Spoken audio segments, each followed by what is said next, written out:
In certain extreme situations, the law is inadequate.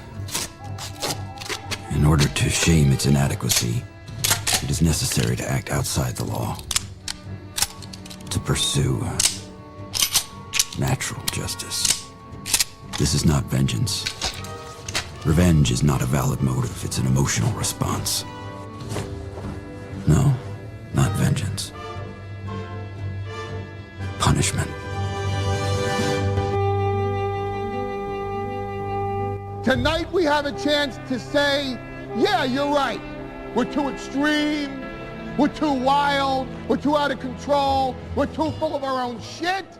Or we have a chance to say, hey, fuck you, you're wrong. Fuck you, we're right. Because you have all made it to the dance. Because believe me, this is the dance.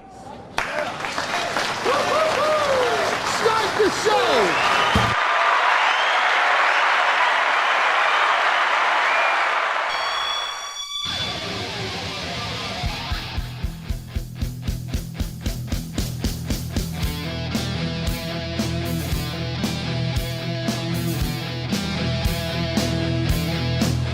Well, good morning.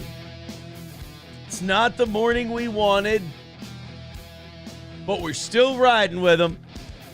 Still 14 wins. Still more wins than all but two teams in the league. And still on our way into the playoffs with the second best record in the NFC. What do you do? That was a hard one to watch, though. That was not, and, in it for so long, and really opportunities to hang crooked numbers all over Detroit. Number one, I know that Dan Campbell has made going for it on fourth down fashionable, but going for it on fourth down on the road when you can get points is a good way to make sure you lose on the road. I've always been a take the points kind of a guy. Hey, it's 4th and goal from the 5, or it's 4th and goal from the 3. Hey, if you would have been able to convert on 1st, 2nd, and 3rd down, you wouldn't be at 4th and 3. Kick the field goal, take your 3 points, shut them down again, get the ball back, try again. There's momentum in 3 points. We didn't do that. We just kept going for it. We kept missing, and our quarterback clearly had something wrong with him, and our coach made no adjustments. Kevin O'Connell got out-coached last night, big time, by Dan Campbell. And he got out-coached by Dan Campbell by trying to coach like Dan Campbell. You can't do that. It's a reckless style of coaching. Like, there is something to be said for the amount of injuries the Lions have, and they just added a couple more defensive players to the injured list who might not be back in 2 weeks. And the reason these guys keep getting hurt, and I watched the Lions now yesterday for a considerable amount of time. The reason the guys keep getting hurt is the style of play their coach has them playing. Flying around, run your head through a brick wall. Well, you run your head through a brick wall, you're going to get hurt. And I think the Lions defense gets hurt because they don't have the personnel to pull off whatever they're trying to do. And last night it worked for them. But the rest of the year it's cost them a lot. And I think it's probably going to end up costing them a Super Bowl because I watching that game last night, Detroit's really good, but you need two to dance. And we were a dance partner that made them look very good last night. Until the end of the game, I thought the defense was looking solid. I thought they bent at the end because they were getting no help. They kept us in the game, and the offense just couldn't do anything. But Kevin O'Connell got out coached. I mean, the Lions were running cover zero blitzes with one-on-one man coverage against some of the best pass catchers in football. And you didn't start. We didn't start. What I noticed in the second half, we didn't start running crossing patterns. We didn't start running slants. We didn't start running screens. Kevin O'Connell kept wanting to send guys deep. Hey, we got man coverage on Justin Jefferson. Let's send him 10, 20 yards down the field. Doesn't matter if the quarterback can't see him because there's 7 guys rushing him. Run something quick, get open off the ball, and let's get some yards after catch, boys. But it was too late. We didn't do that. Running game looked decent, but when you're behind all the time, you can't really run. Kevin O'Connell tried to coach like Dan Campbell instead of coaching like Kevin O'Connell, and he got beat for his trouble. So we lose. Now we go to L.A., which is not my favorite. I wish L.A. would have won yesterday. I would have, this wouldn't hurt so bad if not the Bucks, the Rams would have beaten the Seahawks, then we would be going to play the Bucks. That would have been nice. Chips and Diff says they were R-wording our receivers last night. Alex Anzalone is a dirty player. He was cheating all night. I mean, you could have called that guy for a couple face masks. You could have called him for a couple of hits to the head. You could have called him for pass interference and holding all over TJ Hawkinson. They did a good job covering Hawkinson. Well, it's fucking easy if you're allowed to hold the guy's arm down before the ball gets there. Pretty easy to, if you make me cover a wide receiver and you let me cut his arm off before the game starts, I'm going to do a better job. So to me, the Lions are kind of like taking on that late 2000s Saints deal. Kirby Joseph, we know, is a dirty player. In fact, there's a video of Matt Stafford giving him shit right to his face for that. He's like, it's on tape. You're a dirty player. And I like that. Alex Anzalone's dirty. Kirby Joseph is dirty. I don't think what's his name? I don't think Campbell's dirty. I think he's all right, but God damn, man, that was a tough one to watch. And as far as Sam Darnold goes,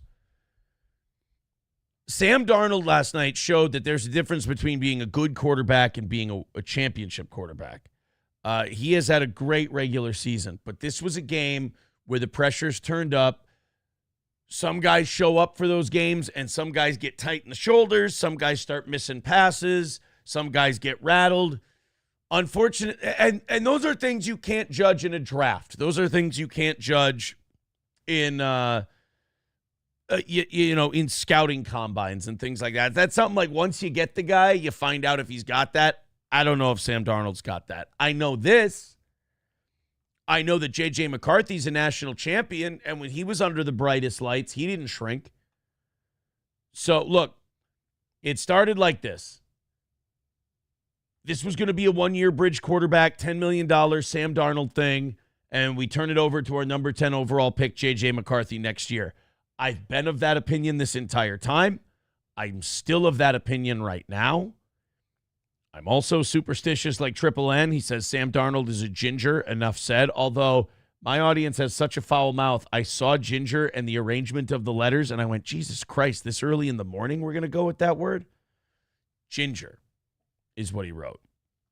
And that may be, you may look at that and go, ginger, who gives a shit? That's weird. It's a thing. It's a thing. Andy Dalton never got one. I don't think we've ever had a ginger Super Bowl quarterback. Have we ever had a ginger in the Super Bowl? Something to consider, man. Something to consider. But I still like our chances. I don't like playing LA. I don't like going to LA to play the Rams. They're really, really good. But I still like our chances of going to the second round. I don't see a path for the Vikings to get to the Super Bowl, and I don't see a path where the Vikings get to the Super Bowl and they can win. What last night exposed is there are really good teams, which I really do think we are. There are really good teams, and then there's championship teams. And I think we're just a class below that. I do think the Lions and us are in opposite situations. We're on the way up, and our window is opening because we have a cheap quarterback on a rookie deal. Their window is narrowing because you're going to have to start paying guys. I mean, in a couple of years, you got Jameson Williams will come up, Sam Laporta. You're going to have guys on that defense that are going to need to be paid, guys on that offensive line who are going to need to be paid. You're seeing it with San Francisco. These windows open and they close in probably about 3 years. unless you have a truly generational quarterback like Patrick Mahomes or Tom Brady. Otherwise, you have a 3-year window before you have to retool again. And I think this is year 2 or 3 of the Lions window. We lost. We got beat. I don't know what else to say other than it was clean. You know, I don't like it when people get beat and then they go, oh, if the refs would have called this, if the refs would have called that. Yeah, Alex Anzalone interfered with TJ Hawkinson all over the place and didn't get called, but that's not why we lost. We lost because we marched up and down the field on Detroit and we couldn't do anything once we got in the red zone. It sucks, but that's the way it was. Again, I think the 31 points is a little deceiving as far as how our defense did. But we retool. We go back again on Monday, which means next Monday night, our evening show is going to be 4 to 6. We're going to do one of those afternoon evening shows again. That could be fun. Somebody, too, says Sam Darnold just wasn't on last night. Yeah, look, I'm ready. I love J.J. McCarthy. My big criticism of Darnold this year has been he holds on to the ball too long, and it was the same thing last night, holding on to the ball too long. When they're showing you cover zero blitz over and over and over and over and over and over again, at some point you got to get the fucking ball out of there. Kirk Cousins had that issue early on in his Vikings tenure, was he would hold on to the ball too long. McBuster says Dun baby shortage in the locker room. Yeah, we could have used some Dun babies, some adrenochrome, something. As Jerry Burns once said, some damn thing. Clopogram says they taught you a football lesson. They sure did, dude. Dan Campbell outcoached the shit out of Kevin O'Connell. That's 100% the truth. And Dan Campbell, by the way, kind of a classy guy. He shook hands in the middle of the field with Kevin O'Connell. He says, I'll see you in 2 weeks. I don't want to do this again. I would rather not see the Lions again. I want somebody to beat them for us. But like that, and that's Vikings fans like, oh, maybe Washington can win or Green Bay can win, and they can beat Detroit for us. And it's like, well, if you need somebody to beat somebody for you, you're not a Super Bowl team. Like I don't think the Chiefs right now. I don't think Chiefs fans are going, ooh boy, we need somebody to beat Buffalo for us. No, I think Chiefs fans are probably saying, bring Buffalo's ass here in the NFC or the AFC Championship game. We'll fuck them up. That's what Chiefs fans are saying. First and 15 said the Vikings were frauds. They had the easiest schedule all year and still almost lost to bad teams. Now, wait a minute. Toughest schedule of all year. Let's check that. It's not as tough a schedule. It looked like a really tough schedule coming into the season, and it certainly softened. But we beat division champions. We beat winning teams. Let's take a look here. You got the Texans. The Texans were division champions. We blew them out. We beat the Packers twice. That's hard to do. That's a good team. Lost to the Lions, lost to the Rams. Beat the Colts, who were about 500. Then got to feast on the soft underbelly of the AFC South. You beat the Cardinals, who were a 7 or 8 win team. You beat the Falcons, who almost won their division. You beat the Seahawks on the road. That's not easy. You beat the Packers twice. You beat a handful of good teams in there. It's just, yeah, but it certainly was San Francisco on that list and them not being what they were supposed to be this year. Yeah. Look, it's a bummer. It's a bummer. But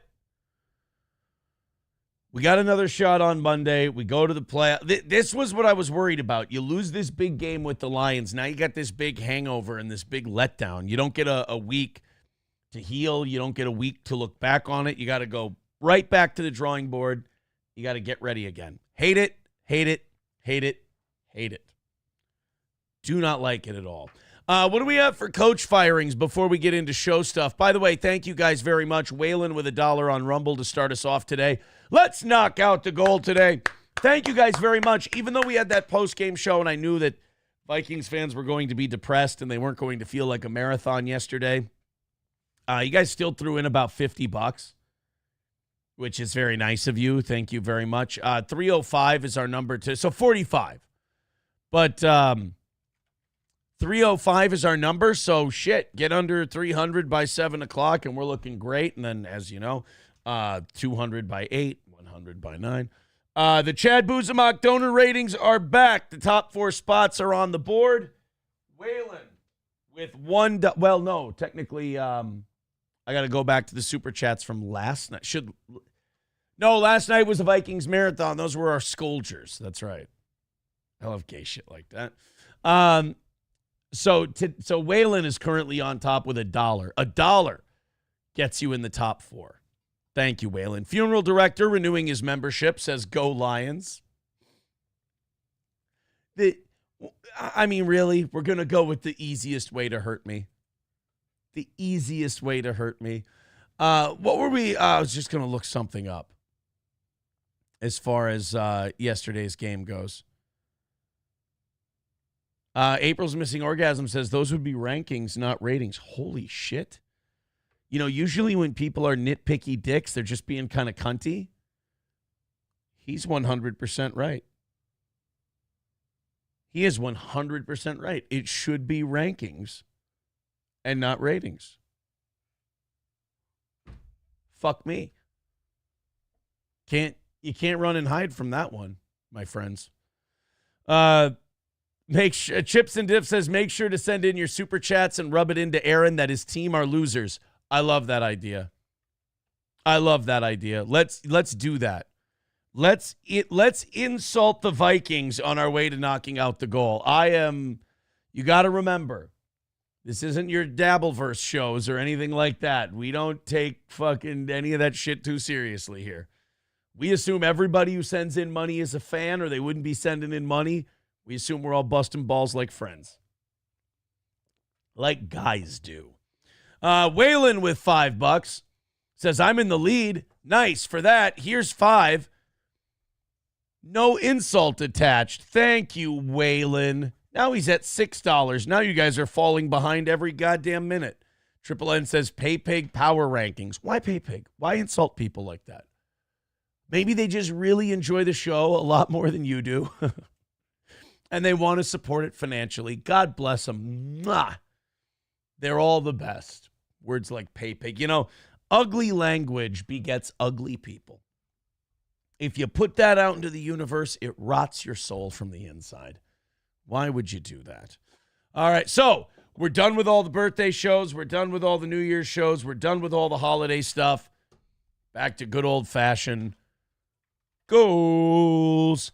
$300 even for today. Thank you so much. Okay. So we lost. It's a bummer.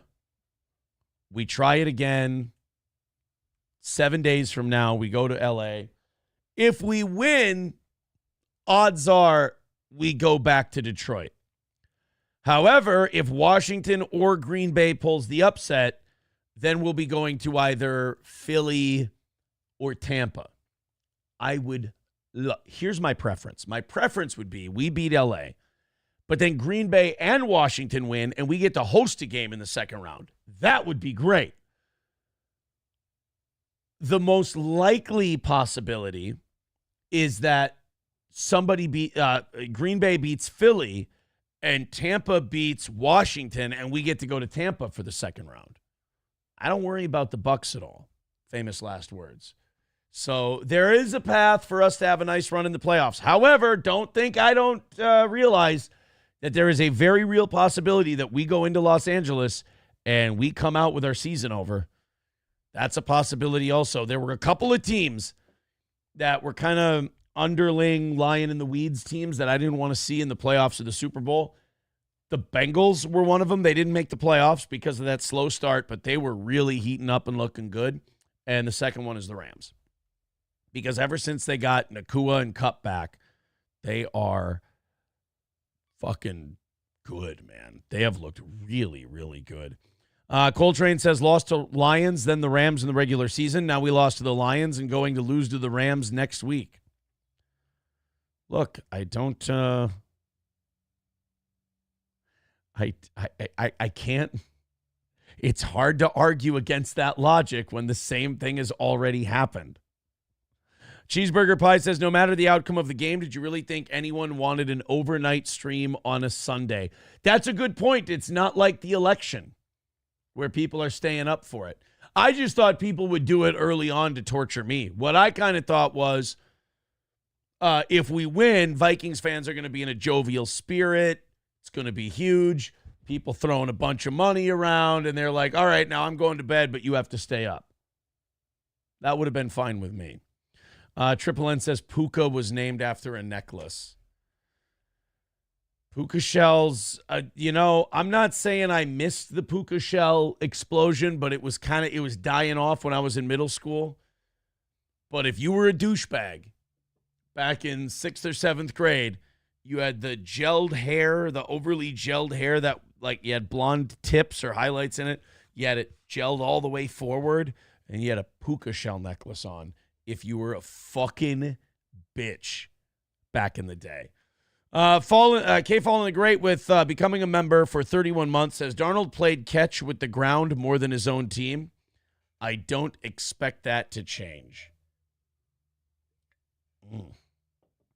Coltrane says, Rams offense is going to rip apart our secondary.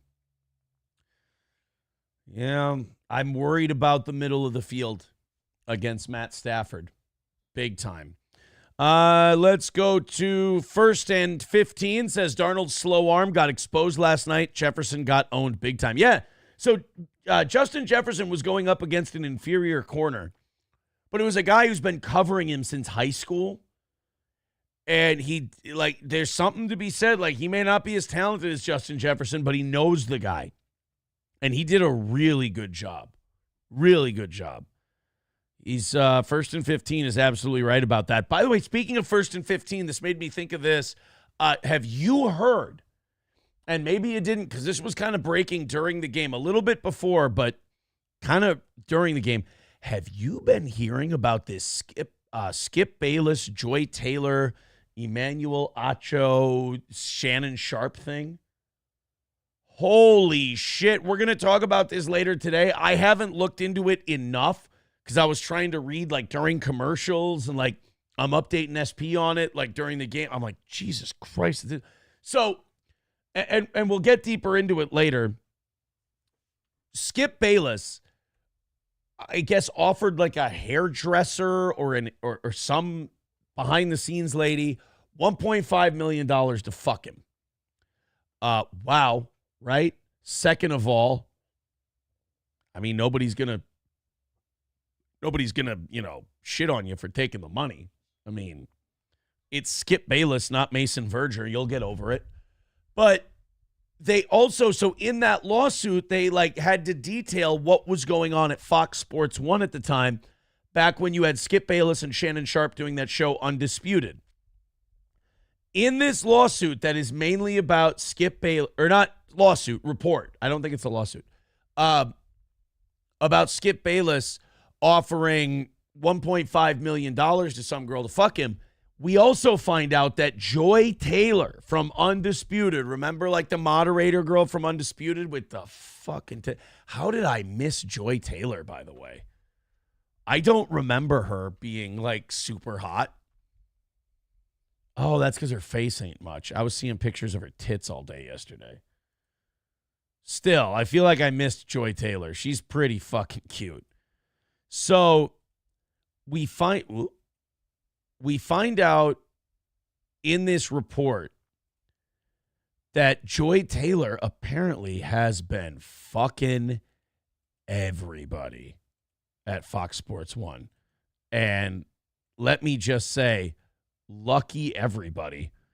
In this report that's supposed to embarrass Skip Bayless, there were apparently a laundry list of personalities and executives that Joy Taylor was fucking. And according to the report, not according to me, according to the report, she did it to get ahead at the network and to get, the big cushy jobs. Do you, girl. Do you. And apparently everybody else. Skip Bayless, dude, he offered $1.5 million to fuck a younger chick. All right, well, he's got the money. The one who really ends up looking questionable in this one is Joy Taylor. And that now they're digging through her photos and her posts, and they're like, now the theory is she fucked Shannon Sharp because there's pictures of her at a ball game with Shannon, and then the next day on the show, Skip Bayless called it a date. Oh, boy. Oh, boy. Hey, can you imagine your sex life just being put out there for the world to consume? I can't fathom it. I mean, I can't believe that someone would just, to wake up in the morning and your whole sex life being under the microscope for speculation. I can't imagine it. Now, I think for Joy Taylor, I think the best thing you can do when something like this happens, take it from me, lean into it, be upfront, be honest, don't try to hide from it, anything like that. Or don't, as Will Sasso would say. But get ahead of it. You did some fucking, oh well. You don't think anyone else is fucked to get where they are in media? Own it, lean in, continue your career, you'll be fine. And throw Skip Bayless under the bus for being a fucking creep. How's that? Seize the day with 279. Oh, he's using that hack nickname. Guys, he can't use a nickname that a 400-pound man with a hunchback came up with. I'm sorry. It's tired. I kind of beat that nickname, but if you want to, look, Seize the Day is becoming a fan of Steel Toe. So I'm going to let him go because he's kind of coping with the fact that he's been wrong about the toe for so long. You know me, better late than never. I welcome everyone to be a fan. Seize the Day says, I donate. Not a fan of moves. Yes, you are. You are a big fan. In fact, you using that nickname shows you're struggling with it. He says, but sometimes he funny. A lot of times I'm funny. Thank you for the 279. So now Seize the Day is on the board. We've got 2 donors today. So the top 4 spots are taken by Waylon and Seize the Day. Look at that. Oh, and Honky. Honky with $1. We've almost got our 4 spots filled up this morning. Honky with $1 says, in true Christmas spirit, everyone at Fox Sports 1 was spreading joy. I like it. I like it. Jack Sixes says, no one has been wrong about the toe. Oh, I'm sorry. You guys have. You wouldn't be writing in all caps and still be watching me being angry if you weren't wrong about the toe. Sorry about that. Sorry about that. I will say it gives me endless joy, much like Fox Sports 1, that I beat you, Jack Sixes. It brings me endless joy that you still have to be here. All You Can Eat Negro says, we all hate you, Aaron. You've hated me for 10 years. I'm the best in the fucking world at this. My confidence grows every day. This is the wonderful thing about being someone who goes, it's all performance. It's all a show. Whether you love me or you hate me, you're here, which means I'm really fucking good. My job, and I've said this since I was on radio, my job is to get you to react. My job is to get you to emote, to feel something. And even if you're hating, you fucking love it. I'm doing my fucking job. I'm really fucking good. Now, if you just go, fuck him, he's an asshole, and you just turn it off, then I lose. You win. But if you emote, if you respond in any fucking fashion, I've done what I do. Coltrane with $5 says number 1. Look at that. Coltrane is number 1. MSO says delusion runs deep in this one. I'm sorry, the only ones delusional are the people watching this thinking that hate watching this is not being a fan. I've been doing this for way, way too long to not know that the whole point of it is to get a reaction. And again, another win for the toe. Thank you, Coltrane, for the $5. I appreciate it. $2.95 is the number. Look at that. Under 300 by the end of the first hour. Thank you very much. Guys, you're the best. Chris in the PayPal, Chris in the Venmo. Now, there's two reasons to Chris in the PayPal and the Venmo today. 3 reasons, actually. Number 1, to get on the top 4. Number 2, to give me shit for my Vikings losing, or number 3, to pick up my spirits for my Vikings losing. You know what? You know what would salve the wound of the Vikings getting beat by the Lions? And this serves you as well. Knocking out the goal today and starting the week off right would salve the wound of the Vikings loss. Doing it by people contributing money to the show to shit on my Vikings would make you feel good. There's an opportunity for a massive win-win. Look at how excited I was for that game yesterday, too. I put Ryan the Garbage Man's apple pie moonshine in my decanters. I put that hillbilly moonshine in fucking nice decanters for the game. I didn't drink any of it. I had Minnesota Gold and a Bloody instead. But I was so excited. I'm like, oh, man, Ryan the Garbage Man gave me like 5 mason jars full of apple pie moonshine. You know what? And then I look up in my liquor cabinet above the fridge, and I go, man, I haven't had anything in those decanters for a long time. So I washed them out. I cleaned them. And I threw Ryan the Garbage Man's apple pie moonshine in it. Some people put their finest bourbons or vodkas or gins in their decanters. Not me. I put one of our fans' apple pie moonshine in my decanters. I was so excited. I'm just running. Dude, yesterday I was so excited for that game. I'm walking around the house just trying to find shit to do, trying to kill time.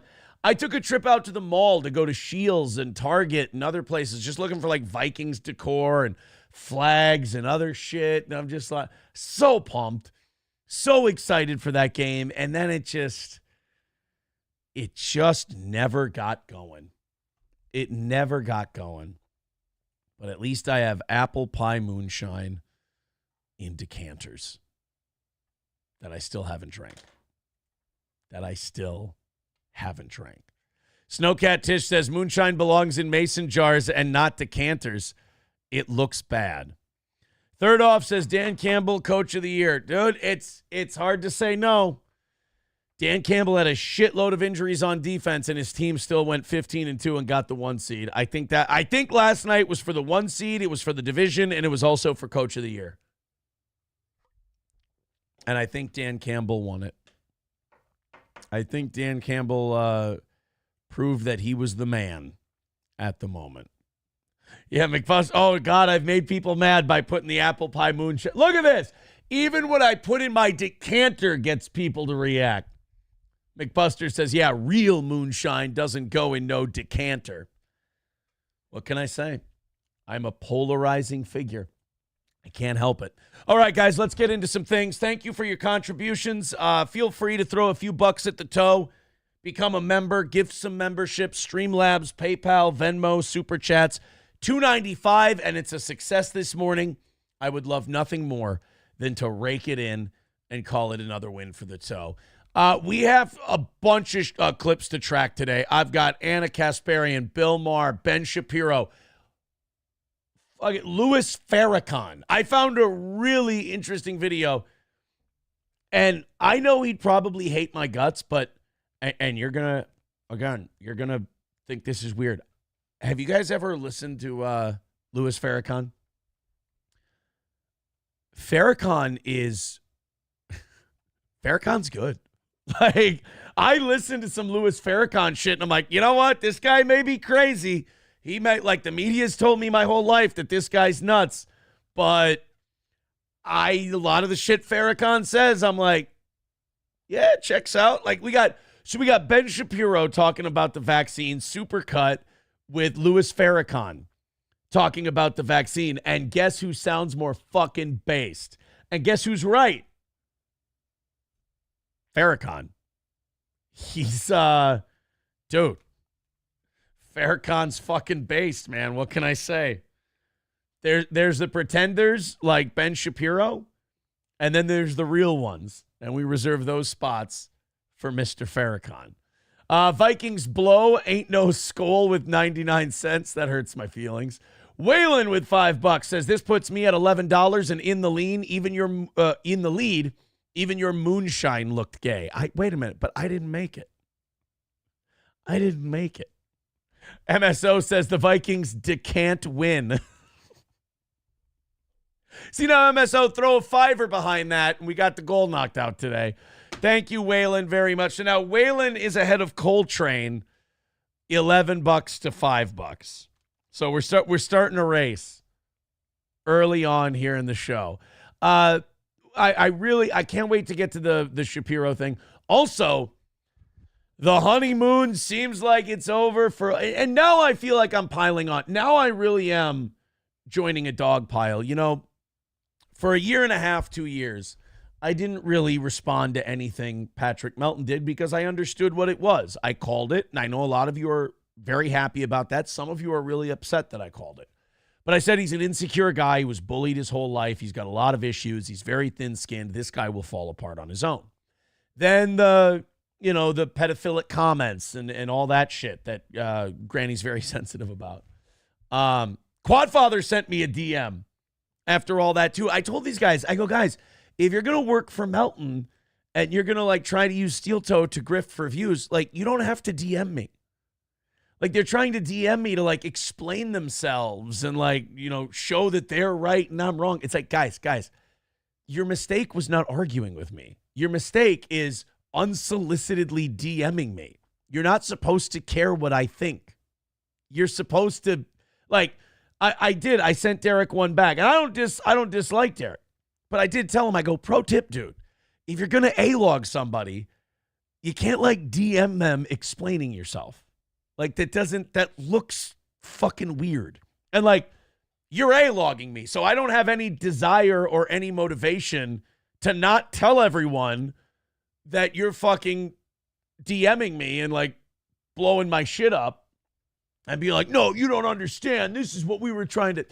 They were trying to say, no, Granny really did. It really was his coworkers that was complaining. It's like, I know that's what you guys are telling me. And the problem Granny and Quadfather are having right now is they don't understand. This whole concept is not about, I'm not hearing them. I hear you. I understand what you're telling me. What I'm saying is with all the evidence mounting, you using Steel Toe for views and your association with Melton. If you use the super tip system, A, he's got your information and everyone who donates. And number two, you work for him. So when you tell me that when I've got Melton on the ropes and we're exposing him for what he is and what he said, and then you get really sensitive about it and you tell me, oh, no. And I call you out. I go, you're kind of trying to stick up for your boy right now. And you go, no, it's my coworkers. Maybe you're telling the truth. Maybe you are. What I'm saying is I don't believe you. Like you don't have to keep messaging me and saying, no, it's really like this. It really is. I know that's what you're telling me. All I'm saying to you, like this did not necessitate a back and forth. And I feel like a bully when I do this because they don't have an audience. So I feel like I'm bullying a little, but I don't believe you. Like there's too many coincidences, too many things match up. I can't be willfully ignorant on this one. I'm sorry for noticing. So like if you're going to hate someone and you're going to think they suck and they're terrible and everything else, don't message that person. Like what I think shouldn't matter. But I look, despite his flaws, I like Derek. I have a history of being soft towards those with limited to no use of their legs. And, by the way, Johnny today, this is a good segue. Johnny is not feeling well, so prayers for Johnny. If you could let him know that you're thinking about him, whatever. Johnny's been battling a high fever for the last week, and he's not doing so hot. So if you could let him know that you're thinking about him, I'd appreciate it. But yes, another clip we have later today, Pat Dixon and Patrick Melton, the honeymoon is over. Pat Dixon was the one who broke the big story that the super tip system that Patrick uses, remember, they're looking into Patrick for having unauthorized access to people's Google files, someone being me, as he bragged about it on the air, bragged about this. Then Pat Dixon reveals, oh, by the way, through the super tip system, if you donate, they have Melton has all your information. And this is a guy who has doxed people in the past. This is a guy who has had bragged about having unauthorized illegal access to people's stuff. Do you really want that guy having your info? If you do, that's fine. But don't expect me to feel sorry for you if you get exposed. But a lot of people do not like it. They're very nervous about it. Patrick's very nervous about it. He's having a bit of a melty about it. A little bit of a melty, old meltdown melting. And God bless Pat Dixon. He's the whistleblower in this whole thing. And they are trying to bully him. They're trying to bully him and push him around and get him to recant and telling him what to say. We got a clip of Pat Dixon going, Patrick told me to tell everyone it was striped, to tell him it wasn't super tips. It wasn't that. Other people are saying, oh, well, PayPal and all these other places have your information. Yes, absolutely true. But I don't remember PayPal, Venmo, or anyone else having this scandal where they get mad at people and they dox them, or they get upset with their fans and they dox them, or they brag about taking people's private information, having it and releasing it. I don't know. I wouldn't trust that guy before I knew all of that stuff about him, but knowing that stuff too, you're on your own. So he's not doing very well with that. Pat Dixon's kind of calling bullshit. Good for Pat standing up for himself. We'll watch that clip later.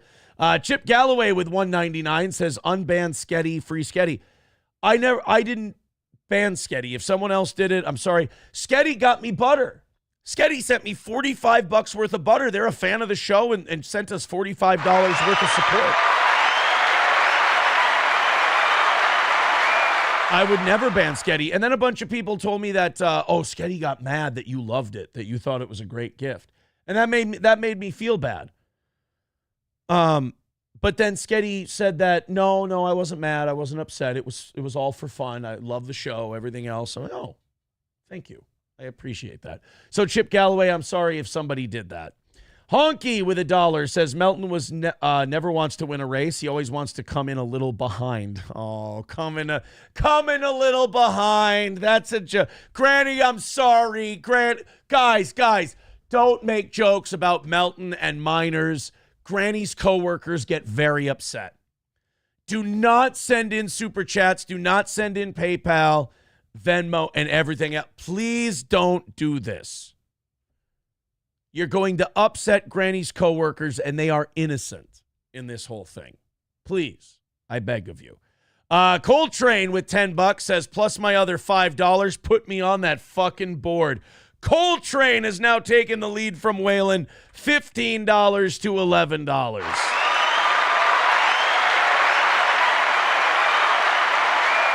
Oh, my goodness. We've got ourselves a race already right out of the gate this week.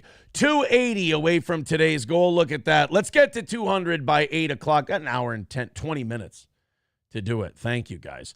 Now look at this. Jane says, don't unban Sketty. She's always attacking you, Aaron.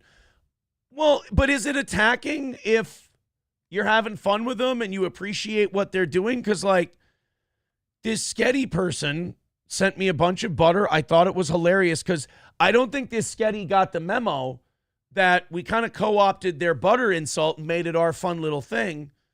And now I never have to shop for butter for like months, maybe a year. I don't know. And Melton's probably surprised by that. He's like, "Why you only got $50 worth of butter? That's like a week." Lasts a long time here. We control ourselves. I'm in the Onion server. She hates you. I thought you had spies in the server. I do have spies in the server. Jane, what I'm doing right now is fucking with Sketty. Again, you got to remember, guys, you got to know your enemy. They go in that Discord server and they are so obsessed with Steel Toe and write all their fan fiction. And they get worked up when I do shit like that. Like, I come on here, I fuck around. I say things to get a rise out of them. And then I get a rise out of them. It's fun. So as far as unbanning Sketty goes, I'm sorry to whoever did that. Or I'm sorry to whoever banned Sketty. But because Sketty's a big fan, they sent a bunch of butter. I appreciated it. Apparently they got very upset. Again, these are the reports I heard. Sketty said that that's not true. That they were not upset that I loved the butter gift. That they're a big fan and they're glad that they could send butter. But my sources also say that that this Sketty is covering their tracks. So I don't know. I just like fucking with these people. That's all. It's a guilty pleasure. And I'll say this for my audience, I probably fuck with them a little too much. I probably kick them when they're down a little bit too much. And I'm sorry, but I can't help myself. Wally World with $49.99 on YouTube says, put this long-suffering Lions fan on top of the leaderboard. God fucking damn it. Thank you for the $50, and you are on top of the leaderboard right now at $50, and that puts us $245 away for this morning. Thank you. We're gonna let that $50 hang up there for a while. Thank you very much. Yeah, Jane says, I thought you had spies in the server. I do. That's how I fuck with them. Like, did you ever see this? Oh, let me grab something for you. This is something a Melton fan who became a Steel Toe fan made for me and sent it to me. This got sent to me by a Melton fan who says, I love Steel Toe. You know, I made this picture for you. I'm busting your balls. I really love your show. I'm a big Steel Toe. I wish I could remember their name, but check this out. They framed it for me and everything and sent it my way. I'm glad I don't remember the name because I think they could get in trouble, but a big fan of the show made like a Muppet animation of me and made me look like Beaker from the Muppets, knowing I love Beaker from the Muppets. Little man boob joke in here. They even have my Nike polo in there. Steel, STEAL toe. Look at this. They framed it for me and sent it and said they're a big fan. We should have this displayed, right? I appreciate that. Oh, man. If somebody has the name of the person who made that, they sent that to me. Big fan. Huge steel toe person. See, Jane says, I do have spies in there. And I know that'll upset a lot of people. So I just decided that, honestly, that's a joke for like 5 people that I'm doing right now. All right. Thank you, Wally World, for the $50. I appreciate that. You are on top of the leaderboard for shitting on my Vikings, kind of, but you are on the leaderboard. We do appreciate it. We're off to a great start today. 245 away. Keep going, guys. Thank you so much for your contributions. All right, let's get into some of our stories, some of our clips today. I'm really excited to get to that Skip Bayless thing because Joy Taylor is a fucking cutie, and apparently she likes to fuck. Joy Taylor likes her some dick. And also, like, it's always said as like a shameful thing when a woman fucks to get to the top of an industry like Chelsea Handler or like this Joy Taylor. Think about it. It's a sports network. You're clearly not as talented as the dudes, right? You're not as good at this as the guys are, but you have something they don't, and you're going to use it to get to the top before they do and make more money. Why the fuck not? It's just like, are you going to fuck anyway? Are you single? Are you going to have sex with people? What? Okay, so people are like, oh, she fucked her way to the top. Okay, what if she would have just had casual sex with like Tinder dates and shit and just hooked up with people and got nothing for it other than maybe like an Uber ride and dinner? Why is that better than fucking a high-powered executive where you work and getting a really good paying job for it? I mean, to me, with this whole Joy Taylor, Skip Bayless thing, Skip Bayless is the guy who's offering $1.5 million for a chick to fuck him. I mean, if that, you're Skip Bayless, you can't get pussy off being Skip Bayless. That's weird.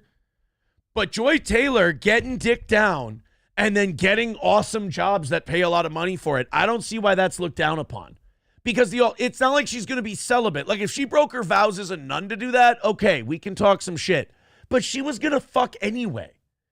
She was going to hook up with dudes anyway. That's what you do when you're single. You hook up.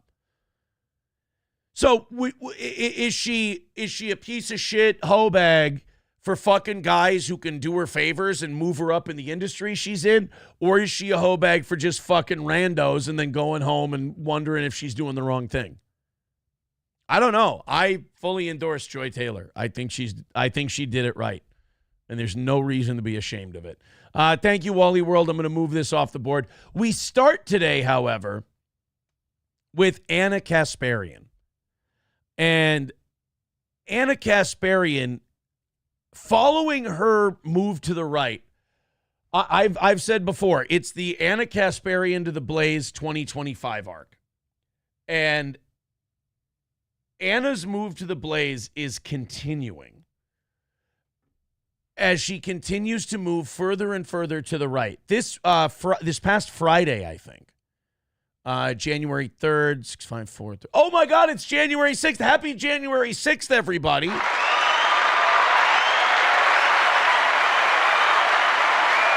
Happy January 6th. Happy Insurrection Day.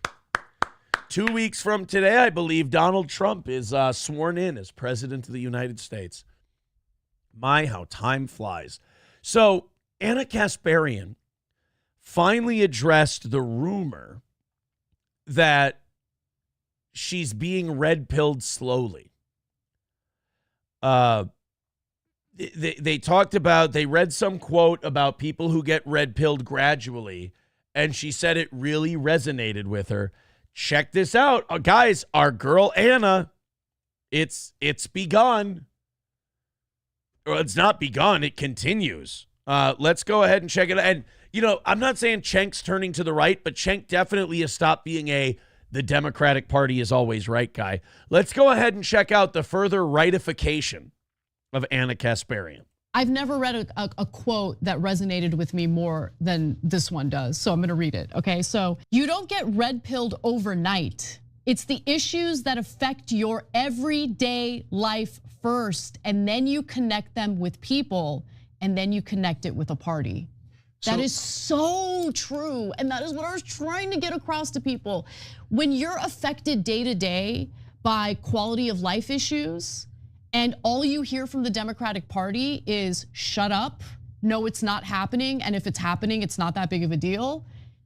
Man, that really does red pill people. It builds resentment toward the party. And I really think that Democrats need to pivot away from that, because they're gonna keep losing if they think that that type of treatment of voters, that type of disrespect toward voters is gonna get them anywhere. Damn, man. I mean, nail meat head. I mean, she crushed it. That's absolutely right. But that's the difference between like the Republican Party and the Democratic Party right now. Like, do either one of them really address the needs of the people? No. But one of those parties lives to rule their voters, and the other one is kind of afraid of their voters. Like, even look the last 20 years, 25 years or so. Like, if you're the Democrats, it's been, you step out of line, we punish you. You want Bernie Sanders, you're getting Hillary Clinton. You want somebody other than some old white dude, we're going to make everybody drop out, bribe them off with jobs, and throw you Joe Biden. You don't want Joe Biden, you want an open primary, you're getting DEI hire Kamala Harris. Shut the fuck up. And then if you criticize the Democratic Party and what they're doing, do they go, oh my goodness, well, the voters are about to revolt. We'd better batten down the hatches and change some things up. Nope, they tell you to fuck off, and if they lose by a lot, do they change what they do? Nope, they just call their own voters racist. That's all. The same people they talked about, oh, salt of the earth, great people. The next day, they lose the election, they turn on them right away. Who would want to be in a party like that? That's why Anna Kasparian's moving to the right. That's why she lives in California, and she's starting to resent it. The robberies, the crime, nobody gives a flying fuck. And the minute you bring it up, Democrats start attacking you. They go, hey, shut up. Hey, Democrats, it's not like you're tricking anybody into thinking that these places are an oasis or a paradise. Everybody knows they're shitholes. So if people who live there come out and say this is a shithole and it's getting worse, it's not like you can go, shh, shut up, quit talking. It's not like if you do that, they're then going to all of a sudden, like all the rest of us listening to Anna Kasparian or all the rest of us listening to Joe Rogan or anybody else who complains, or Bill Maher complaining about how bad LA is. It's not like the rest of us are going to go, oh, well, they shut those guys up. I guess LA must be awesome then. California must be fucking crushing it. The cat's out of the bag. We know it's a shithole. So you have two choices. You can either continue to shush your own people and just ensure that they'll move over to the right side, or you can maybe start trying to do something about it. But in order to do something about it, these people on the left are going to have to admit that they fucked up and they got it wrong, and they just can't do it. They're incapable. So here we are. Anna Kasparian is starting to look like a Republican. And why? Because quality of life issues in California are starting to affect her. It's pissing her off. And when she goes to the people that she thought were on her side, they tell her to sit down and shut up. Anna Kasparian has already done an interview for The Blaze in the last couple weeks here. I think Anna Kasparian working for The Blaze. You know what would suck, though? It would suck if Anna Kasparian took like Alex Stein's job or something. If Glenn was like, well, Alex's contract is up, we're going to go with Anna Kasparian. I want Anna Kasparian to go to The Blaze. I think that's the best place for her. But I don't want it to be at the expense of Alex Stein. That's my only caveat. And I know Glenn Beck is listening right now and takes my advice and makes decisions about his company based on the things I say on Steel Toe. So, Glenn, please bring Anna aboard, but not for the sake of Alex Stein. I would appreciate that. Snigger Niggardly. Now, a lot of people are going down this road too. Snigger Niggardly says Anna Kasparian is using the Dave Rubin and Tulsi Gabbard grift. She's a snake. Don't fall for her faux turn. I disagree. I don't think Anna Kasparian is playing a character. I think she really is coming to this realization. You could be right, Snigger. You could be right, my Snigger. But I disagree with you. I'm on the opposite side of this. Time will tell. I think Rubin is a much more dishonest grifter than Anna Kasparian. I think with Anna Kasparian, she's too passionate. Like, she's too knee-jerk. And that's not necessarily a good thing. But she's too, like, hard on her sleeve to be as, like, deceptive as Rubin is. Dave Rubin saw a chance to become the Republicans' gay friend, and he jumped all over it. And he snaked the Young Turks, and he ran to the right. You know, I kind of feel the same way about Blair White. Republicans wanted a trans friend, so they let her run over there. I don't buy it. But Anna Kasparian, I think Anna Kasparian has just been exposed to this horse shit for long enough that she's developed an allergy. That's all. I believe her turn. I don't think it's a grift for a couple reasons. One, I think she's too emotional. And number two, it's happening too slowly. Like, we're watching it happen over the course of like a year and a half now. And if she were grifting to try and make some extra dough, she would have just turned hard right away. So I'm going to make the decision to buy it. I know you're selling. I'm buying. Snigger says either that or she got a good dicking down by a Trump tard. That could be it. She's just fucking some Marine now. That's the thing, like all these girls who come up and they're right wing as all hell, you always go like, are they single? And then you look and they're just fucking some like ripped up Delta Force guy. Like when Tomi Lahren first became a thing, people were like, Tomi Lahren, she's fucking hot. Oh my God, is she single?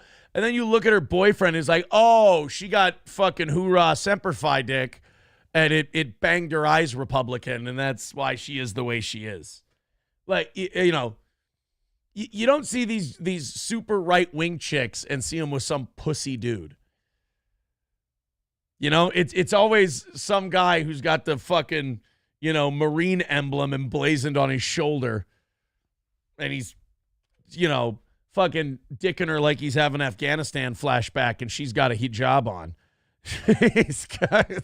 That's how it always goes with these right-wing gals.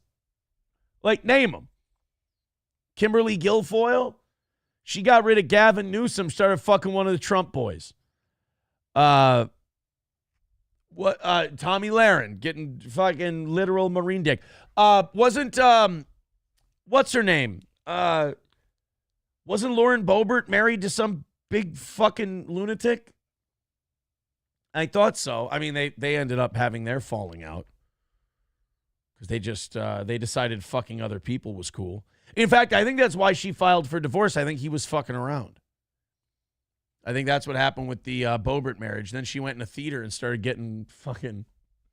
She started fucking getting finger blasted during Beetlejuice.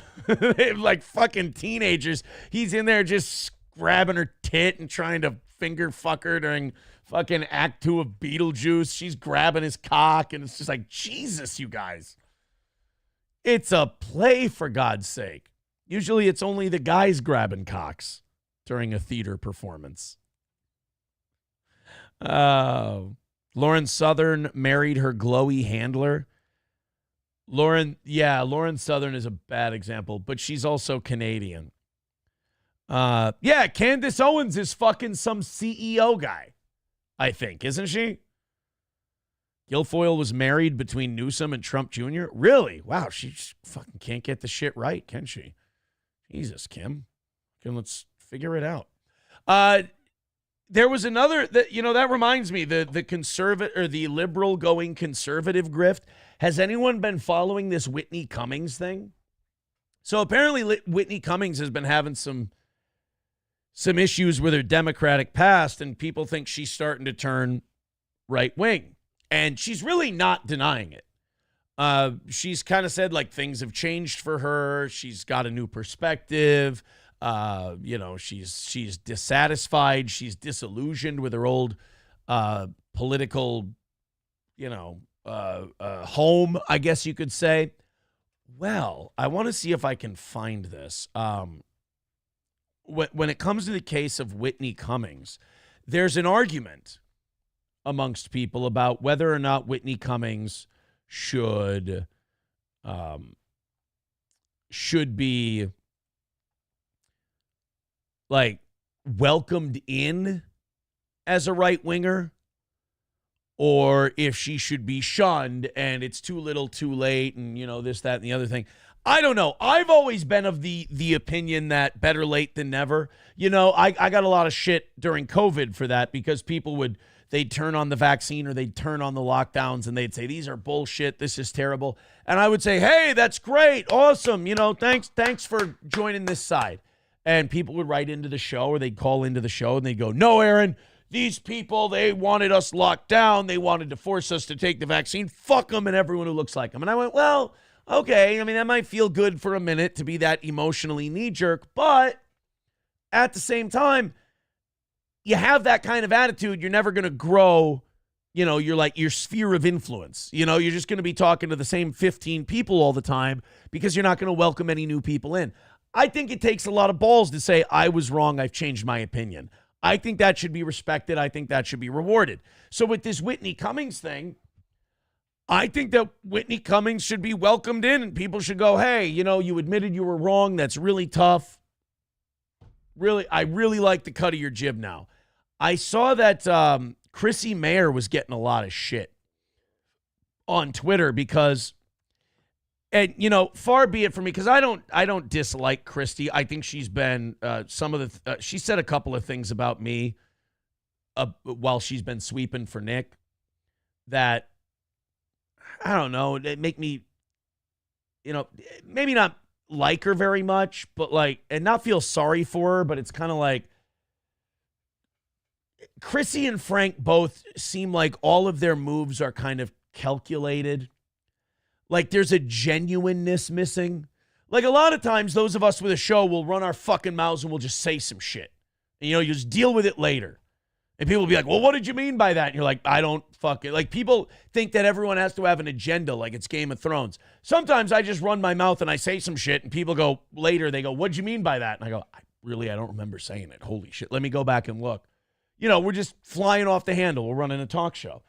A lot of times when Chrissy says or does shit, it sounds like there's a group she wants to kind of get into, or there's a hot take that she wants to brand as her own. I don't. It all seems very complicated, or calculated, and very astroturfy. And that's how this Whitney Cummings thing felt. She went after Whitney Cummings and said it's too little, too late for Whitney Cummings. She wanted vax cards in her audience, and she didn't stand up against vaccine mandates and all this blah, blah, blah. It's like, okay, but she's admitting she was wrong, and she's saying different things now. Too little, too late. It's like, first of all, hold your horses, pump your brakes. You're not the arbiter of too little, too late. You don't get to measure that. You're not the queen of vaccine denial or whatever, or vaccine hesitancy. That's not, Ben Shapiro's the queen of that. Just kidding. Ben endorsed the vaccine. But then, like, the thing that really kind of weirds me out, like, of Chrissy Mayer calling out Whitney Cummings and saying, oh, you were so far lefty and now you're going to try this right-wing shit. Bullshit. It's too little too late. Chrissy Mayer, I don't know if she realizes this, but people have a history. People have Twitter. They can go back and look. The internet is forever. You are so not the person to make this argument because you are a lefty, feminist, pro-LGBTQ, lefty before you got on Compound and met Anthony and, could start making kind of these, the right-wing news a little bit. So, I mean, it rings kind of hollow, you saying Whitney Cummings, too little, too late. Of anybody, Chrissy Mayer should be the one welcoming her with open arms because, the way Chrissy could be playing this is Whitney Cummings is playing from the Chrissy Mayer playbook. They did exactly the same thing. Maybe Chrissy's embarrassed by her political past. I don't know. And that's why she's going after Whitney Cummings now because she sees a lot of herself in her. I don't think there's anything like people have attacked Chrissy for being a phony and a grifter and fake right wing and a hypocrite and all this stuff. I've never done that because I think better late than never. Adults are allowed to change their mind. But you don't get to change your mind and then fucking slam the shit out of somebody because they did exactly the same thing you did. So this idea that Chrissy Mayer gets to go out now and go, oh, well, it's too little, too late for Whitney Cummings. You don't get to make that distinction. You did the same thing she did. It's allowed. You can do that.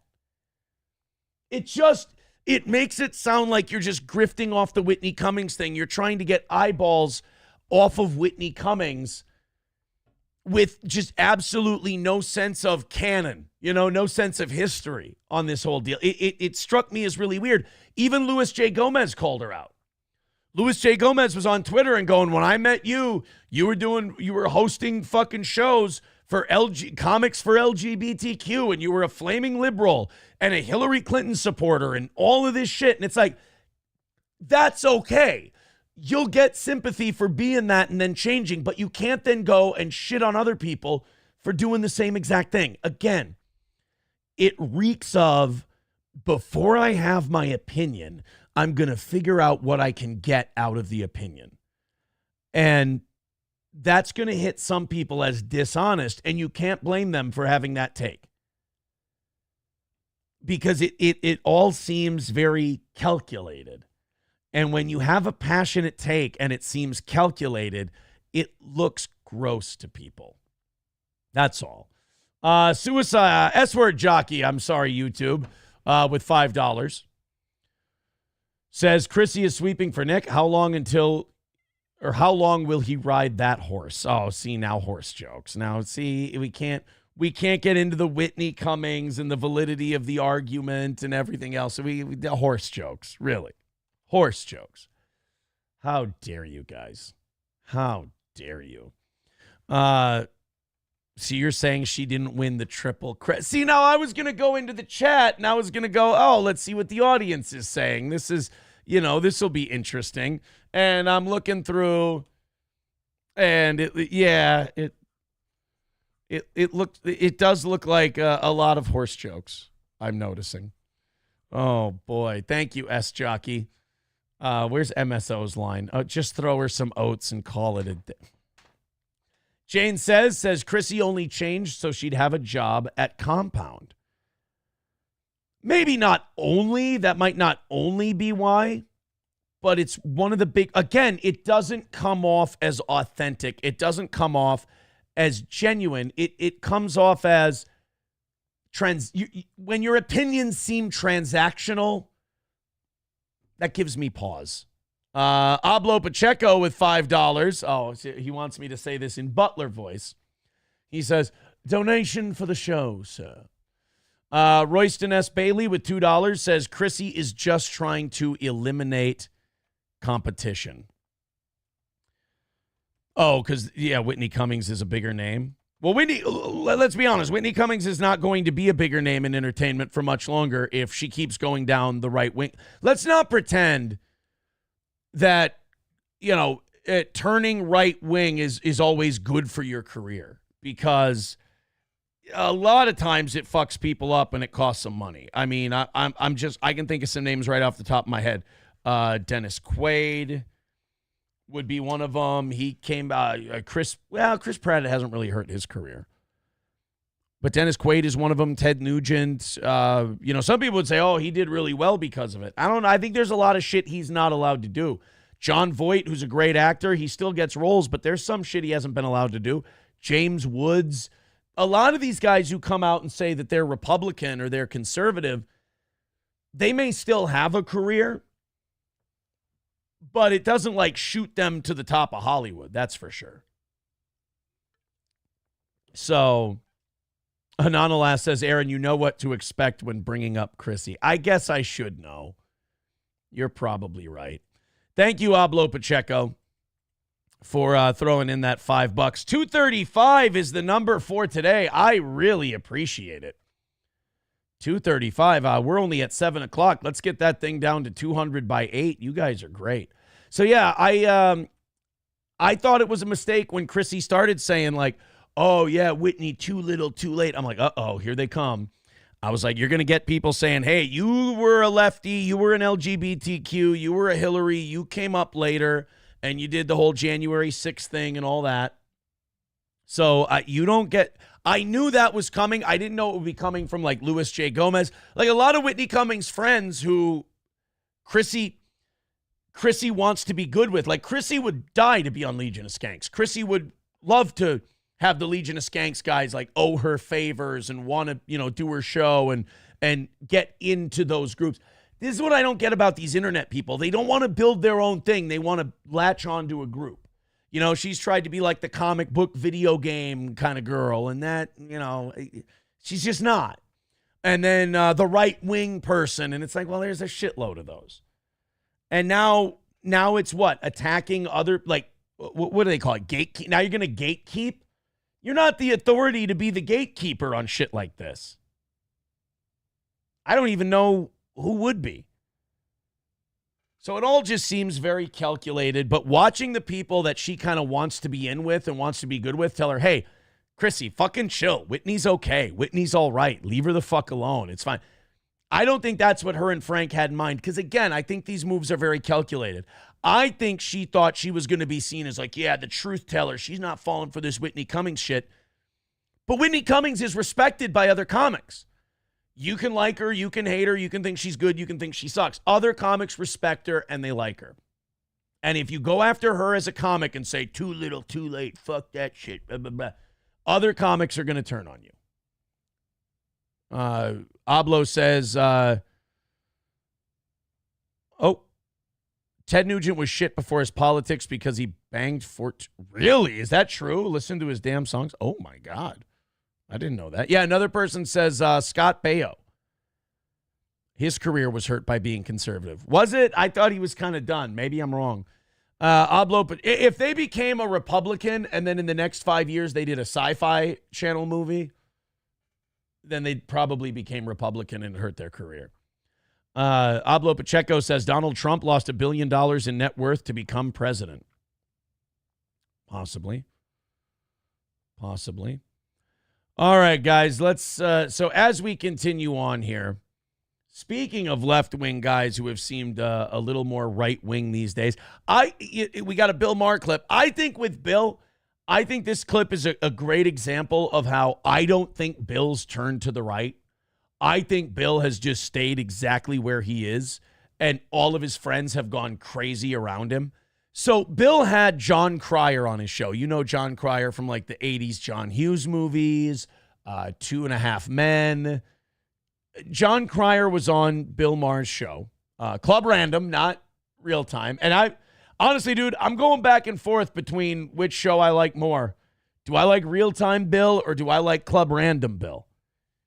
Because Club Random Bill has been shown to like be having these lefty celebrities on, and he's just, you can tell he's getting really tired of them, like Jane Fonda, John Cryer, Neil deGrasse Tyson. Like he's having to sit here and tell these Democrats, like, look, this is why you're losing. And then those Democrats go, really, Bill, you think that's why we're losing? Well, if they weren't all a bunch of racists And he's like, just fucking stop. That's why you're getting your fucking ass kicked. And they're like, well, if these Mexicans weren't all white supremacists, then... So Bill is talking to John Cryer, and he's trying to talk some sense into John Cryer, trying to tell him why the Democrats lost to Trump and why Trump is the president again. Because the majority of Americans said, we want Donald Trump to be our president, not Kamala Harris. Now, you could look at Trump's message about the economy and America first and all that. You could say, well, the majority of Americans want that. What the Democrats decided to do was they decided to go, no, what it is that a lot of these Americans that weren't racist before have just all of a sudden decided to turn racist. And that's why they're not voting for us. Not because we're incompetent, not because we suck, not because we've been proven to lie to them over and over again and we keep trying to tell them what to do. It's because they all hate black people. What's that? Black people voted for Republicans more than ever this year? They must all hate black people. I mean, it's just... So let's go to John Cryer talking to Bill Maher, and you tell me if John Cryer's learned a lesson from all this. Even unless you're like stupid woke, I hope you're not, but you know, it is Hollywood. Somewhat stupidly woke. Okay. The whole country was like... By the way, if someone admits they're somewhat stupidly woke, they're retardedly woke. Like, if you're willing to admit, I'm somewhat stupidly woke. Okay, these people, like, they wear the shirts that said, you can pee next to me. You know, they're like, they fuck trans people just to prove they're not transphobic. I mean, I think the biggest issue for the election, one of the biggest ones, was Democrats pointlessly, totally just punted on immigration and let anybody who wanted to walk in for 3.5 years did. And... you know, well, I think they would probably disagree. The people walking in probably felt like no. Hey, we don't have to do air quotes, John. They were just walking in. There's ample amounts of videos showing the fucking Rainbow Push Coalition coming across the border from all walks of life. You know, it's amazing. They're coming in from a Latino country, but there's black people from Africa, and there's Chinese people coming in, and there's brown Muslims coming in, and there's Latinos coming up through the border. And what the fuck? Like, how do you guys have a Facebook group? Like, did you organize a meetup? Like, what the hell?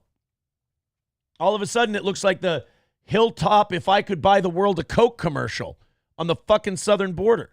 Like it was a little harder. No, actually, there's a great 60 Minutes piece on it where the border... I mean, you don't get 8 million people here by making it difficult. But you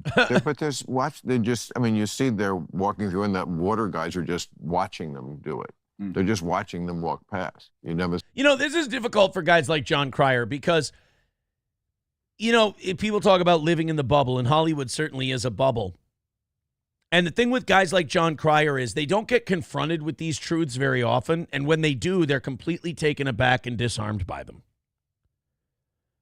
So, like, John Cryer hears this from Bill Maher. He's like, well, I don't think the people just walking in would say it's easy. And Bill's like, no, it's easy. The border guards just let them in, and they can just do a fucking Texas two-step right across the Rio Grande. And, like, there's this point where liberals have to kind of listen to this shit that they never have to listen to, and they just go, okay. And I feel bad for them in a weird way because they've lived in this bubble where they have no comeback to this. They have no immunity to this disease of fact that's being thrown at them. And usually what happens is those people have to pivot to, well, everybody's racist, everybody's homophobic, everybody's transphobic. Let's see how John Cryer handles it. I saw that. I did not see that. See, that doesn't get in the liberal media. That's the problem, is the bubbles we live in. Mm-hmm. I think I had it right. Like, that kind of stuff is what... That's really humble of Bill, by the way. I tell you what, that Bill, he's a humble giant. You know, he feels bad about how right he is. You know, I love the way he says it. He goes, I think I was right. Like, he says it disappointed, like, look, I hate to be right, but, you know, Bill Maher, if Bill Maher were to predict the whole world would turn to ash, as soon as it started raining ash and everyone's panicking and worried that the world's ending, Bill would go, well, I did tell you. I want to go back and hear that. I guess I was right. But I did not see that. See, that doesn't get in the liberal media. That's the problem, is the bubbles we live in. Mm-hmm. I think I had it right. He's so disappointed that he has to say it. You're not going to get me to not like Bill. I think I had it right. I hate to say, humble giant as I am. In the liberal media. That's the problem, is the bubbles we live in. Mm-hmm.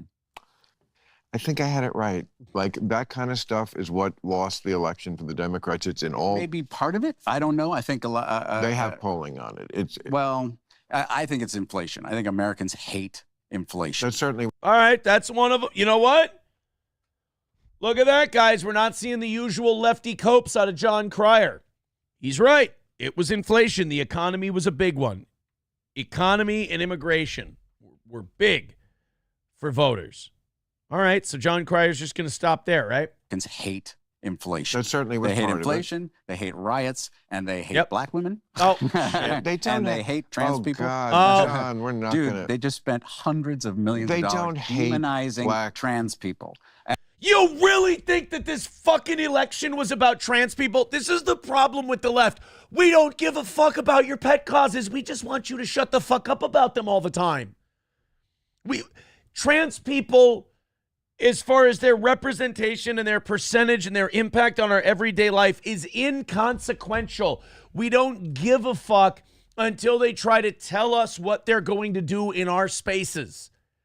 We don't go to trans spaces, LGBTQ spaces, and go, this is what you need to do for us straights. You guys get to promote any debauchery and degeneracy you want as long as you follow a couple rules.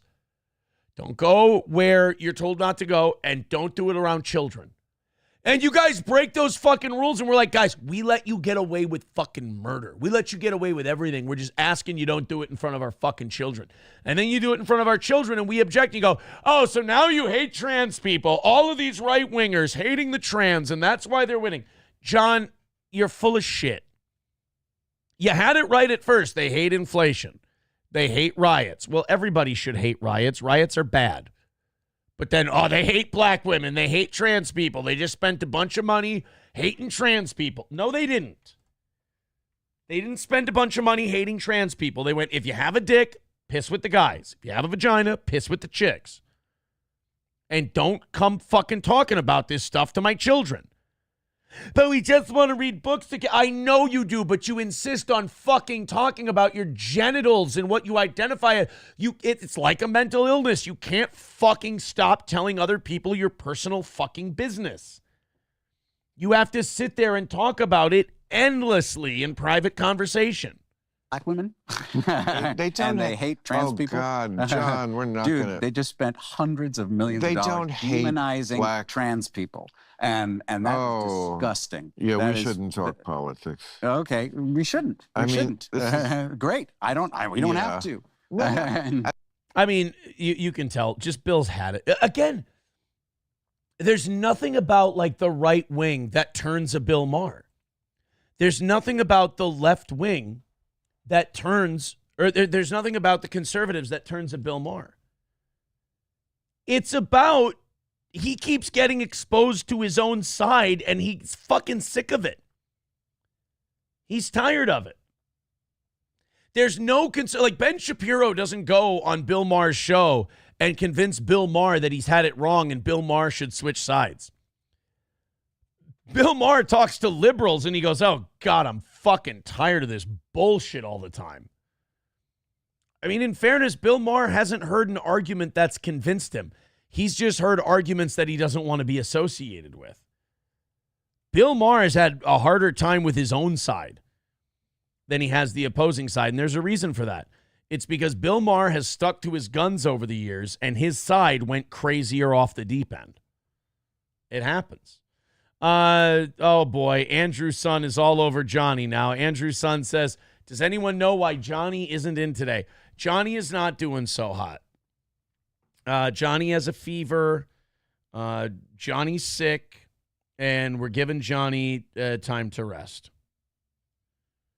We're letting Johnny rest up. He said he texted me yesterday and said, I'm no good to you in this state. I got to take tomorrow off. Fair enough. Fair enough. So Johnny's just not feeling well. He's got himself a temperature. So if you if you got a minute today and you can send a DM to Johnny and you can wish him a healthy, speedy recovery, then, please do that. That would be nice. As far as, his show today goes, if he does one, he's fucking fired. No, I'm just kidding. If he does a show today, he's fucking gone because it just shows he didn't want to do steel toe today. No. I hope Johnny gets better, and that's why he's not here today. He's resting up because he's under the weather, as the kids say. Hey, 2:35 away from today's goal. We are ahead for the day. Keep it that way. Let's go to 200 by the end of this hour. All the links are there in the chat. Go ahead and hammer away at that Streamlabs, PayPal, and Venmo. You want to get a hot take in there. You want to shit on the Vikings for choking yesterday. It's all in fun. Then we've got the top 5 looks like this. Wally World is in first with $50. Coltrane is in second with 15. Waylon in third with 11. And S. Jockey and Ablo Pacheco are tied for fourth with 5. So go ahead, throw in a couple of bucks and get in on that race. Jane says he's been doing bad since last week. Yeah. He hasn't been he's been under the weather since probably about Wednesday or Thursday, I would say. This is a good idea. Honky says send Johnny a Mersh plushie with the googly eyes. Would you says as a former Jets fan, I know Darnold cannot handle pressure from the defense. Yeah, he hangs on to the ball too long. If you rush him and make him a decision, I think you make him make a decision. I hope I think that I think that's kind of Sam's kryptonite. But we got to go. We got to shake this one off. You got to have a short memory. You got to go on. You got to face the Lions you got to face the Rams in L.A. on Monday. 2:35 away. Let's chip away. Let's get under 200 by 8 o'clock. I appreciate your guys' support. So, yeah, John Cryer. It's weird with these Hollywood people. It's like they all talk from the same script. None of these guys have their own personal feelings, their own personal opinions. I know I'm not breaking any news here, but like to listen to them all come up with the same cope, the same lie about this election. It's like they all go to parties and talk to each other and adopt each other's positions. You got to remember, they're actors. The only time they're comfortable is when they're pretending to be someone else. So that suits the way they talk politically very well. John Cryer's a great example of that in that last clip. So you stay, like Bill Maher said, you stay in that bubble, and that's why these guys all give the same answer to every fucking question. Hey, why'd we lose? Well, everyone else, these fat slobs in the middle of the country are all racist. They're all transphobic. It's like, you couldn't be more out of touch. None of these people fucking care about trans people. It's that we want you to just shut up about them for a minute. All right, we got it. They exist. It's fine. There's no reason to discuss it any further.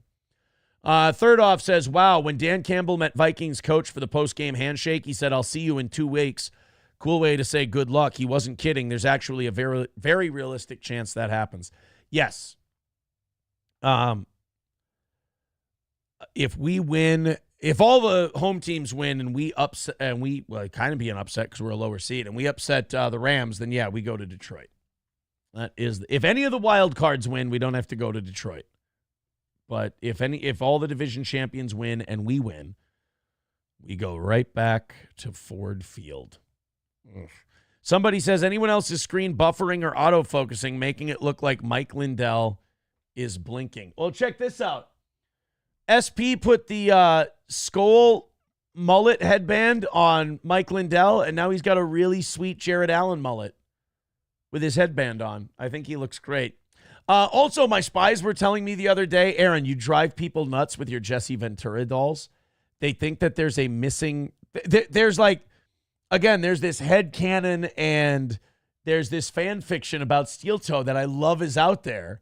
It shows that I'm these people's internet daddy. They're like, it's driving me nuts. Aaron's got a 4th Jesse Ventura doll that's missing. We got to find the why is Aaron putting an empty box up there? Guys, it's not an empty box. You notice here, you see this one?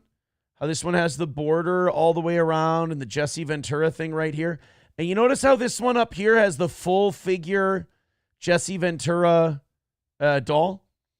Do you think that maybe this here might be this part opened up? I don't mean to blow your mind. I don't mean to reveal my magic tricks. And I also don't mean to talk to you guys like you're stupid. I'm sorry. But it's been brought to my attention by steel toe spies that a lot of steel toe haters have lost their fucking minds over the missing Jesse Ventura doll. Einstein couldn't tie his tie in the mirror. Relax. That's just the open flap of the other doll. Eaton Clam says nobody asks that. Yes, they do. Yes, you would. I know it's unbelievable, but people obsessed with steel toe are so fucking weird, and they're so autistic that they focus on shit like that. And I gotta tell you, I get so tickled when I hear shit like that. It makes me so happy. Yeah, it all works out in the end, says scintillating commentary. Thank you, Aaron. I know, dude, that's what I'm saying. There is a small contingent of steel toe fan that is worked up about that. Corndiff's still worked up about April's handwriting. He renews his membership for 13 months. I love this. He says, why do you still keep her handwriting on the board? Okay, I'll tell you why. Look at her handwriting. Look at mine. We do not need more of that handwriting, Corndiff. I'm sorry. If you can't see the A to B issue there, I have to question whether or not you're mentally retarded.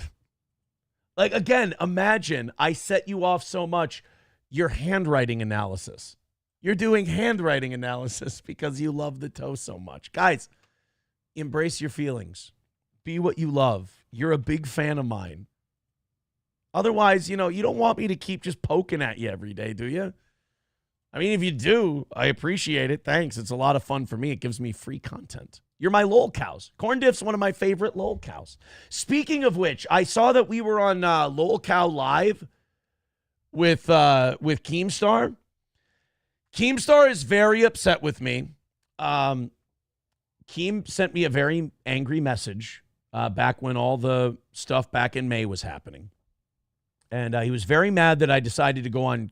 Have I told you guys this before? Keem was mad that I chose to go on Kino Casino rather than Lol Cow Live. I'm sorry. I have more respect for Ashton and I almost said Ashton and PPP. Ashton and Worski than I do fucking Boogie and Wings of Redemption. I'm sorry, Keem. It was so weird because it's like, Keem, you put together a show done by retards for retards, and then you get mad that I want to go on a show that's not hosted by the retards. Sorry, Keem.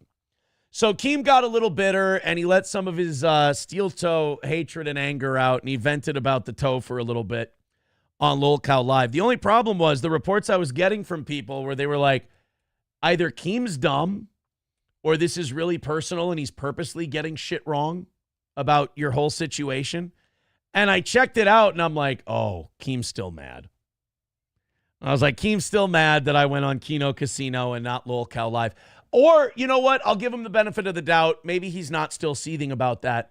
But they got a lot of shit wrong. Like, basic shit. Like, you could have watched. I don't think they prepped that show. I think Keem said, let's just do a freak show, and we'll put these freaks on and let them talk.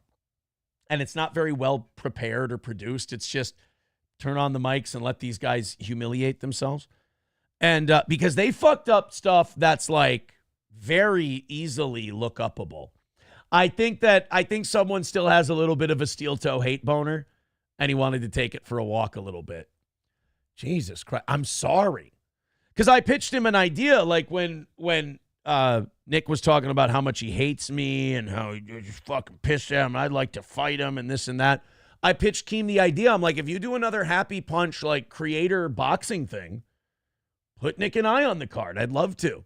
And he's like, I would, but you turned down Lol Cow Live for an interview when this was all going down. And he was like, and this was months after. And he was still hanging on to that. And I'm like, Jesus Christ. You want to know what happened? The guys from Kino Casino reached out to me first. That was it. Ashton, PPP, They reached out to me. They said, can you come on tomorrow or Sunday or whatever it is? And I said, yeah, sure. And then Keem asked me, and I said, well, I can come on after I go on the casino. And he shit on the casino, and he badmouthed Ashton and Worski. No, way bigger audience here. You're going to get way more people talking to you on Lil Cow Live than you will going on the fucking Keno Casino show on Kick. And I'm like, well, I don't really give a shit about that. They asked first. I gave them my word that I'd show up. And so I'm showing up. I'm going to do their show. And I told Keem, I go, I can do yours after. I didn't say no to going on his show. I just said I have to go on Keno Casino first. No, that's not good enough. So I guess he's still pouting about it. Either that, I'd like to give him the respect that it's personal and he's still just pouting about it, because otherwise he just failed to do basic research on the shit he was talking about. I think he's still a little butthurt that I didn't go on his show and give him the rub, as they say in the biz. And so he just decided, you know what, let's just try it. When we talk about this, let's try to make Aaron look as bad as possible, which is fine. Like, you wouldn't be the first person to do that. I mean, it's fine with me. It's just, no offense, buddy, I kind of know where the motivation is coming from. And it's grapes you left in the fridge a little too long and they turned sour a bit. Coyote NV says no love for the Gophers. You know, honestly, Coyote, thank you very much. I have to admit, it was Friday, and then you had the Vikings getting their ass kicked on Sunday. I forgot. Yeah, the Gophers won the Duke Mayo Bowl. And somebody sent me a tweet, because if you win the Duke Mayo Bowl, instead of pouring Gatorade over the coach, they dump a bunch of mayo on PJ Fleck. And somebody tweeted at me and showed me PJ Fleck, or it was either that or on the Toe Boys Facebook page. They sent me PJ Fleck getting doused in mayo. And they went, this was a normal Friday night for Aaron back in Spicer. Like, fucking guys. They're fun. I mean, I'm not going to pretend they aren't funny. Hobo Chili Recipe with $2 says, hey Aaron. Let's put Hobo on the board for $2. Well, he's not on the board, but let's put him on the scorecard at least here for $2. And Chevy Fan for $5. Chevy's now tied for 4th here early in the week. Hobo Chili says, hey, Aaron, tell me how Detroit's ass tastes. Suck it, you faggot. Sincerely, the team that actually beat Detroit from Champa Bay. This is what happens when your team gets their shit pushed in the night before. You got to take it from the likes of Hobo Chili Recipe. New Guy says, you're a boxer and he puts on fights. Do the show just for that. I told him I would love to do a fight card, but he's mad that I didn't go on Low Clown Live, so he doesn't want to do it. He's standing in the way of money. Chevy Fan with $5 says, go to 3 hours, 11 minutes, and 13 seconds. Well, what is it? If it's good, I will. If it sucks ass, I'm not going to. Thank you very much, Coyote. Thank you, Hobo. Thank you, Chevy Fan. That puts us 2:30 away from today's goal. Streamlabs, PayPal, Super Chats, Rumble Rants. Let's get this thing to 200 in the next 25 minutes by the top of the hour. I appreciate it. This is what the leaderboard looks like so far today. We've got Wally World in first with $50. Coltrane in second with 15. Waylon in third with 11. And then a three-way tie for fourth at $5 with S Jockey, Ablo Pacheco, and Chevy Fan. Thank you very much. 2:30 away from today. Where is that, Chevy Fan? Let's go find that Rumble rant here. 3:11. Oh, yeah, I saw the Anthony thing, too. Anthony called me a comet that shoots through the soul. It's like a 1-minute clip. I saw it yesterday. Anthony said that Steel Toe's like a comet that comes through once every 70 years. You don't know where the fuck it came from or where it's going. And I was like, that's really nice. I appreciated that. He was like, weirdest fucking thing. The Steel Toe guy. He just comes out of nowhere. I took that as a supreme compliment. He also thanked me for being a big fan of his. I liked it. Like, people asked him about Steel Toe, and I'm sure they wanted him to shit on me. And all he said was, like, I've watched his show a few times. It's not my cup of tea. So I don't watch very much of it. He says, I'll watch clips here and there. Cool. Thank you, Ant. I obviously, I was a huge Anthony Cumia fan. He was one of my biggest influences back when I would watch Opie and Anthony. So, yeah, I thought that clip. I'll admit, when I opened the clip, I was like, oh, God, what's he going to... And then I got to the end of the clip. I'm like, well, that's sweet. Thanks. Appreciate it. And, like, it's really weird when someone describes you as exactly the way you'd like to be described. Like, it sounds like you paid him to do it. He's like, yeah, he's like a comet that comes in once every 70 years, and then it shoots through and leaves, and you go, what the fuck was that? It's kind of how I imagine this show. We just kind of come in, throw shit around, fuck around, have a good time, and then when it's over, people go, what the fuck was that all about? That's the indelible mark that Steel Toe wants to leave. So, thank you. And then, yeah, and then when he mentioned he didn't remember Nick Rekieta's name, he just goes, the lawyer guy. I heard he and his wife got involved with the lawyer guy.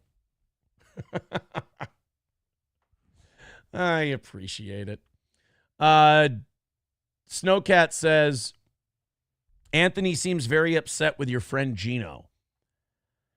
Yeah, I mean, maybe we check it out later. I heard that he and Gino patched things up, or did I have that wrong? That Gino called him and apologized, or maybe that was somebody else just fucking around. But I thought they patched it up. Andrew's son says, you probably haven't noticed, but you actually sound a bit like Anthony. I listen to him way too much. I listen to Common Man Dan Cole too much. I listen to Bernard too much. I listen to Anthony too much. I listen to Stern too much because my delivery has kind of become like an amalgamation of all those things. McBuster says, I listen to Howard Stern multiple times a week for over 10 years, and I never even knew who Anthony fucking Cumia was until this stupid verse. Why? Like, one thing I will say about doing a show is that, like, even as the host, like, the internet's thirst for all things negative is so strong that, like, people almost just call you the gay F word if you say anything nice because they just want to poke you and go, say something mean that people can clip, you know? And, like, I'm like, hey, I thought what Anthony said was nice enough. It was fine, whatever. And then I go right to the chat and they're like, fuck him, that piece of shit. Don't even give a fuck about him. And you're like, well, fuck me then. I'm sorry. Coyote NV with $4.99 says Joy Taylor was second mic on The Herd for 2 years. Oh, okay.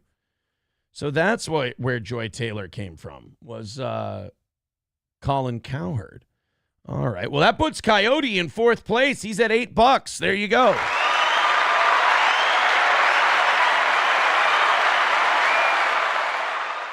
Thank you. Coltrane with $1 says Aaron hits gold occasionally, and that's what keeps me around. Nurembergers, Macho Man explaining COVID, and abortion boats. Yeah, we've been known to have our gems. We talk shit, and then funny things come out of my mouth every once in a while. And I like to instigate with people. Let them play right into my hands. Right, Corn Diff? Sorry, buddy. All right, let's go. Oh, I'm so excited about this one.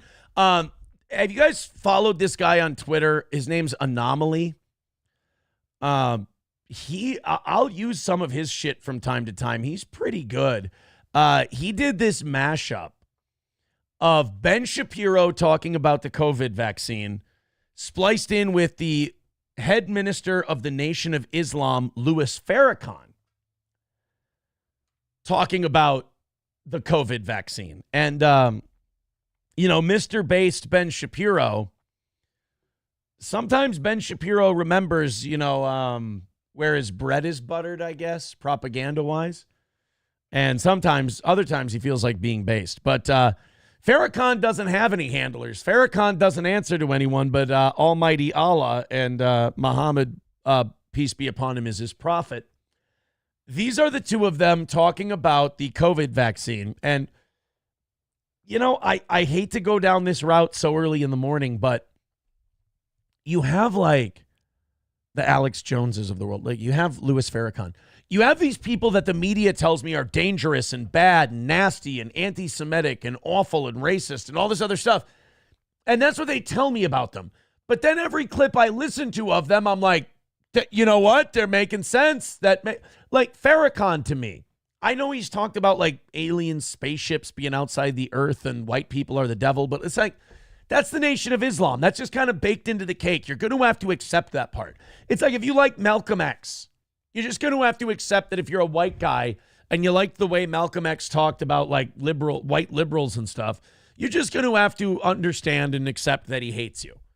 Although he stopped hating you, and that's when they killed him. They had him killed once he started liking Whitey.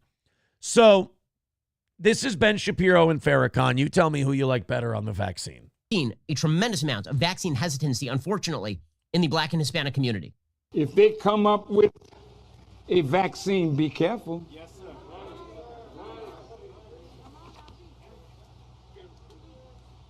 Don't let them vaccinate you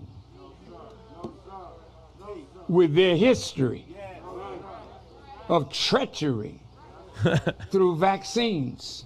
Hey, I mean, look, Tuskegee experiment, you know, the way we've used black people as test bunnies for different vaccines and medications and STDs and things like that. I love how, like, Ben Shapiro, his Jewish disdain for black people, like, got confronted with his skepticism of big pharma, and he let his dislike of black people control him on this one. He's like, this vaccine hasn't, like, any excuse for these guys. There is a point where you get too conservative, and Ben's one of them, where you look for reasons to be critical of black people. You look for reasons to be critical of the black community. You don't see something and then go, well, here's an example of what people talk about. You find the thing, you find the story, and then you try to tie it into the way you feel about black people. That's what Ben Shapiro did with the vaccine early on. And now he wants you to forget that he ever did that. So he goes, there's a lot of hesitancy with the vaccine in the black community. Why are these black people so uneducated and not wanting to get medication? Black people are going to be the reason that we have to get locked down again. You know that's where he wanted to go with this. Instead, Farrakhan's like, yo, black people, they fucked with us for a long time. Don't you go be taking that experimental vaccine.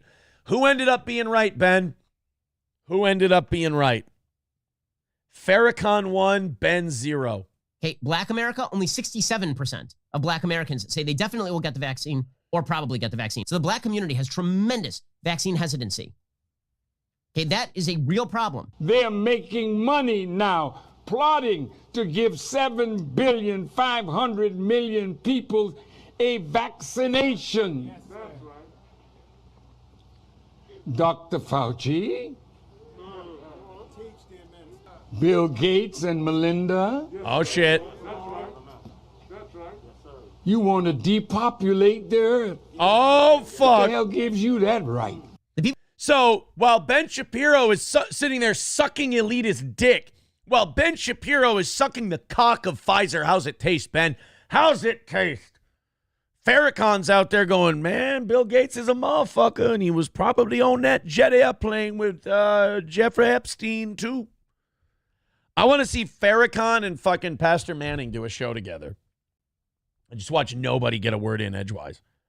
But I love that Farrakhan was way ahead of this before old based Benny, old facts and logic. I'm blowing your mind with facts and logic.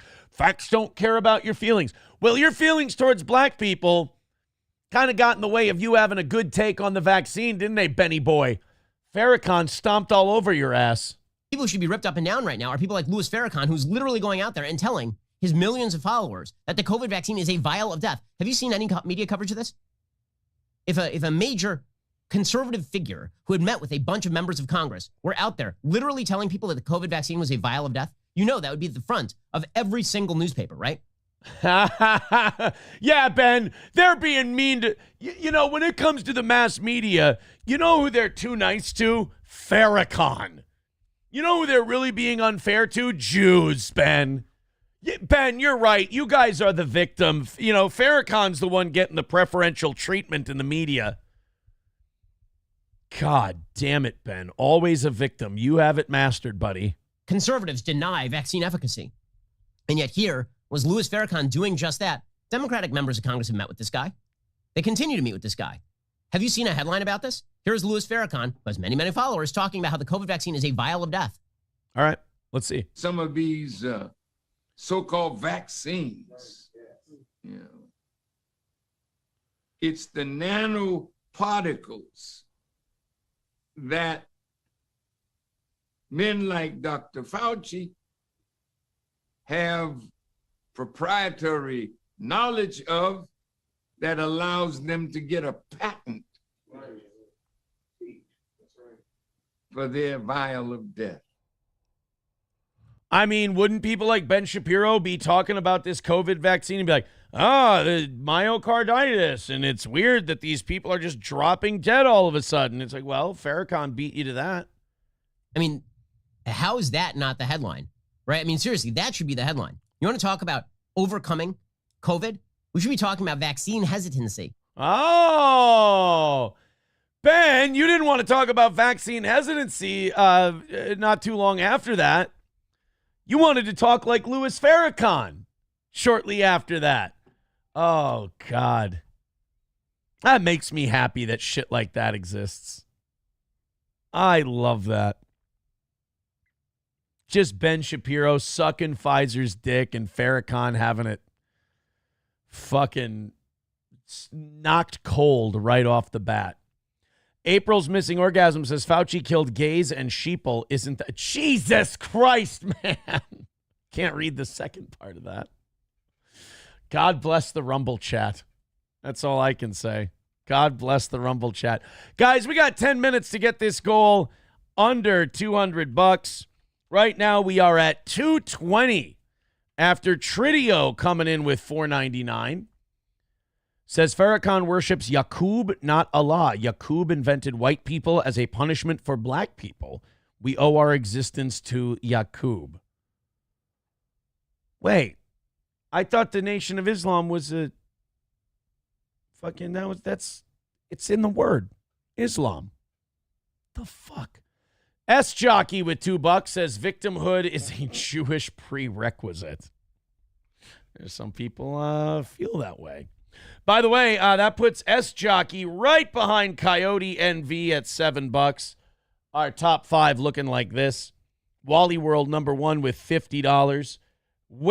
Coltrane in second with $16. Waylon in third with 11, and Coyote in fourth with 8. And then we got some 7s and 5s hanging in there. $220 away from today's goal. Keep us on track. Go click the PayPal or the Venmo link or the Streamlabs link. Throw a 20 in there. We'll have this thing. We're one person dropping $20 away from being off to a great start here for the first half of the Steel Toe Show, and very little, almost no goal talk today. Wow. Thank you guys very much. Keep it up. Keep it going. I appreciate it. Links are in the chat. Drop a 20 in there in the next 10 minutes, and we're looking good for today. All right, let's get to this Pat Dixon, Patrick Melton thing, because this is very fascinating to me. You know, I'll admit that this is a full-blown, there is a pylon going on right now on Patrick Melton, but it's a pylon of his own making because he just can't stop fucking up. He's ran himself out of every community he's tried to attach himself to. He's been getting absolutely owned and destroyed by, I mean, you name it, Red Bar, Chad, me, other people. The interesting thing about Melton, though, the thing that makes him different from everyone else, aside from the fact that he owes me his career, I'm his biggest accomplishment ever. Me having a show and being successful is his biggest accomplishment, which I mean, God, I would feel like such a big piece of shit if I had to admit that. It's probably why he can't admit it. He'd probably think about doing terrible things to himself if he had to admit that. But Patrick recently, I mean, you've had the Third World Aristocrat video clips. You've had the clips of Melton talking about children. I don't want to upset Granny's coworkers. By the way, Granny's coworkers should be code for Melton at this point. I don't want to upset Granny's coworkers, but Patrick Melton gets really mad, and he'll sometimes dox people. He'll say, I mean, I don't even think he got mad at me. I mean, and said those things about children, because he was talking about that stuff before me, during me, and after me. He's just got a problem with the way he views children. And he's been catching a lot of shit for that, and that cost him a lot of fans and money, is his own words.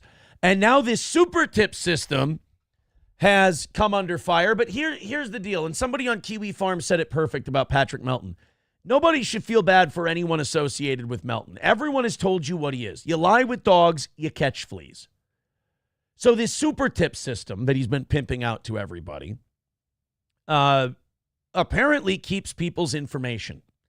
Pat Dixon told us this. According to Pat Dixon, the super tip system keeps your information. Now, nobody should trust Patrick Melton with their personal information. I know this personally. He's bragged about illegally accessing my personal information, and he's being investigated for it currently.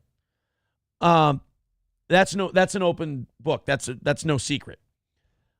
He's also shared details that he knows about other people when they cross him. Fans, they can just be people on Discord or YouTube or whatever.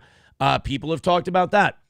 Now, Pat Dixon talked about how he was able to get one of his ex-girlfriend's info off the super tip system.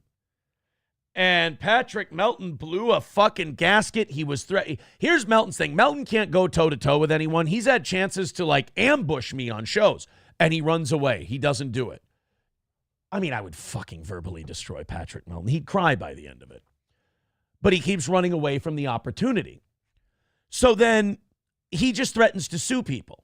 He's threatened to sue me. He's threatened to sue Pat Dixon. He's probably threatened to sue Chad. He's kind of like Stuttering John in that way. Stuttering John and Patrick Melton have one thing in common. Everything is actionable. They should talk to their attorneys about everything. Ironically, Melton's the only one who's, you could argue, has harassed people. Melton's the only one you could argue has literally committed felonies and broken laws, you could argue. We'll find out. But you would trust this guy with your personal information? Because fucking I wouldn't. I wouldn't. I would dump this super tip system right away if Patrick Melton has anything to do. The only way they can save this super tip system long term is to get him the fuck away from it as much as possible. And people say, oh, well, then Moody would be in control of it. That guy, mark my words, that guy's fucking weird too. That guy's got a problem. There's something wrong with that guy. There's some synapses not firing. He's kind of a weirdo too. He said some fucked up things about AI CP and like how we should be understanding of pedos, that they were born that way. It's like, this guy is fucked up. It's a weird dude. So I wouldn't trust anybody with that system. I would trust like a PayPal or a processor or something like that. I wouldn't trust Patrick Melton or anybody who does lolcow internet shit. Let's go ahead and check out this Pat Dixon clip. Pat at first outed the super tip system. Then he tried to back down off it. But then I guess Melton kept pushing Pat Dixon, so Pat Dixon pushed back a little bit more. I don't know. Is there a reliable narrator in this entire story? I don't know. Let's check out the clip. And then we got to get to talking on the front porch and some other people throwing us a few bucks. I appreciate that so much. What are you doing? Like, what are you I'm sorry. The person who clipped this small little box. I can't help it. doing? No, I thought you were allowed to do anything. It's your data. Holy shit. Patrick throws the best little bitch fits too. He just starts sounding like a whiny kid who doesn't get his way. I will say, a Melton meltdown, which happens at least once a show, is very entertaining to watch, because for a guy who wants to like pick on people or talk shit about people or obsess about people, he is so thin-skinned. I said this from the beginning, and you're seeing it come true in real life. I'm like Bill Maher. I guess I was right. You poke this guy once, and he just flies off the handle. Set it and forget it. Old meltdown Melton.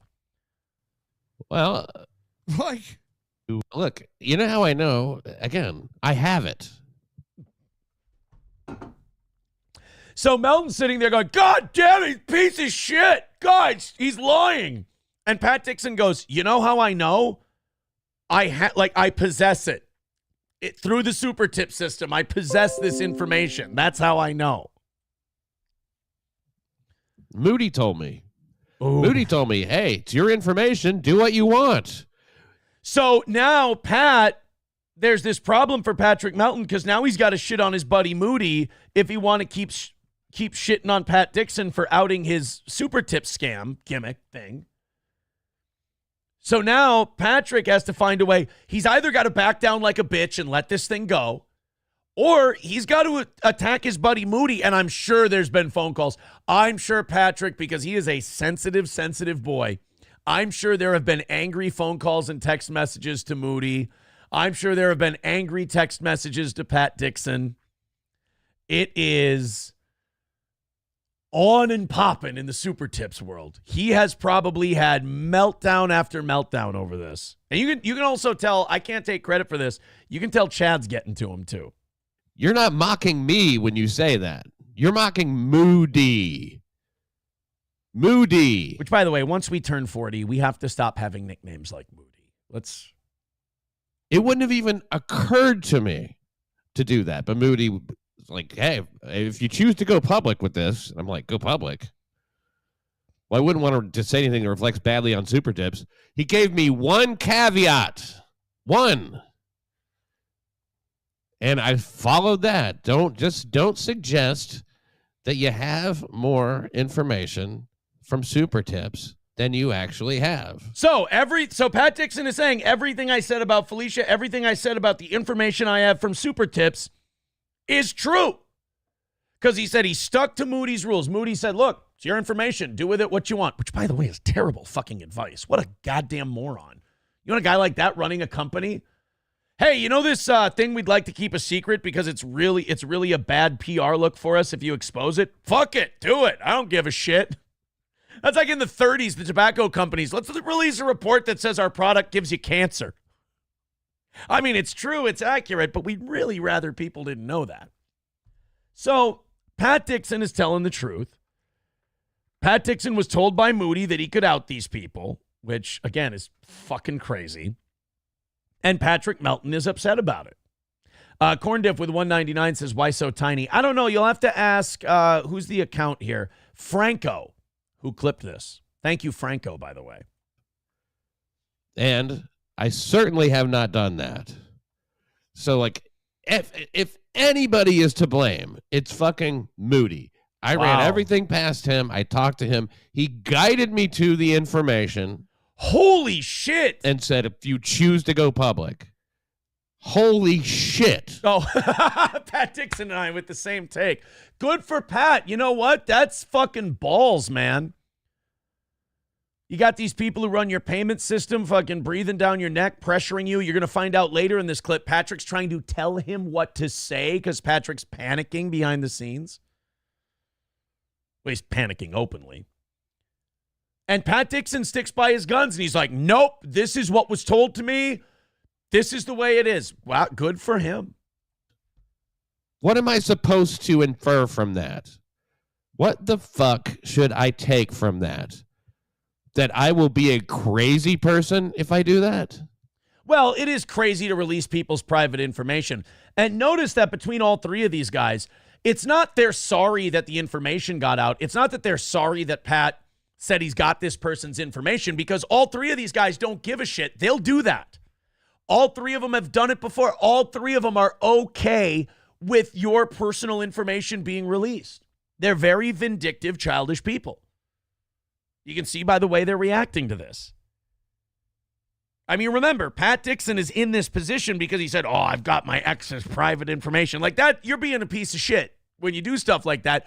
But at least Pat's the only honest piece of shit in this whole thing. The other ones are liars and scammers. Is that what I'm supposed to take from that?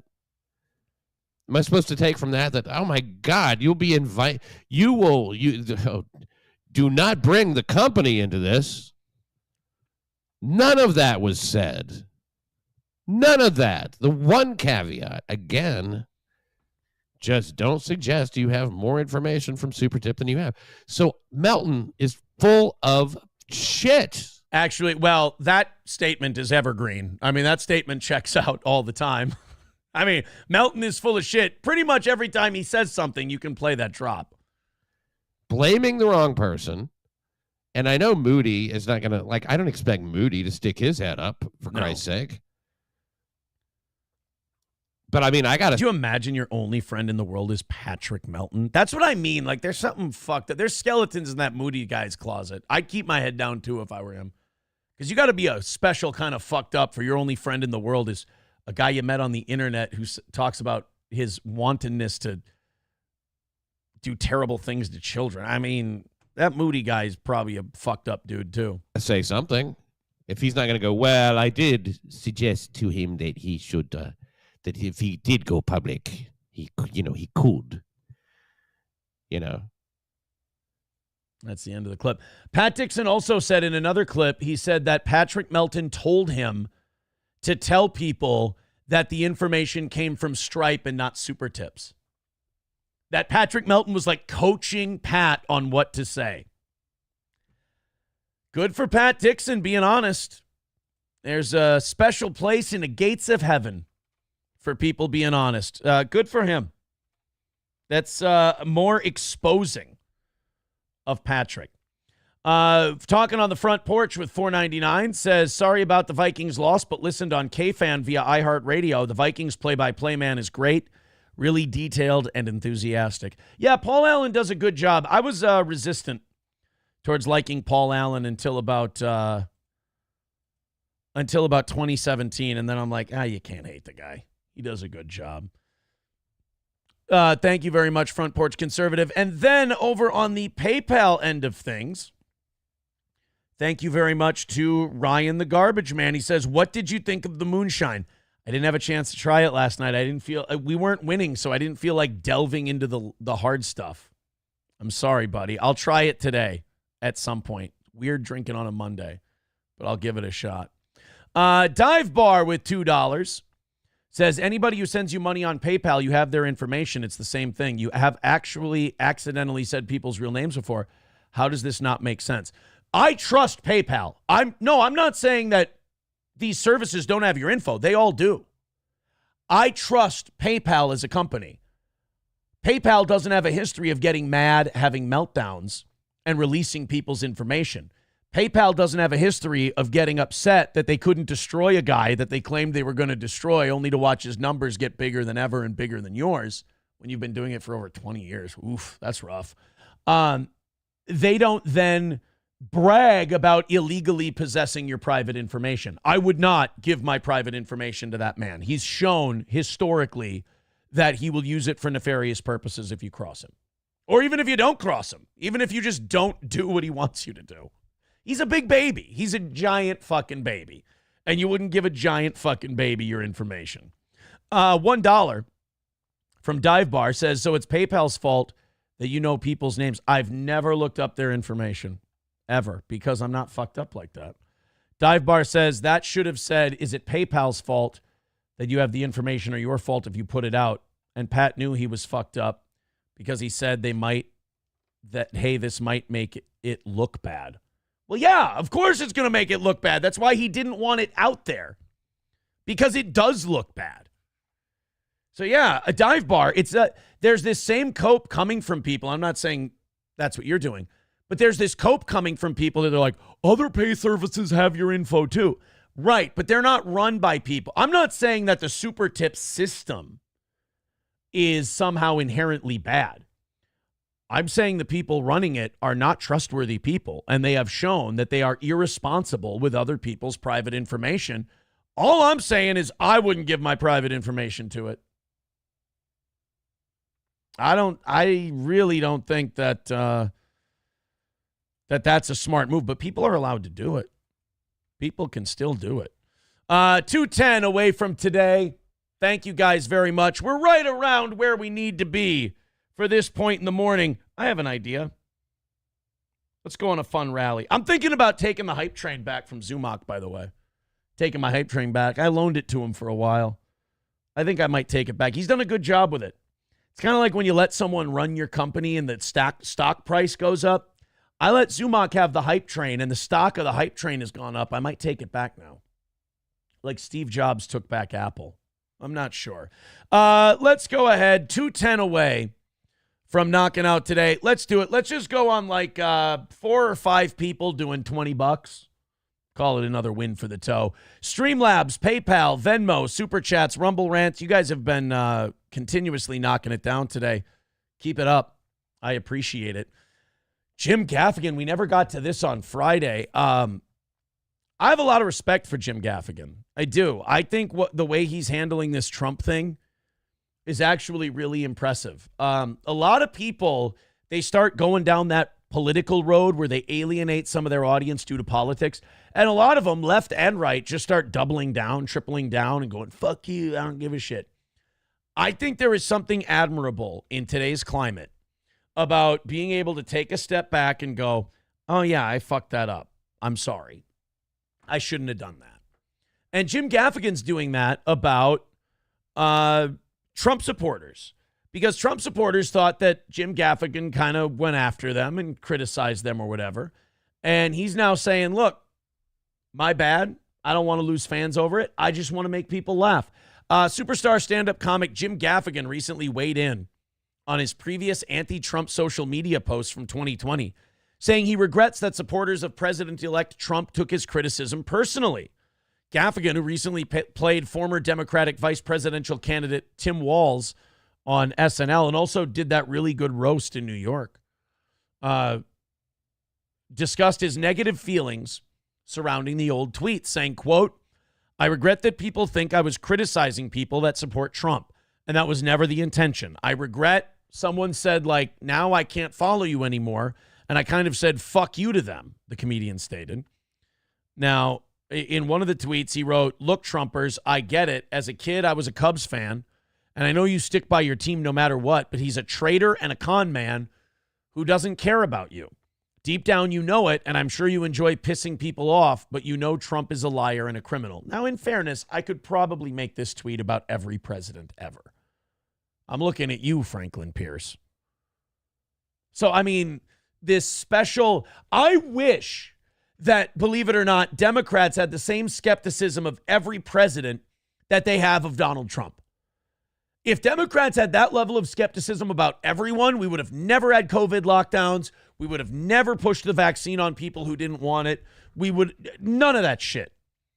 If Democrats had the same skepticism towards every president that they have towards Trump. But the problem is they have a blind spot for everybody who's not Trump. Trump derangement syndrome takes up so much of their brain that they can't look at everyone else. I don't want them to stop being critical of Trump. That's great.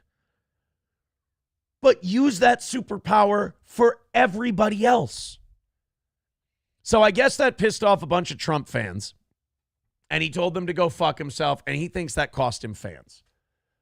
I don't know, man. This goes back to the Whitney Cummings thing. Better late than never. Good for him for, seeing it, diagnosing it, seeing that maybe he was wrong, and then going, hey, man, I regret kind of going hard on Trump supporters. I want everybody to be able to watch, because Gaffigan's not a political comic. He doesn't go on stage and make political points. He's the Hot Pocket guy. He's the bacon guy. Those, like, when your staples are Hot Pocket, my voice is fried. I can't do high notes anymore. When that's your gimmick, politics doesn't really factor into any of that. So Jim Gaffigan losing people based on politics is what the kids call an unforced error.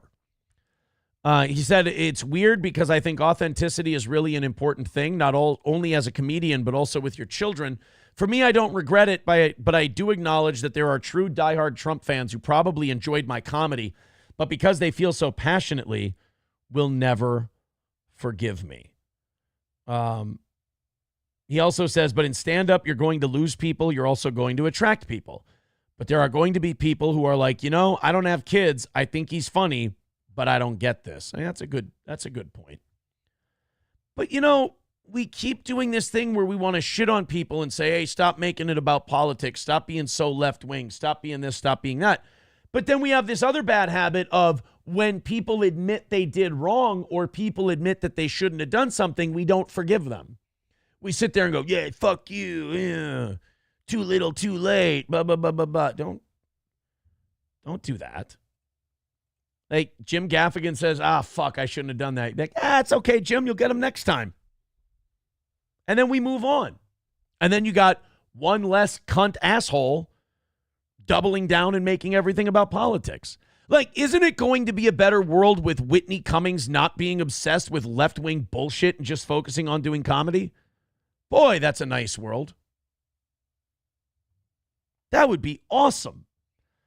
Yeah, people are writing in the chat about somebody being married to or living with a mentally handicapped person. I'll tell you why. I know a lot of people like to throw that one out there.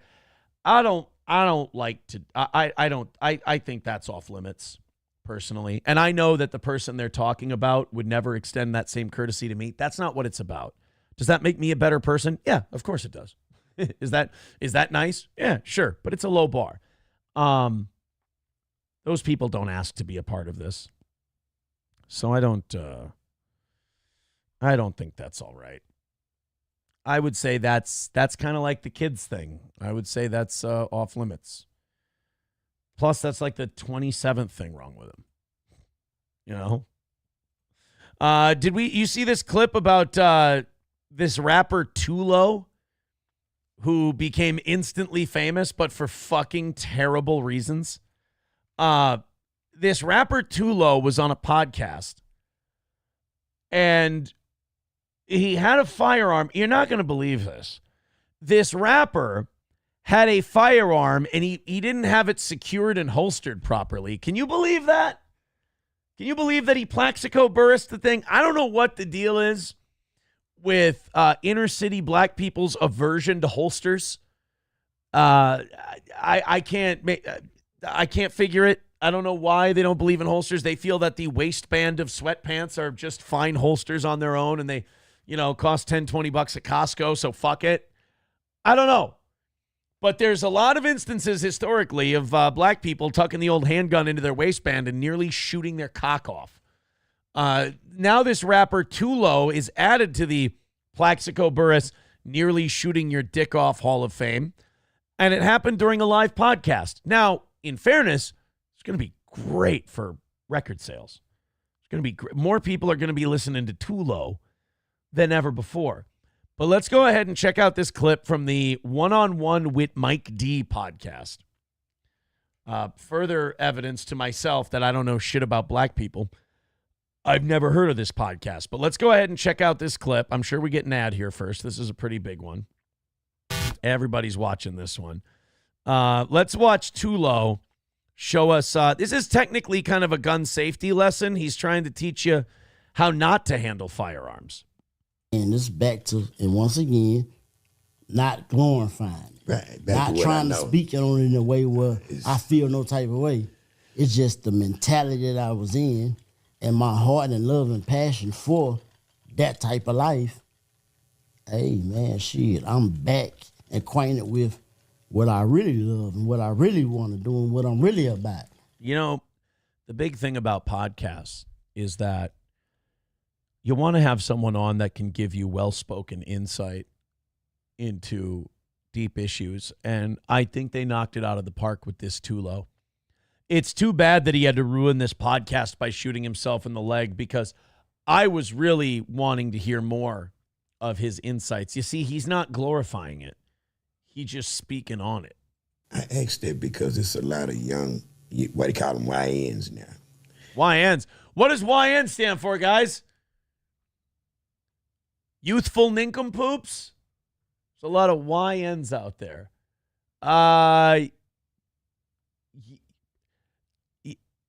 Yeezy neglectors, people who maybe don't take care of their Kanye shoes.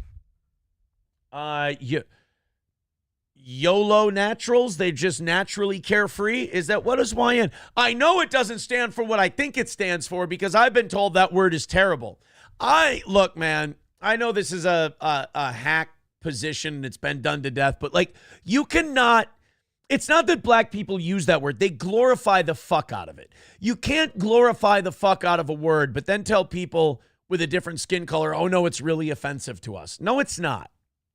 I don't mind if black people want to say, I don't want to let white people use the N-word because I just want to fuck back with white people. I just want to stick it to white people, so I'm not going to let them say that word. Okay, that's fine.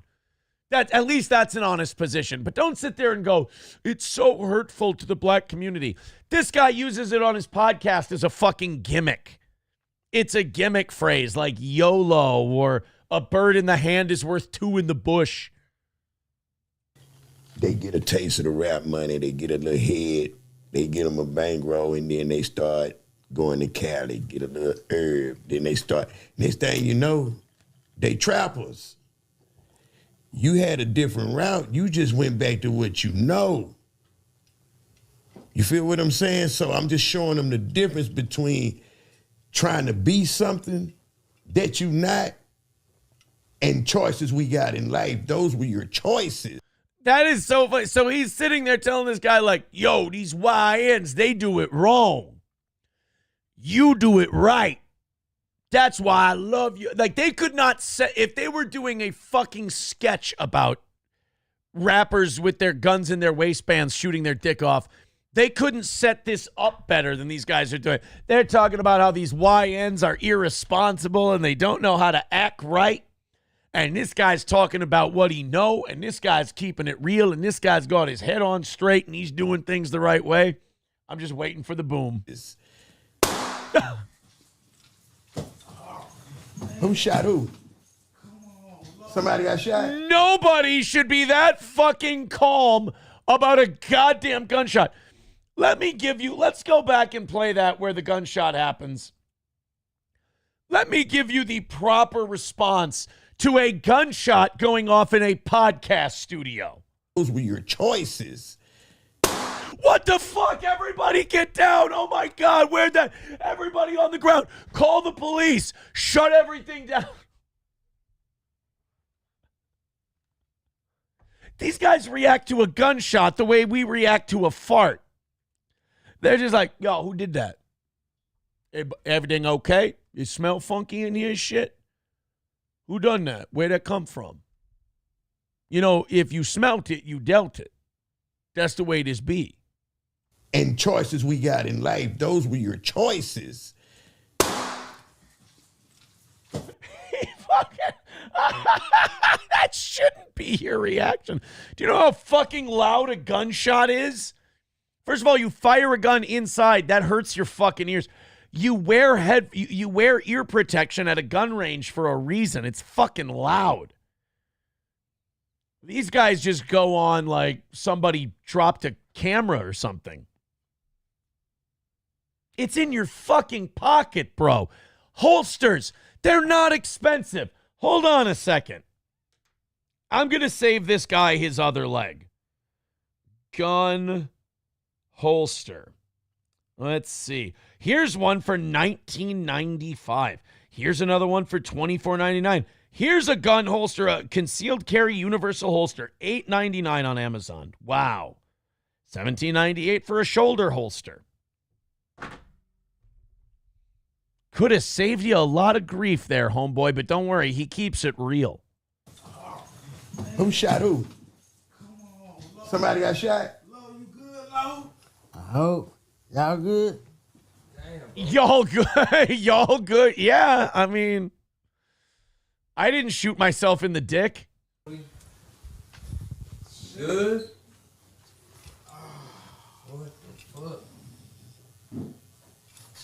Hey, only on the dirty third, one-on-one with Mike D. I thought my nigga shot me. What the fuck is I don't get black people. That's what we have to chalk this up to. I don't understand. I don't. Everybody good? Why did you have to do your shall be live on the reg for the shit and the homeboys? Like, why was that the time to do that? Everybody got shot? I hope. I hope. Damn, bro. How many times have you been shot in the leg that you're desensitized to getting shot? Should? What the fuck? Hey, only on the dirty third, one-on-one with Mike D. I thought my nigga shot me. Everybody good? Damn, everybody good? I hope. I heard everybody say that. Well, she didn't. But oh my God, it's Whoopi Goldberg. Jesus Christ. Okay, Don't upload your videos to YouTube. That's my fault. You'll linger too long on any video, you're gonna end up seeing Whoopi Goldberg. Jesus Christ.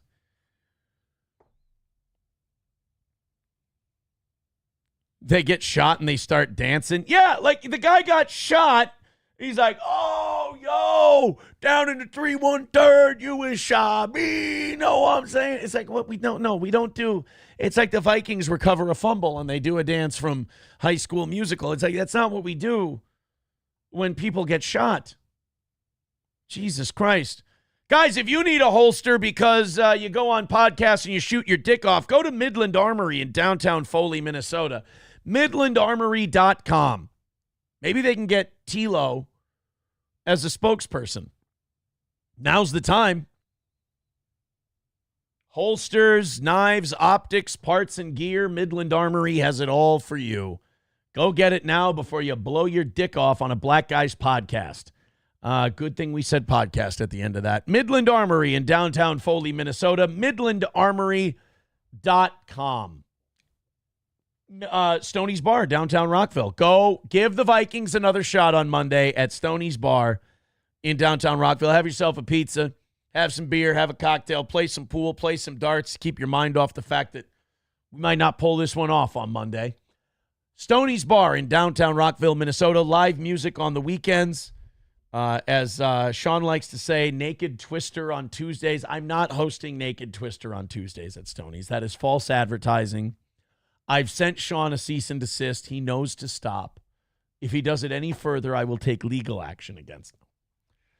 No Naked Twister on Tuesdays. I promise. I mean, it's too cold. You're going to get, your skin's going to stick to the sidewalk. It's going to be bad news bears. Stoney's Bar, downtown Rockville. Also, cold as shit in Minnesota right now. You go in the ditch, your car stalls, you need someone there quick in these temperatures. You need our friends at All Care Towing. All Care Towing, 320-253-5203 for our pals at All Care. Call them when you need them. Call them when you get in an accident. Call them when you need someone quick.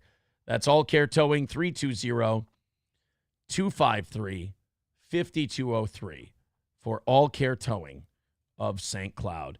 Coyote NV with $4.99 says, why have a round chambered? Dude, when it comes to shit like that, the amount of questions you could ask about why this happened the way it did are endless. Why was a round chambered? Why do we have the fucking gun in our pocket? Why are we on the podcast? Why do we bring the gun to the podcast? What's going to happen at the podcast that we're going to need to draw the gun out of our pocket? A lot of questions. A lot of questions. 2:05 away from today's goal. All right, guys, now we're at the point where we do need to get moving on this goal. I would appreciate it if we landed some chunk plays here like we were the Lions offense. Give me some Gibbs-like chunk plays, some Jared Goff-like chunk plays, 10, 15, or 20 here on Venmo, PayPal, Super Chats, Rumble Rants. Gift those Rumble memberships. Gift those YouTube memberships, man. We could see those membership numbers go up quite a bit.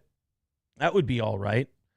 Maybe we need to start putting some of these episodes up on members only. Who knows? But that number is what keeps this show on the air. So if we could get that down to 0, I would appreciate it so we could start the week off right, knock out that goal, call it another win for the toe. Drop in something nice for us because we're starting to get to that point where the 9 o'clock hour looks shitty, and I don't want to get to that point. So let's get close to $100 here in the next couple of minutes. Streamlabs, PayPal, Venmo, Super Chats. It's all been done $10 and under today. So thank you guys very much for that. And if we can do it $10 or under, man, I'm happy. I love it. But 20. Oh, no, we did. I'm sorry, Wally World with a 50. We did have the 150. Couple more of those, and we're home free. So let's give them a show. Drop in 5, 10, 15, or 20. Another day where we got off to a hot start the first hour and a half or so, and we've started to cool. Let's heat back up. Oh, the Hooters waitress who tried to fuck the cop to get out of a DUI. Well, I guess make out with him. This one's fun. A Hooters waitress, which I got to give Hooters a lot of credit. Hooters has found a way to survive in the era of free porn, OnlyFans, all these other platforms where people can see naked women at will whenever they want. Hooters has found a way to keep the scantily clad, I mean, not even scantily clad. You got like bikini baristas now, women barely wearing anything, pouring coffee, bartenders who barely wear anything at all. Hooters has found a way to, as their attire now becomes conservative in some ways by modern standards, still hang in there. Good for Hooters. But this waitress decided to drive home from, I think she was driving home from work or driving to work drunk. And look, sometimes when you want to get out of a ticket, you'll do anything you can to get out of the punishment. And this woman tried to use, we'll call it the Joy Taylor defense. Let's go ahead and check this out. Throw in a few bucks on PayPal, Streamlabs, Venmo, and Rumble Rants so I don't do this to you every 5-10 minutes. Let's go on we're one short rally away from not having to worry about it. So let's have everybody throw in 10, 20 bucks and call it a win for the toe. What do you say? We're going to make out here. Okay. We're going to make out here. No, we're not. Here, turn off the lights. Stop right there. Turn off the lights. We're going to make out. Wait, stay. Okay, I love her. Okay, I love her already. I love her instantly. Turn off the lights. We're going to make out. I thought she was going to say turn off your body camera. She probably wants the filming. Yeah, turn off your car, get all the lights, call the power company, tell them to shut down the street lights. I like this. She's not just trying to bribe the cop out of giving her a DUI. She's trying to create an ambiance. She's trying to create romance. I want to make out with you. Turn off the lights, though. She wants, she wants secrecy. Stay right there. That's my bad. That's my bad. All right. I gotta pee, bro. I know. I have to pee as well. Ma'am, we got to pick a street here. You're falling apart on me a little bit. Either you're trying to fuck this guy to get out of your DUI, or you got to pee. You're taking a real risk thinking this guy's into some shit by trying to combine the sexiness and the making out and the fucking and the peeing. This is kind of where body cams have ruined it for police officers. As good as it is to protect them from like lawsuits and charges and shit like that, I mean, what if you're a single cop and you do want to get some pussy? I mean, I'm sure this guy wants to fuck this chick way more than he wants to give her a DUI. But you can't do that now because everything's recorded. You can't take her back somewhere, fuck her, and then let her go for the DUI. And, honestly, everyone would be happy. She doesn't have a DUI. She was probably going to fuck that night anyway. Now she gets... Before, it's kind of like the Joy Taylor thing. You can't be mad at Joy Taylor. She got really good jobs and great positions just by fucking powerful dudes. She was going to fuck dudes anyway and get nothing for it. At least get compensated for your efforts. This chick was probably going to take some rando dick, if not this night, then another night, and get nothing for it other than questioning her own morality. At least in this case, she gets out. She goes home with no DUI. The cop probably gives her a ride home after they fuck. He's probably a gentleman. Bro, I gotta pee. Okay, do you want to try this first exercise for me? I will do anything for you, Daddy. Wow. You know what? Coming on strong. It would have gone better if she hadn't just talked about how bad she needs to piss. But she's trying. God damn. All right. You in that suit? I'll do fucking anything for you. Can you put your feet? Jesus Christ. Oh, she's top heavy too. Fuck, dude. Let him turn the camera off. He's gonna get shot at by a crackhead next week. Let him fuck. Together. Oh, put my feet together. And your hands on your side. Whatever you say, Daddy. Okay. Now before I'll put we my hand on my start. hip. No, I was grabbing my flashlight. Oh, whatever you want, Daddy. Okay. What do you want, Daddy? Oh, it's right there on a platter for the guy. Come on. Let cops be a little corrupt. We overcorrected. That's the problem. Few bad apples spoiled it for the whole bunch. We just overcorrected a little bit. Before we start. Hey, fair shark. Are you wearing fair contacts right now? Are you wearing contacts right now? No, I'm wearing glasses. Did she just oh my God. Can I show, are her tits out or is that her bra? What website is it? This is on TMZ. They would have blurred it out. I was like, Jesus. I am wearing contacts. Oh, she's wearing her Hooters outfit, of course. Hey, a little corporate product placement on the DUI stop. Can't fire her now. She's going to be famous. She's going to do a lot of business for that restaurant. Hey, you see this? I am wearing contacts. Sophia. Did you see this? Can you put your shirt down? I am wearing contacts. Can you put your shirt down? I am wearing contacts. I swear to God, I'm wearing contacts. Hold on. I want you to think for like 2 seconds. I am wearing contacts. Sophia. You might have glasses, but I am wearing contacts. He's thinking about it. Did you hear that? He's like, Sophia, could you back up? And he put his hands on her shoulders and he's just like, there's no way a red-blooded male doesn't put his hands on her shoulders while she's pulling her tits out at him. And he's trying to push her away, but he's like, God damn it. Fuck. Oh, nope. I have to give her the DUI. This guy should be made the police chief of this town immediately. The amount of restraint. And, dude, the amount of times he's going to get called gay now at the office and the other cops are going to tease him about this. Give him a fucking medal and a promotion and a raise.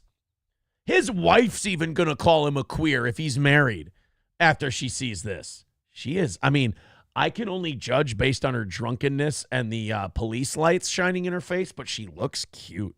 Hey, Sophia. Hey, I swear to God, I'm wearing contacts. Like 2 seconds. Why are you such a nerd, bro?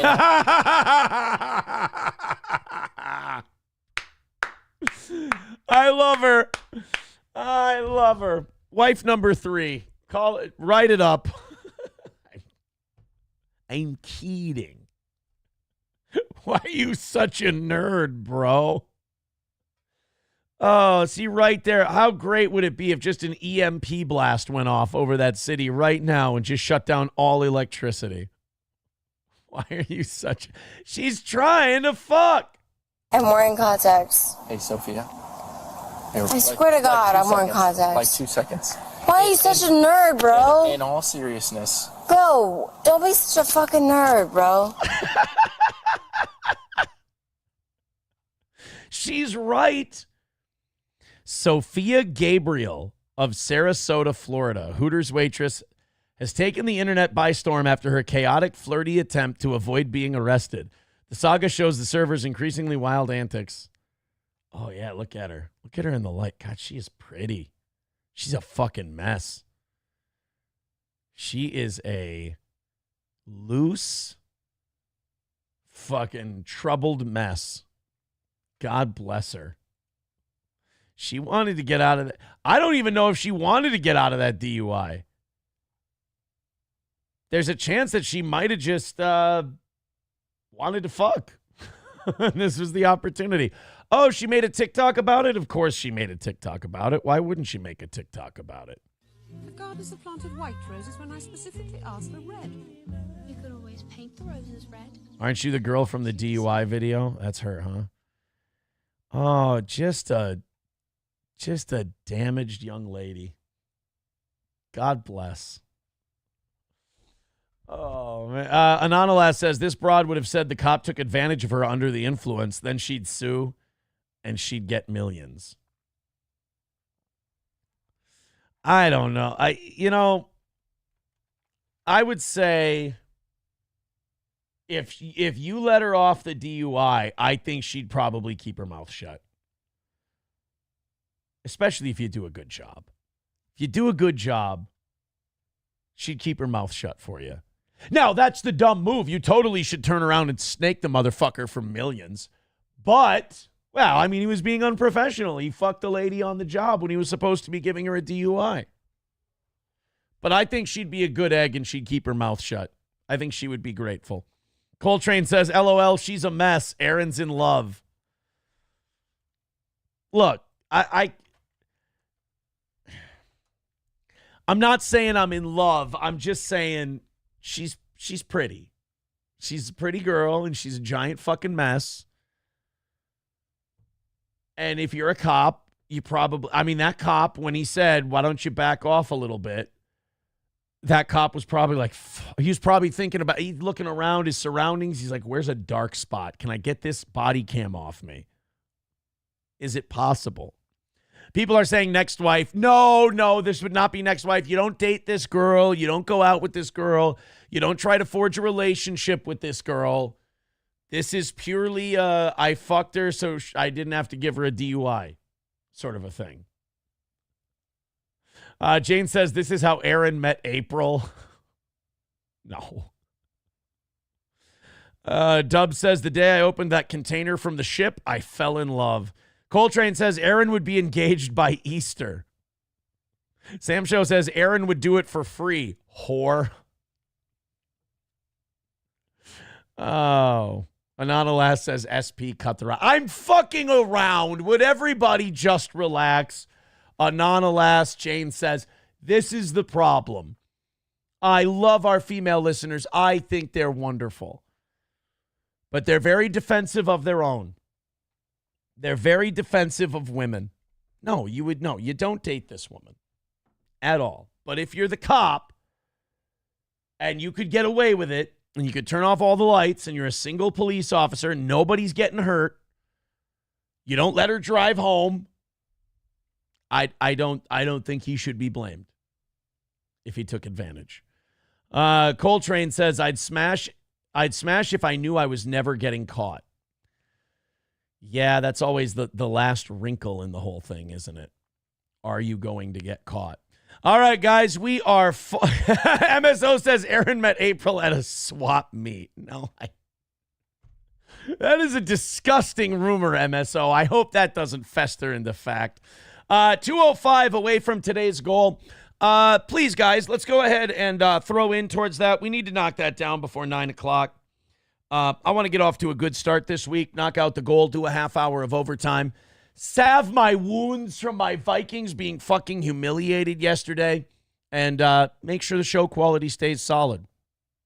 That's where Jockey says Aaron loves slutty, retarded girls. Jane says, you and April said you met at a bar and she wanted to take you home. Well, can you blame her? I'm a dish. You can't blame her. Adrian was cock blocking that night, which, sometimes God sends us angels and we don't listen to them is the problem. God sent an angel named Adrian Washington to look over for me, and it didn't work. I didn't listen to good old Adrian Washington. All right, guys, I want to do this, the Ice-T video. Have you seen this? Ice-T got in a confrontation with a cop, and the internet's kind of torn over this one. They think, yeah, Ice-T, even as an older man, fucking fighting the power, and other people are like, Ice-T's being a bitch. Let's check it out. While we're doing that, guys, let's throw our tithings in. Let's throw a couple of bucks in, because we're at 2:05. And we're 20 minutes away from 9 o'clock, and we've definitely stalled out. I would be very pleased if you guys clicked the Streamlabs PayPal links and threw 10 or 20 bucks in there. If you want to throw in on Rumble, if you want to throw in on YouTube, let's do that. This is as beggy as I want to get today, hopefully. Oh, by the way, I saw that calling myself the beggy monster caught on. I fucking made that one happen, too. People seething about that. I don't know what to tell you. I just like fun names for myself. Beggy Monster's kind of fun. We beg for money on this show. We're an expensive fucking show to keep on the air. I had to replace the old radio income. I'm not going to run from it. I got to embrace it, and I got to have fun with it. And if that causes people... It is kind of weird to watch people try to shit talk you with the stuff you have fun with. I think that's funny. It shows they're not as good as you are at your job. But let's knock out that goal today. Let's hit that 2:05, and let's call it another win for the toe. All right, here's Ice-T. Here's Detective Finn Tutuola of Law & Order SVU talking to the cops, the police, if you will. Sir. What's up, officer? Officer, just let you know you're being recorded, okay? I'm headed to the DMV. That's where I'm going to get all my registration and everything. You know your registration expired since 2021. That's why. Okay. Right there, Ice-T's kind of dead to rights. He knows exactly why he's getting pulled over. And by the way, bullshit, he is not going to the DMV right now. So Ice-T has been driving without registration for almost 4 years now? Dude. Oh, this was from May of 2024. So this just came out last week. So for 3 years, he'd been driving without registration at this point. Dude, this is something I don't get about rich people. Like, I don't understand having all the money in the world. Maybe it's because a trip to the DMV is inconvenient. And if you're Ice-T, you have more than enough money to pay the fine. So fuck it, I'll just not do the registration thing. That could be it. But just be responsible and renew your shit, man.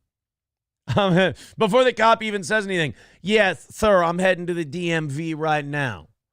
Yeah, your shit's been expired since 2021. What can I say? I'm a slow driver. I'm going. So you have your license expired as well? That's why I'm going to the DMV. Yeah, you fucking idiot. God, if you weren't standing in the way, Ice-T would probably be at the DMV by now. I'm trying to say right now, I'm trying to stop a sexual assault perpetrator in the commission of a crime, and then I'm going to go to the DMV and renew my tabs. You're not really a detective. Yeah, tell that to all the perps I've called. Say you went to DMV yesterday, they said the system is down? Yesterday, yep.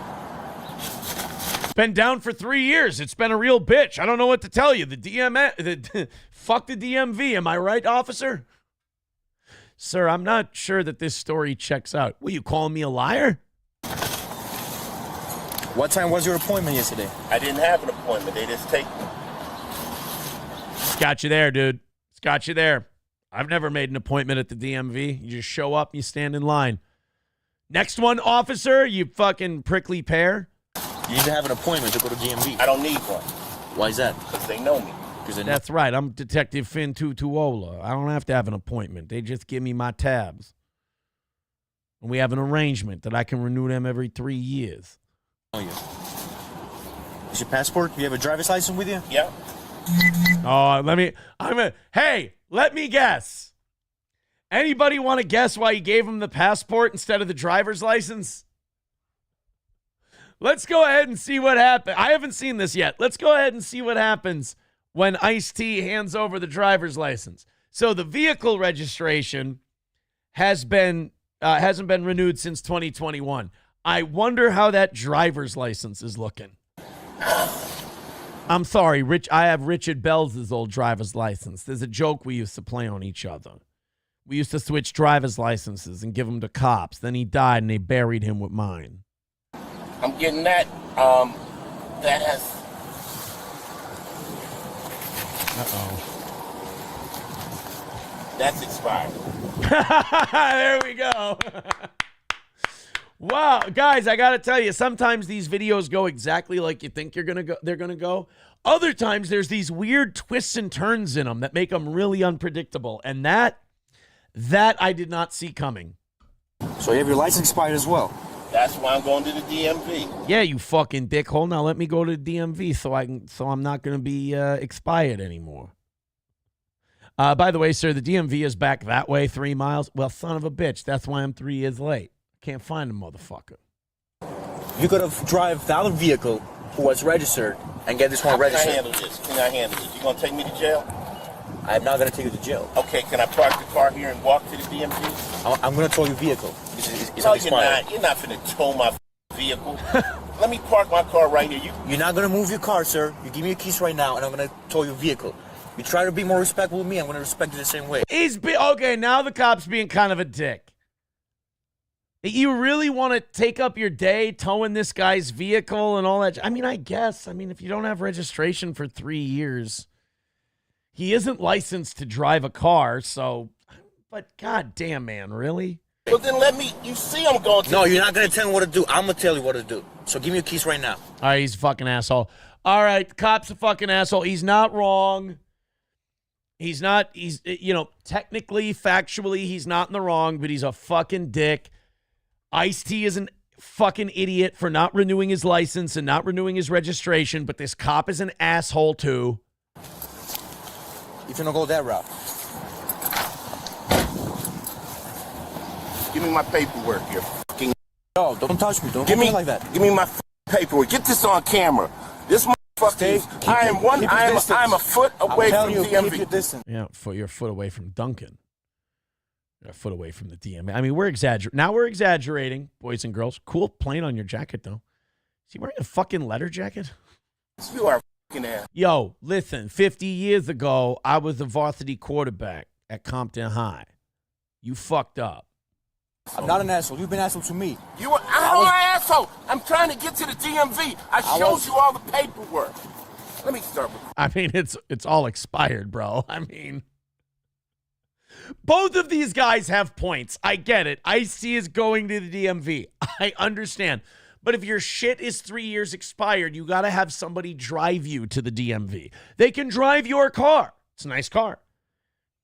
And you can drive it back home, but you can't. You're legally not allowed to drive. So is the officer doing his job? Yes, the officer is doing his job. However, it's Ice-T. You can give him a break. You can let him go to the DMV. You can write him a ticket. Dude, write him a fucking ticket. Find the shit out of him. Get your payday for the county. Why not? But I mean, towing the car, all that shit, that's a pain in the ass. Gordon, you're dumb ass. What's up, Sarge? Hey, what's going on? Like, here's the problem. Like, Ice-T doesn't have a leg to stand on here because he did fuck up, but the cop is being kind of a dick. How are you? I'm trying to get to DMV to register my cars. Okay. I got all the paperwork and everything there. I asked officer, could I just go over here or even park my car so that I could walk over there and get all my paperwork together. He says he wants to tow my car. All right, give me a second. Let me find out what's going on here, and then we'll figure something out, okay? Okay. So, autographed all around if you just let me go to the DMV. my sergeant, we're not going to tow your vehicle, but you're receiving summonses. These are keys. Oh, oh no, man. Now the police sergeant just totally cucked his fucking underling here. That sucks. Now I kind of feel bad for the dickhead cop. So the sergeant knew who Ice-T was, and he's like, yo, don't tow his fucking car. We don't need to tow his car. Let's not make this a bigger deal than it is. Let's just fucking let him go to the DMV, let him renew his shit, and then we'll be done with this. Oh, no. So this guy, like this officer was within his rights to tow the car. Maybe he's more of a CSI guy. I don't fucking know what the story is. But for whatever reason, he wanted to enforce this 3-year late registration thing, and he wanted to tow Ice-T's car away. Ice-T calls the sergeant fucking big times the deputy, and the sergeant goes, don't tow his car. And now this guy has to go, we're not going to tow your car today. You'll be receiving a summons. Fuck. And you know when he gets that summons, he's going to show that he renewed all his shit, and they're just going to let him go with a small fine. Is your paperwork, driver's license, everything you gave me? You receiving? Look, I got 2 white people next to me. You know you can trust me. Why would white people be lining up next to me and shit? Ticket for no front plates? No front plates, 3-year-old vehicle registration, and expired license. Holy shit. If he wasn't Ice-T, his car would be towed and he'd probably be riding to the police station. Where's all the other paperwork? It's in there. Everything you gave me. It's in the vehicle.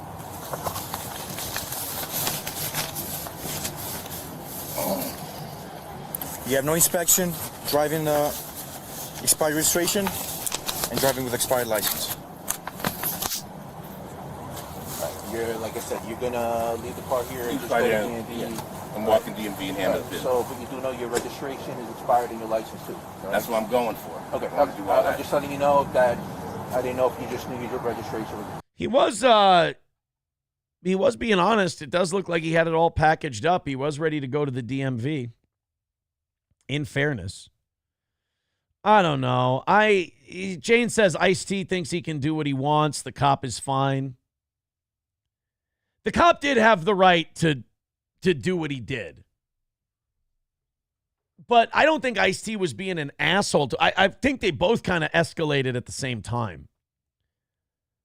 It all works out in the end. Says, yeah, I know the cop is right, but he still has insurance. Yeah, let's focus on what he did have, right? Mermaid Messiah says celebrities think they are above the law. I just think I think that Ice-T was probably thinking like, Jesus Christ, like it would be this. It would be that I'm literally on my way to the DMV. And I get pulled over. Anonymous says front plate is petty, in my opinion. Well, here's the thing. Like, in some states, you've got to have license plates on both ends of the vehicle. Some states, it's only one. I know in Minnesota, it has to be both. Sam Show says he's essentially choosing to enforce jaywalking. He's a fact. Yeah. The cop does not have good bedside manner. Not that he has to, but he wasn't the nicest cop. That's for sure. Ryan the Garbage Man says, everyone donate for Aaron to drink moonshine on air. All right, Ryan the Garbage Man, we knock out today's goal. I'll knock out I'll chill some of your moonshine and I'll have a drink. We'll test it out and I'll give a review. Thanks for the $5. We are an even $200 away from today's goal. Guys, we have officially fallen behind here on Steel Toe. So we had a great first couple of hours today. And now, kind of a nice free start to the week. Now we got to get to the nasty business of making money for this show because we have a little over an hour left and we are $200 away. That's a long ways away. That's a tough hurdle for the toe. So we got to get moving on this as soon as we can. Ryan the Garbage Man now at $10. How's the leaderboard looking? We've got Wally World with $50. In second place, we got Coltrane with 16. We've got Coyote NV with 13. And then Waylon at 11. Thank you very much, guys, for your contributions. We need some big drop-ins here, if you guys could. Some 5s, some 10s, some 20s, some 50s, some 100s. Let's go ahead and drop in so we can have a good start to the week. We were, what were we doing? We were doing 900. We were doing about 900 at our peak today. It's fallen off since then. Hit like, hit subscribe. Keep the toe on the air. Keep the toe going. We've been on a good run lately, and I'd like to keep that up. So Streamlabs, PayPal, Venmo, Super Chats, Rumble Rants. I must say, I've done a very good job not being a beggy little fucker today. And I'd like to keep that going. So if you'd like to see this show continue without me doing this, like I say, all the begging is always in the audience's control. If you don't like that part, you can neutralize it with cold, hard cash, if you'd like. All right, what's next? Good, we're at the Fox Sports thing. Now, there's a lot of this story that's not being told because it's incredibly politically incorrect. Let's go. Joy Taylor. I want to see if we get... Twitter will usually report the, what's really going on. But, the media is going to try and protect the woman in this case. So, the media thought that they had Skip Bayless dead to rights on something here. They thought they had Skip Bayless, trying to pay some woman to fuck him when he was at Fox Sports 1. And the media went, wow, this is juicy. We've got a story here. Problem is they had to dig a little deeper. They had to investigate this whole thing. And what they're finding out is that this whole thing also kind of turned on this Joy Taylor, and we're finding out a lot about her. Let's, oh boy. Oh boy. So we got a couple different clips that we could watch here. Let's go to this channel Self Talk and have them talk to us about it. Joy Taylor, Emmanuel Acho, and Charlie Dixon. Charlie Dixon is the executive vice president. Here we go. Man, so the Fox Sports freak-offs is going crazy right now, man. So in today's video, I want to talk about the Fox Sports lawsuit. That includes Skip Bayless, Shannon Sharp, Joy Taylor, Emmanuel Acho, and Charlie Dixon. Charlie Dixon is the executive vice president of content. Well, I mean, come on. Is this fucking hair lip going to get pussy just by being Charlie Dixon or, does being the executive vice president of content? Sometimes if you're an ugly dork, you become like you become a powerful guy because your motivation is to get pussy, and you're not getting pussy on your own. So you become the executive, you become ambitious, and you become the executive vice president of content for FS1, and now you're in prime pussy getting position. I mean, this man has no upper lip and a row of teeth like a cob of corn. This guy ain't getting pussy, and you know his personality is lacking. He's got a fucked up eye. What the hell? It looks like he was in a fire, but he had really good surgery to fix the wounds. Charlie Dixon ain't getting Joy Taylor pussy from being Charlie Dixon. Charlie Dixon's getting Joy Taylor pussy from being executive vice president of content FS1. And before people think this is going to be some kind of slut-shaming thing, absolutely not. If Joy Taylor can fuck her way to the top, then fuck your way to the top. Like I said, you're going to fuck anyway. You might not fuck a Charlie Dixon, but what are you going to do? You're going to hook up with some, like, she's a young, beautiful woman. She's going to hook up. You're going to hook up with some fucking loser, and then just he leaves the next day, and, you know, you're alone again? Or you're going to fuck Charlie Dixon and host a fucking sports show on national television? You fuck Charlie Dixon. It's not like it's for love anyway. FS1. He joined over there in July 2015. And Skip Bayless is in hot water when it comes to this lawsuit. Shannon Sharpe is okay, but his name was mentioned. Look, Skip Bayless is maybe not going to be fine in all this, but people aren't going to want to talk about the Skip Bayless part. They're going to want to talk about how much fucking was going on at FS1. Because Skip Bayless was trying to pursue one of their co-workers, the hairstylist over there, that was doing Skip Bayless's hair once a week or something like that they said in the lawsuit.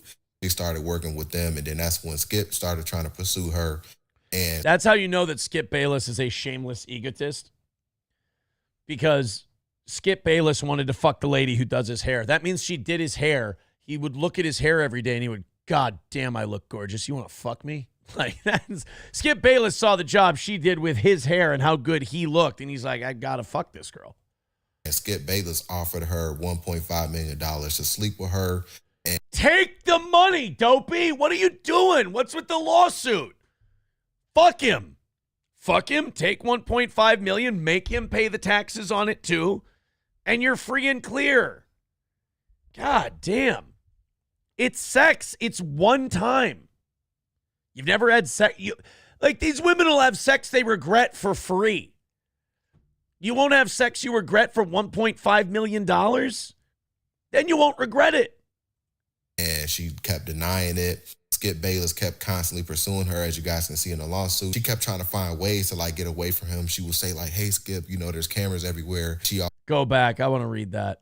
As the suit alleges, approximately 1 week later, Mr. Bayless made another advance at Miss Faraji. Miss Faraji responded, Skip, stop. You have a wife. Mr. Bayless responded,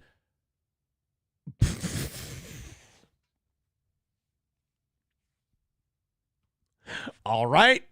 I think I fucking love Skip Bayless. No, his hairdresser said, Skip, stop. You have a wife. Mr. Bayless responded, aren't you Muslim? Doesn't your dad have 3 to 4 wives? What a piece of shit. Miss Faraji responded that her father was dead.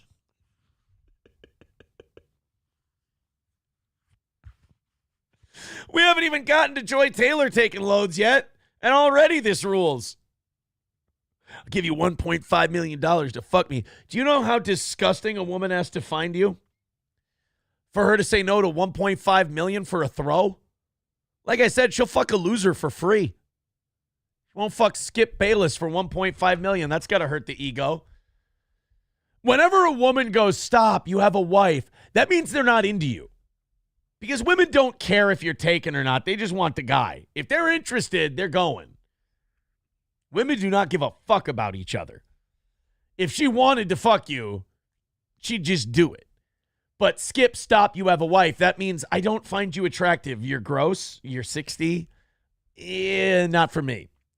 Aren't you Muslim? Doesn't your dad have 3 to 4 wives? So then she goes, so smooth talking Skip Bayless trying to spit game at this chick. She then goes, my dad's dead. Fucking Debbie Downer over here. When Mr. Bayless looked taken aback, she made an excuse to leave. Like, get away from him. She would say, like, hey, Skip, you know, there's cameras everywhere. She also said Skip will. Faraji reportedly informed Bayless about a possible cancer diagnosis, hoping to stop the sexual advances, but he continued with it. So this woman so badly wanted to not fuck Skip Bayless that he'd be like, hey, how about today? You want to get some dick? And she was like, I have cancer.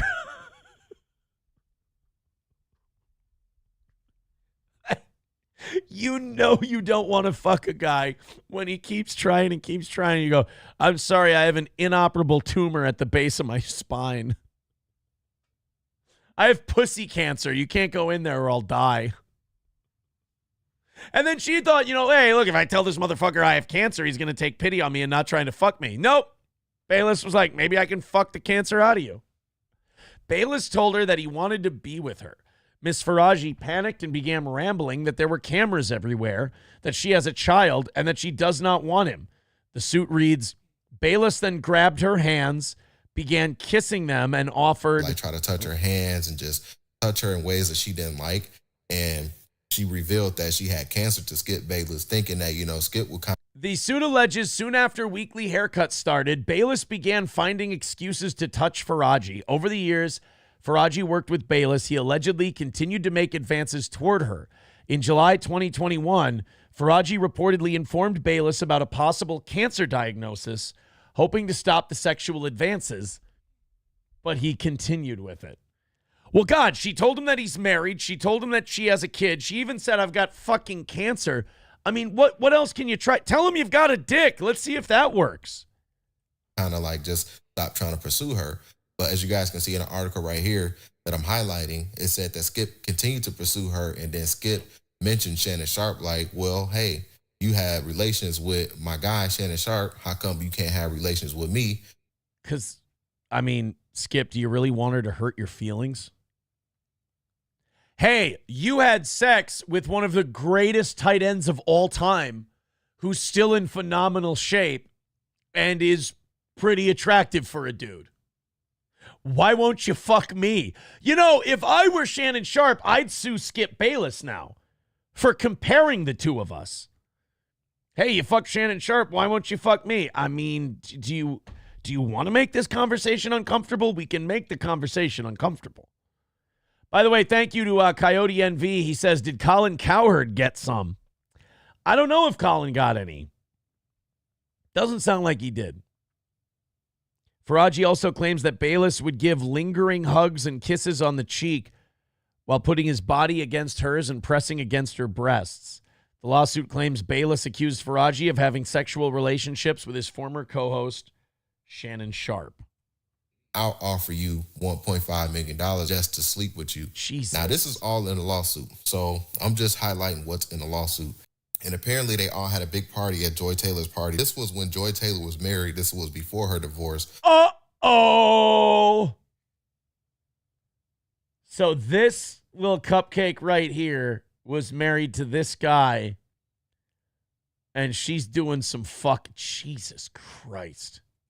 So Joy Taylor had a party at her house. And apparently that's when her husband kind of put two and two together. He was like, yo, it looks like they are having some type of freak-offs around me that I don't know about. So that is the worst when you just like, women have this thing where they have a way of making a guy seem like they're unreasonably jealous to offset the fact that the guy is definitely onto something. Guys do need to trust their instincts on shit like this more. Don't let her gaslight you into thinking you don't know what you know. Guys do the same thing to women, to be fair. But women are adept at it too. It knife cuts both ways. So her husband's like, ew, she's fuck. And imagine, like, I know he's the head of content for FS1, but like, he's a dork. He looks fucking awful. And then you're like, oh shit, she's fucking that guy. Ugh. He had found out. And apparently, Nasheem Faraji, the woman who's filed the lawsuit against Fox Sports and Skip Bayless, she tried to come to Joy Taylor and let her know, like, hey, this guy is trying to tell me I can move up and have my own stuff if I sleep with him. He keeps trying to tell me, hey, other women And Fox Sports is taking this same offer, so you should do the same. Wow, so Fox News had Roger Ailes, and if you let him like finger pop you and shit and jack off, he would give you your own show. And at Fox Sports, this Charlie Dixon, if you fucked him, I mean, in fairness, the guy made good, right? Like he let her host like a pretty big deal, pretty big show. And she was saying that Joy Taylor just pretty much brushed her off and was like, so what? Like, get away from me. And apparently at the time she said her and Joy Taylor, she thought her and Joy Taylor were best friends. So this lawsuit, man, is very messy. It's crazy. I'm just going through it and paraphrasing it. I don't want to just read out the article. You guys can go do that. I'll have the links for you guys down below. Several years into Miss Faraji's tenure at Fox, a female talent member, that's Joy Taylor, hired Miss Faraji to do her hair at her house for an awards show. Anonymous asked that Miss Faraji meet her for lunch first. Faraji said that she would no longer be with Fox as Mr. Dixon told her that she would need to have sex with him if she wanted to renew her contract, but she had refused. Mr. Dixon was doing this to other female talent. She should warn Miss Taylor to be careful, and a talk show host had recently reported Mr. Dixon. Following the lunch, Miss Faraji called Miss Taylor to convey what, oh no, Taylor's not anonymous. So Joy Taylor is Joy Taylor. What Anonymous had stated, Miss Taylor responded that no one gives a fuck about Anonymous or the talk show host who had reported Mr. Dixon. Miss Faraji later observed that Miss Taylor's remark appeared accurate as no actions were taken to address the concerns raised. If it was not already apparent, it became even more clear that Fox enabled high-ranking officials to abuse their authority, exerting undue control over female talent and employees. So you got the husband saying that Joy Taylor was definitely fucking this Charlie Dixon. You got the hairdresser saying she's got a bad feeling about this Charlie Dixon. You have an anonymous female talent member and a show host saying Charlie Dixon's a creep. Uh-oh. But I will just be highlighting the stuff while I'm paraphrasing what I'm talking about. And yeah, guys, and apparently the internet is pulling up videos that Emmanuel Acho tried to delete after this news resurfaced. Let's check out what Emmanuel Oh, no, Emmanuel Acho was trying to delete videos that kind of make... Dude, that's going to make you look more guilty than anything. You don't delete shit. You got to keep shit up now. It's too late to delete. They'll try to delete. Done with rehearsal for the new show Speak, and I got to take a moment to shout out my co-host Joy Taylor. Yeah. A woman, a black woman. Yeah. Daily show, sports. I mean, black woman. I mean, she's got a lot of lightness in her. Do you all realize how hard it is to get into the position that she is in? Wow. Sesame Chicken tweeted in this video as man kept smelling his finger. Uh-oh. Go back. Now I got to watch. Emmanuel Acho kept smelling his finger while talking about Joy Taylor. Oh, boy. With rehearsal for the new show Speak, and I got to take a moment to shout out my co-host Joy Taylor. A woman. A black woman. Daily show. Sports. Do you There's two finger smells. Oh, boy. Realize how hard it is to get into the position that she is in? 3 smells of the finger. Oh, boy. So often there's misogyny and sexism running rampant in sports, and we don't even... Yeah, it's disgusting. It's like these women only get their jobs because of how they look and the fact that they fuck somebody. That's disgusting. Care what women have to say in sports. But Joy is not only in the position on television as a woman, as a black woman, but as that's 4 finger smells. By the way, nobody gushes on film about a chick this much unless they're fucking her, unless she's having sex with them. So not just asking men what they think, but providing her own unique and distinct insight. So that's the clip, Emmanuel. All right, so there's 4 smells of the finger while talking about Joy Taylor. Huh? Interesting. Acho tried to delete. People were saying that he did that outside of Joy Taylor's house, allegedly. But yeah, as you guys can see, here's a photo of Emmanuel Acho with Joy Taylor. Definitely look a little bit cozy. Doesn't look like a co-host type of vibe, if you ask me. I mean, come on. Well, maybe. He's got a blanket over him, hiding his boner. Maybe. He took that video outside of her house. If the internet sleuths can confirm that, then yeah, they were fucking. Yeah, man, this whole situation is just crazy, guys. As you guys can see, more photos was coming out. People found the photo of Joy Taylor and Shannon Sharp. Again, like I said, Shannon Sharp has nothing to do with anything involved in this lawsuit, was trying to do all of this stuff, man. I think they knew that this Well, I mean, Shannon's been in his own controversy where he left his Instagram live on and he was fucking. Attaboy, Shannon. lawsuit was coming at some point, and this is the reason why they was trying to cut ties with these big contracts, because they knew. That's the reason why they got rid of Skip Bayless. Like I said in my videos when I was covering this Skip Bayless stuff, I said there's more to this because Skip Bayless is coming out lying, saying that he had this plan all along. Fox Sports responded and said that's not the case at all. Like, we were ready to move in a different direction. But still, there's no information that was being told about why did they part ways. There was no farewell episode. Oh, yeah, they knew this was coming. And I thought that too. I was like, why is Shannon Sharp and Skip Bayless breaking up so quickly? They seemed like they were doing a show they liked together. They were seemingly enjoying themselves. There's no talks about them fighting. That's what happened. This lawsuit was coming down the pike. Fox Sports 1 knew about it, and they're like, Skip, you got to get the fuck out of here because shit's about to rain down. Skip Bayless didn't have a farewell episode. He didn't do his final episode with his co-host that he hired, handpicked, mind you. That right there was a red flag for me, because it was just like, when all shit fails, y'all supposed to rely on Skip Bayless and FS1 Undisputed show. But we seen how they let that show fall into the mud. Skip Bayless didn't even make a post saying, hey, goodbye to Fox. Thank you to all my co-hosts. The only thing Skip Bayless did, he just put out this random picture of him and Lil Wayne, and that was it. Like, it was just nothing there, so. Well, yeah, he was pissed. He didn't want to leave. But the hairdresser didn't want him to sit there and talk about how her dad had 4 or 5 wives and how he wanted to fuck her every day. It just showed to me something else was going on behind the scenes. And apparently this is what was going on. And now Fox Sports, Skip Bayless, is in major hot water because of this stuff. Because now this involves a lot of words that I can't even say in this video. Because we all know how YouTube gets. They'll start trying to flag the video and demonetize and do all types of weird stuff. Now, wait a minute. Is she suing FS1? Is she suing Skip Bayless, or both? Because if she's not suing Skip Bayless, if she's just suing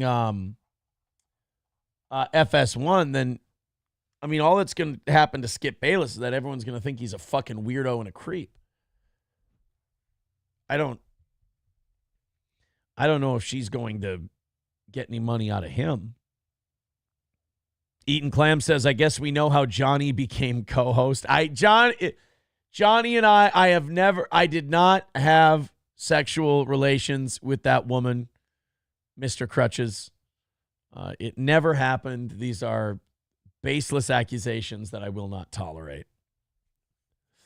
Oh, boy, she's going to get one. Yeah, pick it on socialist media with a great point. She's going to get $1.5 million without fucking anyone.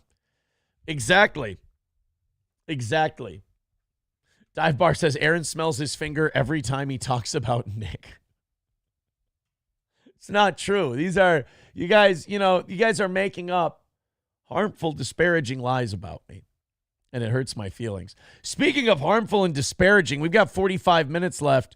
We're $200 away from today's goal. If you're enjoying the show, man, throw a little something at Streamlabs, PayPal, Venmo. We need to start knocking this thing down pretty quick. As far as the standings go for today, top 5 is pretty achievable.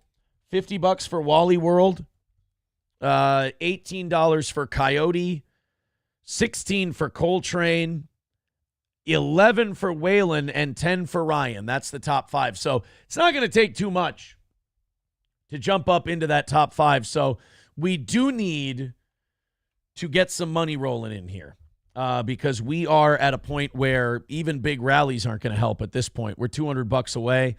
That's a harmful number for us to be away. That's barely making $100 today. Steel Toe can't live on that. So let's go ahead. We started the year up. Let's stay up. It's a lot easier to stay ahead than it is to, as we learned in the middle of last year, it's a lot easier to stay ahead than try to get ahead.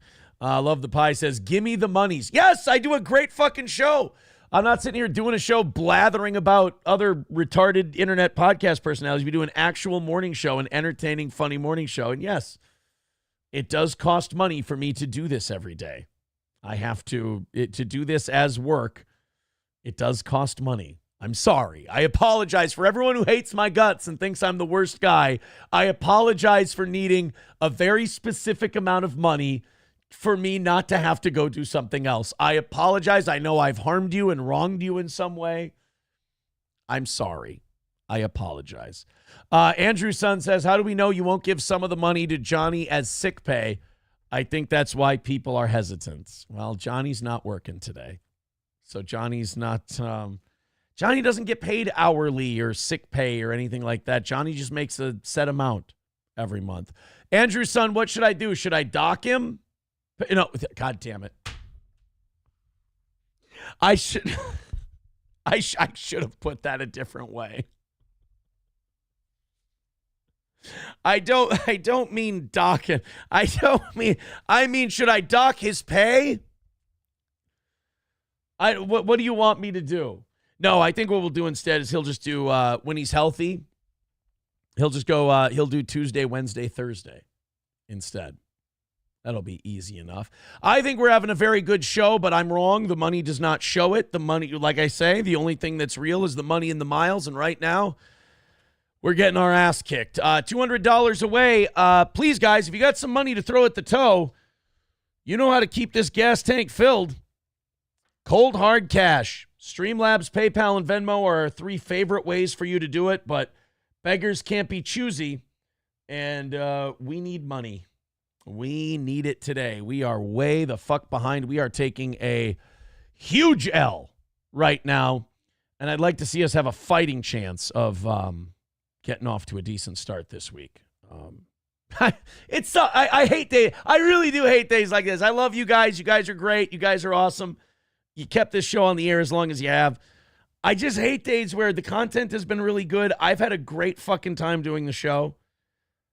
If I didn't do this for a job, if I didn't do this as like my quote unquote career, I would have really enjoyed just doing today's show for fun, but I can't afford to do that. I've really enjoyed this show. I hope you have as well. Show your appreciation by filling up that offering plate right now and giving us a chance to win today. $10 from Coltrane says, put me at $26 and second place again. Yes, Coltrane is now in second place at $26. We appreciate the 10, Coltrane. Oh, guys, please keep it going. Please keep it going. 190 away from hitting today's goal. There we go. 190 is the number. We got to get that thing down there. You guys can do it. I appreciate it. I appreciate it. Sam Show says, I don't care if Johnny almost died. He's a fucking asshole for ruining this show. He ruined the show? That hurts my feelings. I feel like I've done a good job today. Maybe I... God damn, that fucking sucks to hear. Let's go to our texts. Anonymous says, Aaron, I'm sending you a Venmo request to pay my electric bill. Thanks in advance. You should probably do that on days where we hit the goal, not on days where we miss. You're not going to get shit out of me. Johnny ain't even getting paid. It all works out in the end, says Super Beg Alert. Oh, for sure. Oh, for sure. We barely fucking mentioned the goal the first 3 hours, and we gave the audience the chance to do it on their own. It didn't happen. Now, today's show gets as beggy as it can be until my legs stop shaking. 190 is the number. Thank you very much to the person who sent the text of 2 space stations docking. It's very nice. I appreciate that. That's it's good that a slip of the tongue is going to become that. Someone saying about Ice-T, any other person would be towed. Fuck celebrity privilege. Fair enough.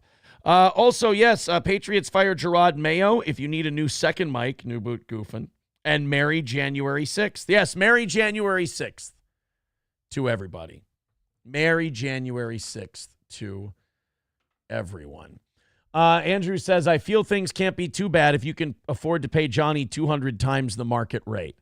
You know, I was watching that Anthony Cumia Gino stuff from this weekend where Anthony and Gino talked about Anthony talked about Gino, and everybody's talking about everybody. And I was watching it, and I watched Anthony talk about how he paid Gino more than anybody else was willing to pay Gino. And I will say I kind of felt that. I was like, because sometimes, when you do this, you have people that work with you, and like they'll complain about money sometimes, and you're sensitive to that. But at the same time, you're like, look, man, you see we can barely knock out our fucking goals. It's fucking expensive for this little program here. But like, I mean, how do I say, like, I'm not trying to be a dick, but it's also like when people complain to you about money, it's like nobody else is paying you to do a show. So I don't know. That always kind of, and Johnny doesn't do that. Johnny has complained about money in the past, and all I ever did when he complained about money in the past was give him more. So I've been a really good guy on that one. But yeah, when you're missing by 190 during a show, you're just like, God, you know what? We could fucking, we could get ahead if some expenses were cut down a little bit. But then you're like, no, he's been a good soldier and loyal and everything else. And he's not feeling well. He's got a fever and everything. So like, I understand when I don't want to shit on Andrew's son. Like I'm trying to be double daddy at the same time. Like, get Johnny's back, but also not shit on Andrew's son because he's a loyal audience member. Like, everybody has a point. Everybody has a point when it comes to that shit. And yeah, everybody knows when we're 190 away with a half hour to go, I get fucking edgy. I get nervous. Big time. Oh, big time. One thing we're very honest about on this show, unlike other shows, is, yeah, we got to sing for our supper. We got to beg for our money. Other shows, they just do 3-4 streams in a day and then pretend it's not about the money for them. I think that's way more gross than going, here's the specific number. Here's what I'm desperate for. Help us knock it out. And the quicker you knock it out, the less you got to hear about it. That's the way that's kept us on the air for years now. So we'll go ahead and do that until it doesn't work anymore. Triple N says, maybe you should go dock with him. All right. It was a slip of the tongue one time. I said, maybe we should dock him. No, dock his. It was a joke. It didn't work out. All right. The joke didn't work. I apologize. Half hour before I really got to fucking beg you guys, please knock down that 190. I'd appreciate it. All right. Off we go. Continuing on with the program. Do you guys remember that women's sports bar that opened up in Sydney, Australia? It was called the Ladies League.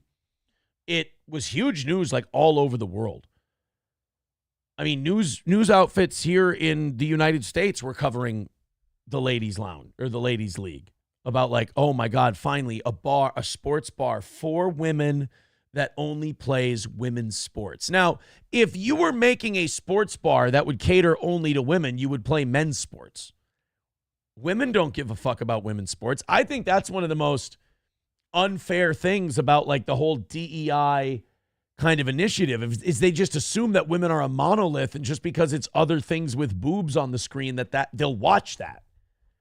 I think more women are into men's sports than they are women's sports. But this ladies league decided, and thank you, Mikey, for the $1. Hey, Mikey, over on YouTube with $1. I appreciate that. We're 190 away from having a chance in hell of not falling behind today. But this ladies league opened up, and they're like, we're going to play women's sports. We're going to play it for women. And this has been tried before. Like in the United States, there was a bar. There was a women's bar. Not only were they going to play women's sports, but they were also not going to serve alcohol, and they were going to serve what are called mocktails. So they wanted to not only cater to fans of women's sports, small enough niche as it is, but they were also going to try to appeal to women's sports fans who also can't drink booze. I mean, unless those 5 regulars are, buying $16,000 worth of mocktails every night, I don't think it's going to work out. And by the way, that business did go under. Apparently people weren't interested. But the first ever women's sports bar to open in Australia shut its doors after 5 months due to cost of living pressures.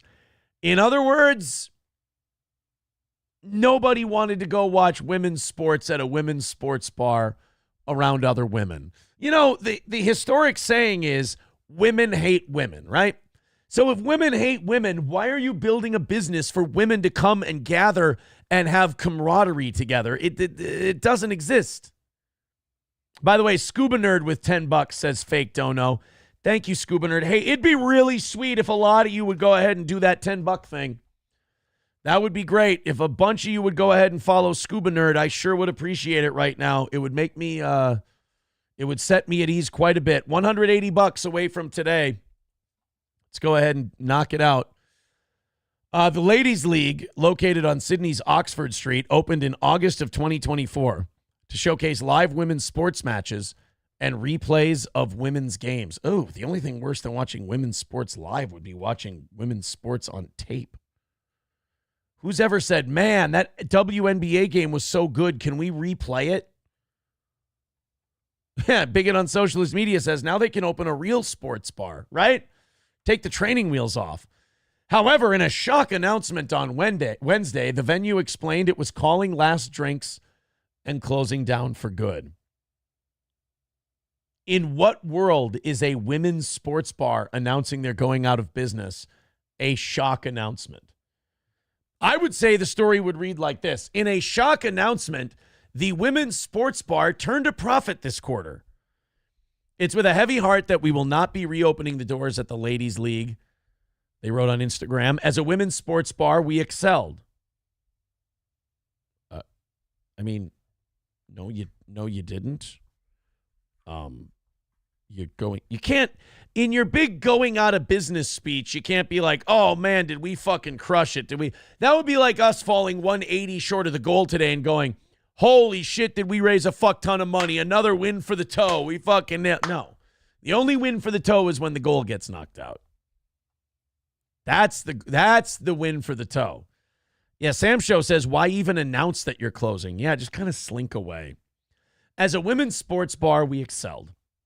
Anyone who attended a Matildas, Sydney FC, Grand Final, etc. game day at our venue knows what a show we can put on. Unfortunately, it is outside of live games that we felt the struggle as much as many other hospitality venues in this economic climate. Well, yeah, guys and gals, like even if they're into women's sports, they don't typically go to a sports bar and just yap about women. Like, you see Caitlin Clark's fucking layup yesterday? You don't really do that. Sometimes you'll get guys who will go to a sports bar and they'll talk shit about the Vikings and the Lions game and all, even when the game isn't on. You got degenerate gamblers who want to go to a sports bar and watch 4 or 5 games at a time. But a women's sports bar? Unfortunately, while we knew going in cost of living pressures have impacted how patrons spend, this is something we wanted to do for women's sports visibility. What, that is so weird to me, that idea that, we're doing this for women's sports visibility. Women's sports will be visible if people want to watch it. It's not like women's sports isn't on TV. It's not like it's not there. It's not like the stadiums don't exist and you can't go to the games. Women's sports does as well as people want it to do. It's not that it's not that sports fans don't know it's happening. It's that they choose to not go there. That's all. Third Off says women's sports is so bad. How bad is it? It's so bad Mersh uses it to punish his audience when they don't donate. I saw _Mersh made a video. Apparently Mersh is mad at me now. And the reason is that when I report on him doing weird shit, like talking creepy to kids in VR and like going on and like trying to troll kids and then getting owned by them, and like some of the sadder shit he's doing in the internet saga, he's like, you can report on it and you can talk about it, but don't act like you're not enjoying it. Mersh, I don't care enough about you to enjoy if you're having a tough time or not. I'm just watching and observing. By the way, never would have done it. Like, I love how he acts like he's a victim. He's like, Aaron, don't act like you're not enjoying this. Shit's going bad for me and you're enjoying it. I'm really not. I'm observing it. But let's not act like you didn't come in here one day. The Johnny thing happened. And by the way, you and I were cool when the Johnny thing happened, and you had to go continue to be a cunt about it, and I had to defend my guy. And now you're getting mad that things aren't going well for you, and I'm laughing at your expense? Sorry, I guess. It's fucking weird logic. But then again, it is Mersh, and he has fried his brains. Sam Show says, I do enjoy the strokes. More of that, Mersh. Oh, that's not nice. Aaron's dancing porch minky. Thank you for taking mercy on me. With $10. Thank you very much. 175 from knocking out this morning's goal and getting off to a good start this morning. Boy, I would appreciate it. Thank you if you can help us knock that out. We are a ways behind. The Streamlabs, PayPal, and Venmo links are in the chat. Scuba Nerd and Aaron's Dancing Porch Minky gave us $10. If all of you jump in and do that, we'll have this thing knocked out by the time 15 of you do it. So pretty pleased if you got some money to throw the toe. Yes, we are begging you for money. Yes, we are 175 away. Let's get it hammered out. And then, you can't see right now, but my left leg will stop bouncing. That's a fun part. Oh, and Ryan the Garbage Man has made me promise that if we hit the goal today, I'll try his moonshine. Because I still haven't given it a taste. I promise I will do that one. So the Ladies League is shutting down 5 months in. You know, I've always heard from bar owners that when you open a bar, you have to have enough money to absorb 2 years worth of losses. Because most bars are going to lose money for almost 2 years. So when these bars close after 5 months, you're like, oh, so you didn't go into this with a fighting chance of being successful. Like, you know, if you open a new bar, people might show up for the first couple of days, but after that, you got to kind of establish a vibe and a track record and a reputation and then hope it's a good one. And then, you know, as time goes on, you slowly develop a clientele and then you start making money. But if you open a bar going, oh, we're going to be making it hand over fist right away as soon as we start, you're going to go out of business, whether you have a good idea or you don't. All right, let's move on. Again, 175 away. Streamlabs, PayPal, Venmo, Super Chats. I love you guys. You're the most supportive audience there is. You're amazing. And I think we're going to do this. Goddamn, prove me right. Power of positivity, as it were. I love that we smile about the goal now these days instead of getting angry about it. I'm sorry that I was that way for a while. But I believe in you guys, and I think you're going to come through. But let's not keep waiting because I can feel the show quality really going down hard as I keep doing this. So, again, you guys are in charge of the begging. If you don't want it to continue, throw us a few bucks. We get this thing close to $100 before the 9:55 mark.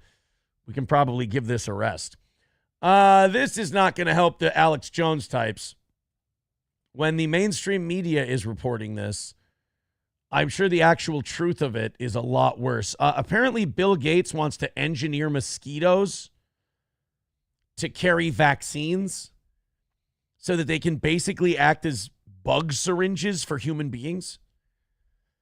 Yes, this is Bill Gates and Melinda Gates, their foundation, which is, you know, the Bill and Melinda Gates Foundation. I mean, that's supposed to be like good. That's charity, right? That's helping poor people. They always pitch it as like Bill and Melinda Gates are just digging wells out in Africa for poor, distended belly children. Really, what they're doing is shit like this.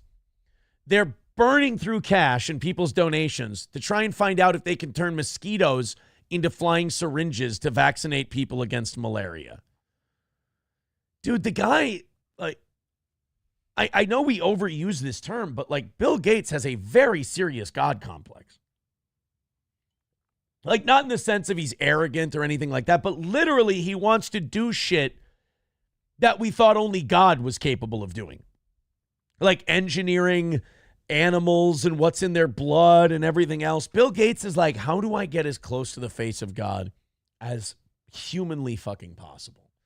The Blaze reports that a study published in the New England Journal of Medicine, scientists have demonstrated the effectiveness of using mosquitoes as flying syringes to vaccinate humans against malaria.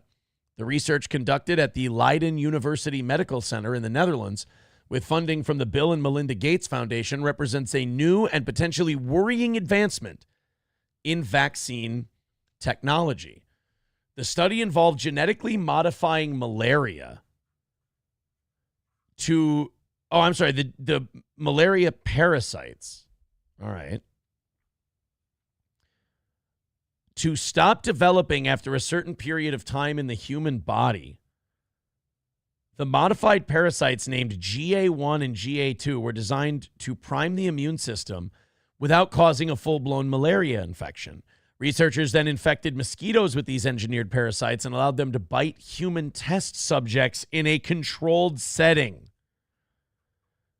So we're kind of, what do you call it? We're Tuskegee experimenting people. So we're basically taking human subjects and letting bugs bite them with some kind of experimental malaria vaccine treatment thing.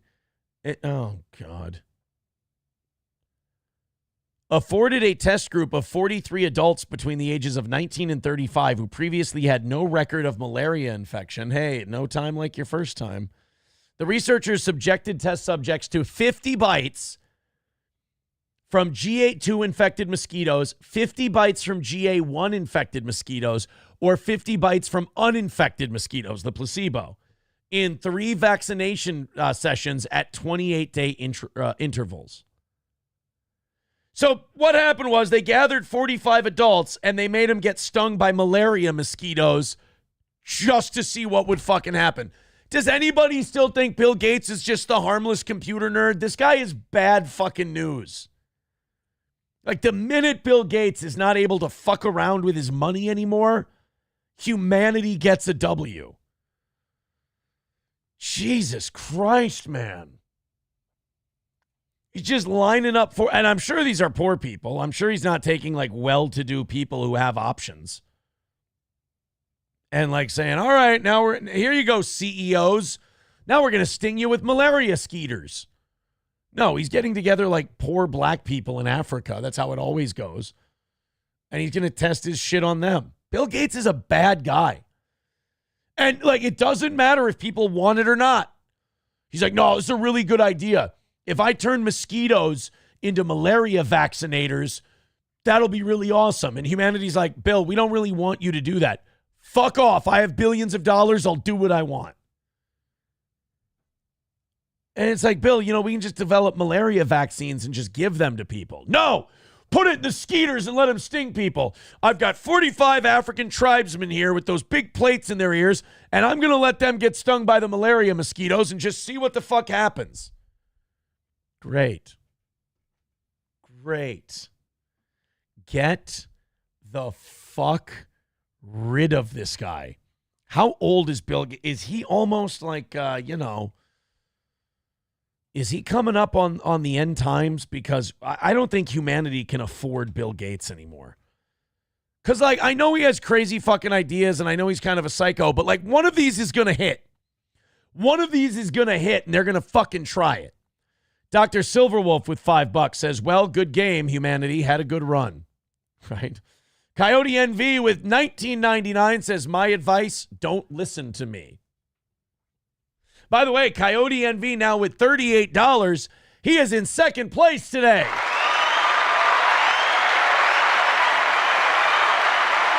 And we are now 155 away from the goal. Let's fucking go, baby. Nicholas, my golfing buddy, with $10. 145 away from today's goal. Let's fucking go. Love you guys. Awesome work. Keep it going. Somebody drop a big, we're primed for a 50 or a hundo. Somebody drop something fucking big in that PayPal and Venmo, and let's really knock this thing off its fucking hinges. We're close, guys. We're getting really fucking close. I'm getting excited. 145 away. We're under 150. We've got a fighting chance. Let's really get this thing into the double fucking digits before 9:55. And I think we got a chance of starting the week off on a positive note. I've got a shitload of stories still to go to. You're gonna love what we've got here on the old toe. Make me a proud father. It all works out in the end, then writes, make Aaron work for it, LOL. Hey, what the fuck? What the fuck are you doing to me here? We finally got a rally going. We get like $30 come in. How dare you? MSO writes, I'd never donate to a show that would accept my money. Hey, wait a minute. What? No, wait. Hey, we hate your money, MSO. It stinks and it's disgusting. Melton's Disgusting Back Fat with $2. Love the name. Says Sam Darnold stinks. He's done after that. I don't know if he's done, but it doesn't look like he's a big game quarterback. That's for sure. Because that was the biggest game of his career last night, and he did not show up. That's for sure. I can't argue with you there.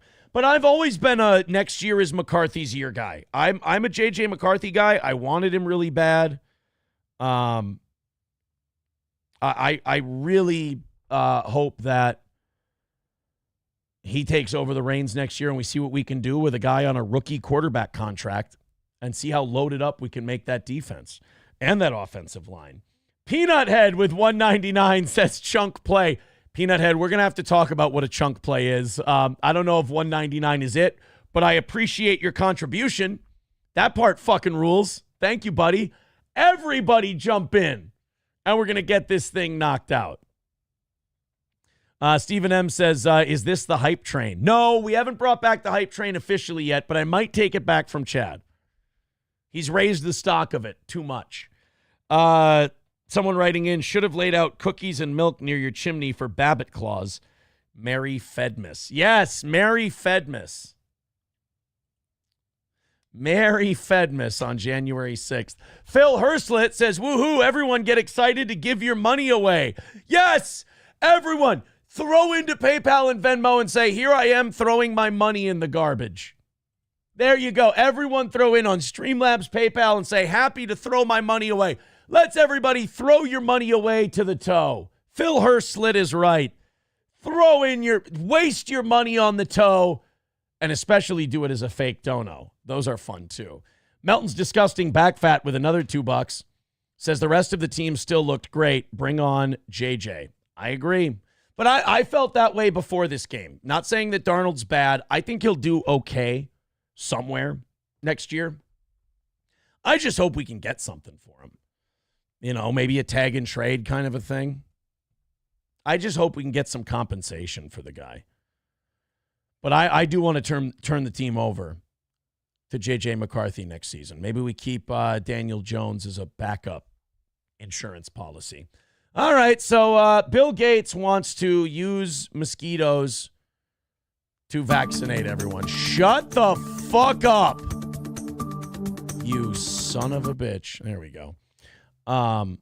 Fox News does this thing on their website where they automatically play videos because it counts as a view, and then they can pitch that shit to advertisers.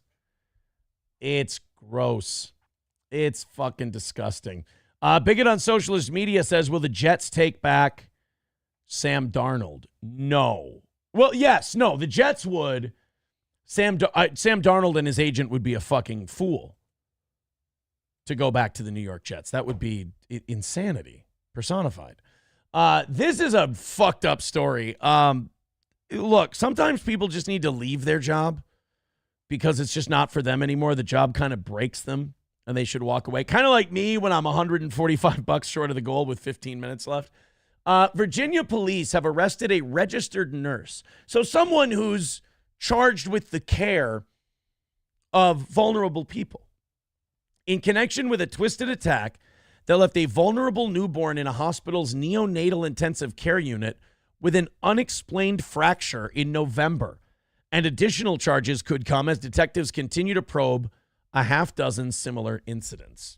The 26-year-old suspect, Erin Elizabeth Ann Strotman, was booked into the Henrico County Jail on charges of malicious wounding. So this nurse would just go through the NICU and just like subtly hurt babies. Like she would just like almost like I can imagine someone just walking by, just like breaking little baby arms and shit. It's just weird. Like they said she did it like in a cold fashion, like a really methodical fashion. That's just someone who's not fit for the job anymore and maybe should have walked away a while ago. By the way, she looks like a red flag. Take a look. She looks like Fulton Reed with bangs.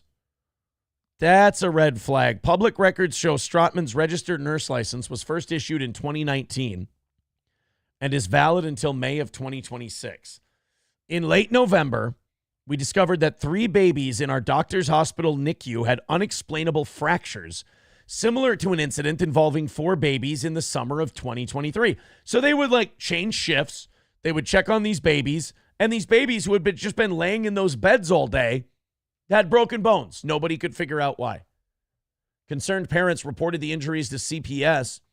Finally, they got some answers as to who abused their son, or our son, one of the parents said. I wish I could say it was a happy moment learning of her arrest. However, learning the details involving the other babies, the only feeling I have is sadness and regret, said the father of one of the victims. I am heartbroken to learn the degree in what this person was allowed to get away with and regret that I should have spoken up sooner in hopes to prevent other children from getting hurt. Well, here's the thing, though, about that. Like, the reason you didn't come forward sooner is because you're a decent human being. So in your head, you went, I wonder if somebody is breaking baby arms in the NICU. And you went, that would be fucking insane. Hitler died a long time ago, allegedly. So there's no way it could be somebody walking by just shattering baby arms. The most evil person who ever lived is already dead. And nobody else in their right mind would ever do that. Enter fucking Fulton Reed with bangs over here. And all of a sudden she's just walking by and just pressing on little baby arms until their bones break. What the shit? Puerto Rican prostate puncher guessing they're black. No, we showed the picture. She's a white broad. She's a crazy white broad.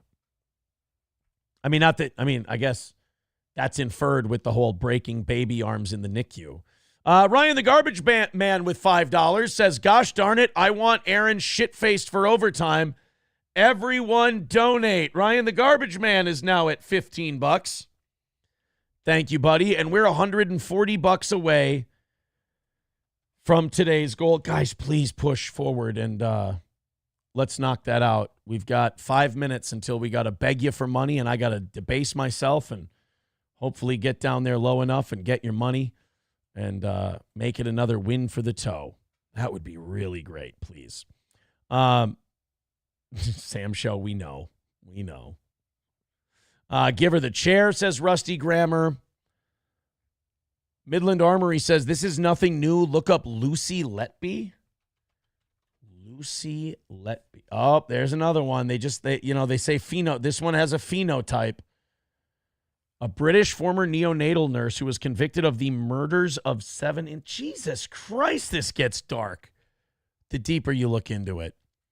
I'm going to guess that these are women that don't have partners and don't have children of their own, and they got older and older, and that kind of some kind of fucking flip switched or switch flipped or a switch flipped or a flip switched.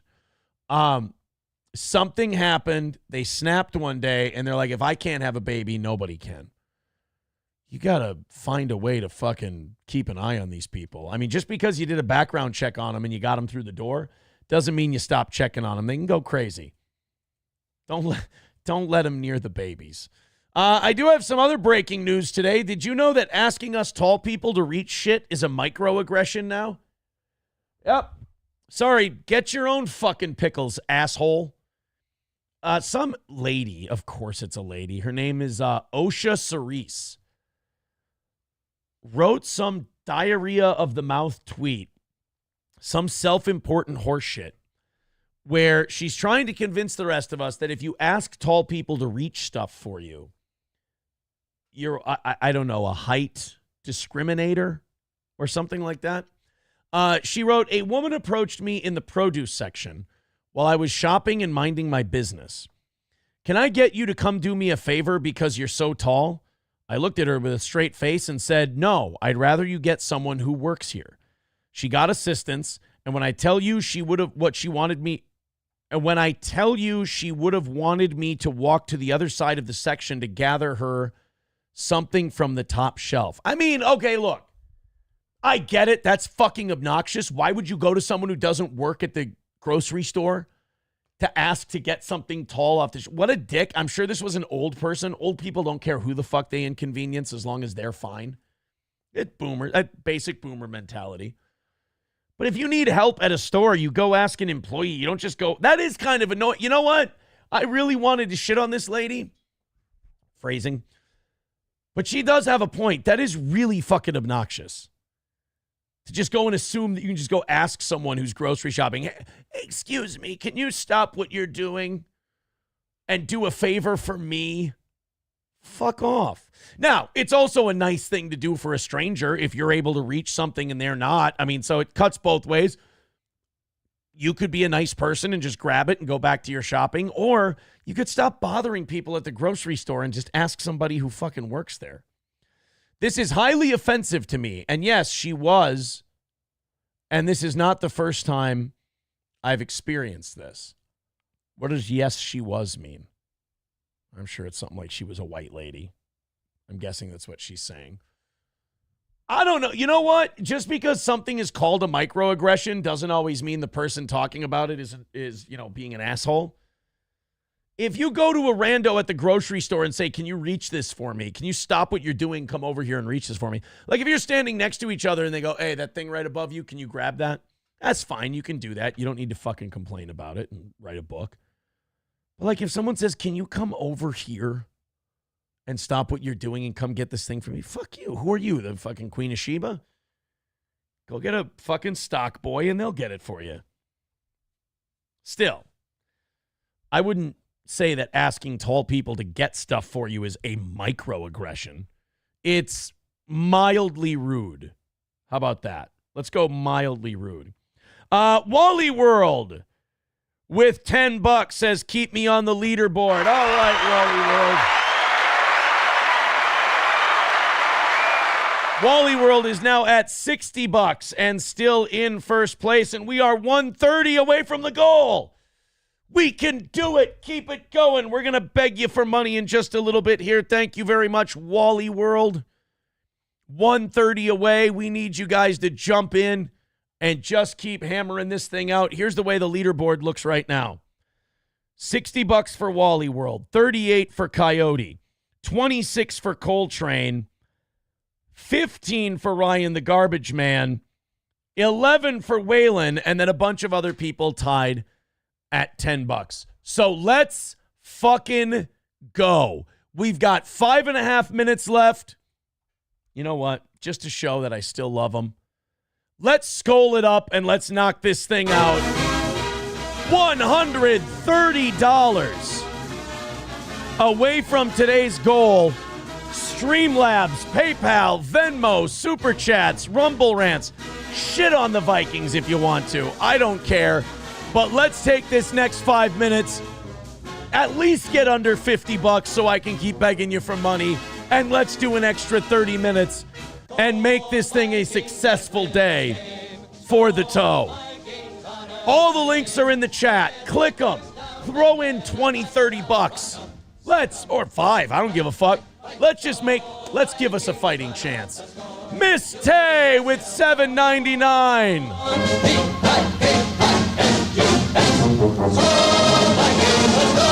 All right, 125 away from today's goal. Keep it moving. Thank you, Miss Tay, for starting the rally. I appreciate it. We've got a chance here. 125 is very doable. Thank you, guys. Keep my fucking Skol music going. Keep the Skol alive and keep the show alive. That's what we do today. Appreciate the generosity, Miss Tay. Keep it coming. Streamlabs, PayPal, Venmo, Super Chats, Rumble Rants. We've got 4.5 minutes to go. MSO says 130. Ironically, how many pounds you need to lose. That actually really fucking hurts my feelings, man. I would die if I lost 130 pounds. Thank you very much. I'd be under 100 pounds. It would be physically impossible for me to weigh that little. Thank you very much.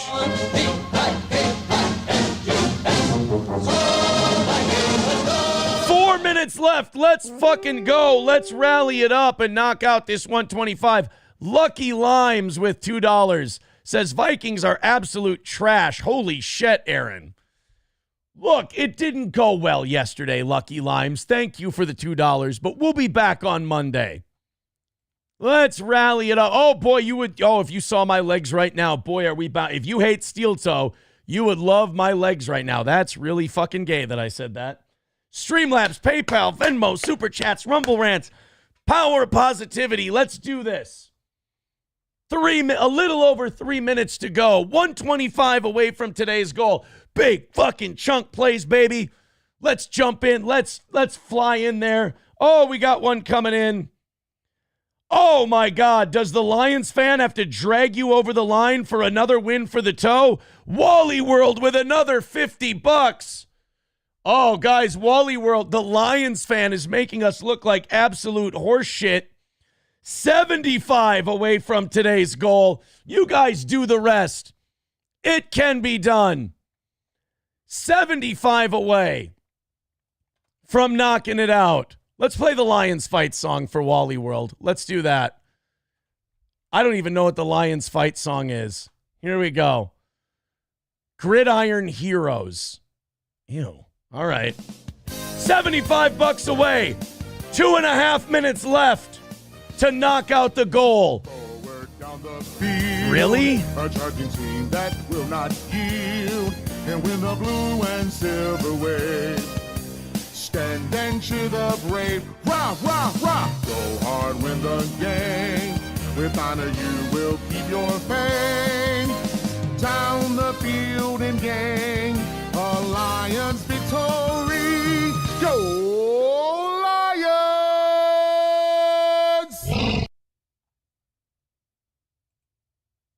Dude, I like Go Pack Go better, and I fucking hate that shit. $75 away from today's goal. 1.5 minutes left. Let's fucking go. Lions fan, Vikings fan, it don't matter. Let's go ahead and knock it out. We've only got $25 to go before we can get overtime on credit. So let's jump in. Let's do this thing. And let's call it another win for the toe. A little over a minute to go. $75 away. There's the links in the chat. Click them. Throw in. Everybody jump in.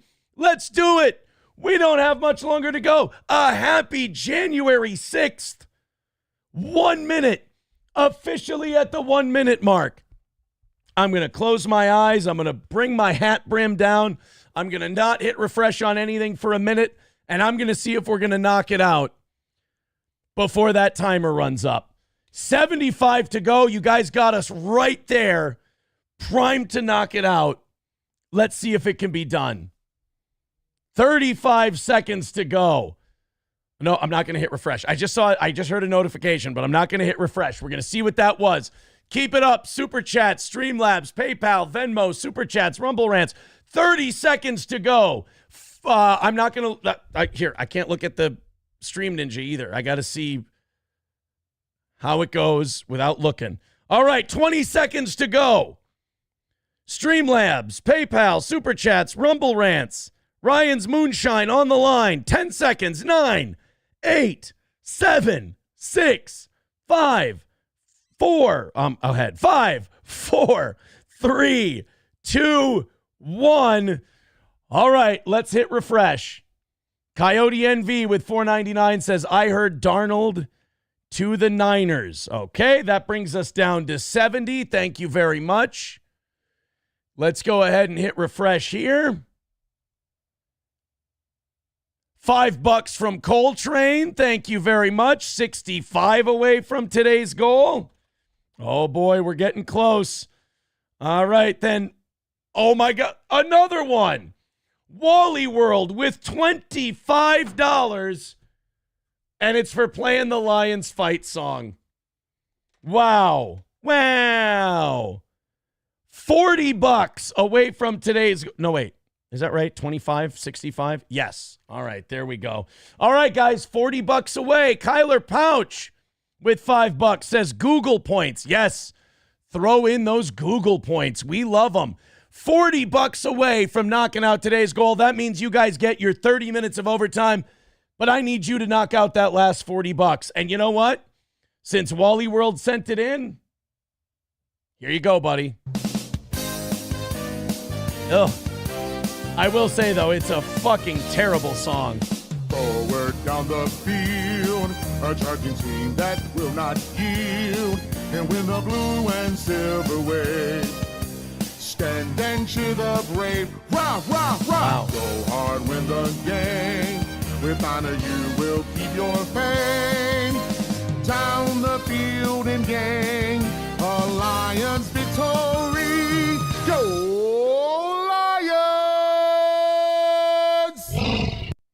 Dive Bar says, okay, but if we got to listen to that song again, it's going to cost you $200, Wally.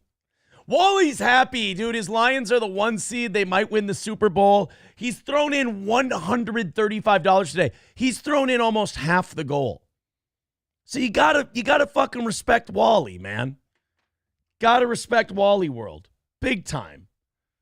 Oh, $40 away from knocking this out.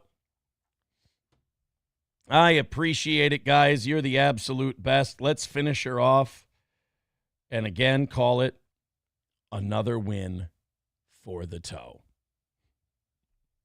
Thank you, guys. Just reading some of these. It's not going to cost Wally World $200 to hear the Lions fight song again. I think that the Lions fight song should be Wally World's official drop. Like, we didn't play, oh shit, we didn't do our $10 give drops. Well, there's Peanut Head with $9.99, so I have a chance now to do it. And in my club, I will splash the pot whenever the fuck I please. I haven't been doing my drops today. I'm so sorry. We did give Wally World's the only one who went over $20 in one contribution. So in that case, Coyote NV did $19.99, so I should give him let's give him a $20 one. And if you don't think I'm big enough, brother, then you grab a hold of me, and you'll know that I'm growing, my man. Within your hands, I will get as big as I need to be. Now Peanut Head is on the board for 15. He's getting close to being in that top 5. Oh my God, I've got buzzing and ringing going off all over the place. Peanut Head with $9.99. Silver Wolf with $5 says it sounds very He-Man Thundercatsy to me. A little bit. $30 away from another win for the toe. Thank you guys very much for your contributions. Keep it up. Streamlabs, PayPal, Super Chats, Rumble Rants, Venmo, etc. We're $30 away from another win for the toe. They've been coming out with more news about this Vegas Cybertruck bomber, and I'm trying not to see. Oh wow, Anonymous! If that's a true story, we're gonna go check that out. Real quick before. Holy shit! I think this is legit.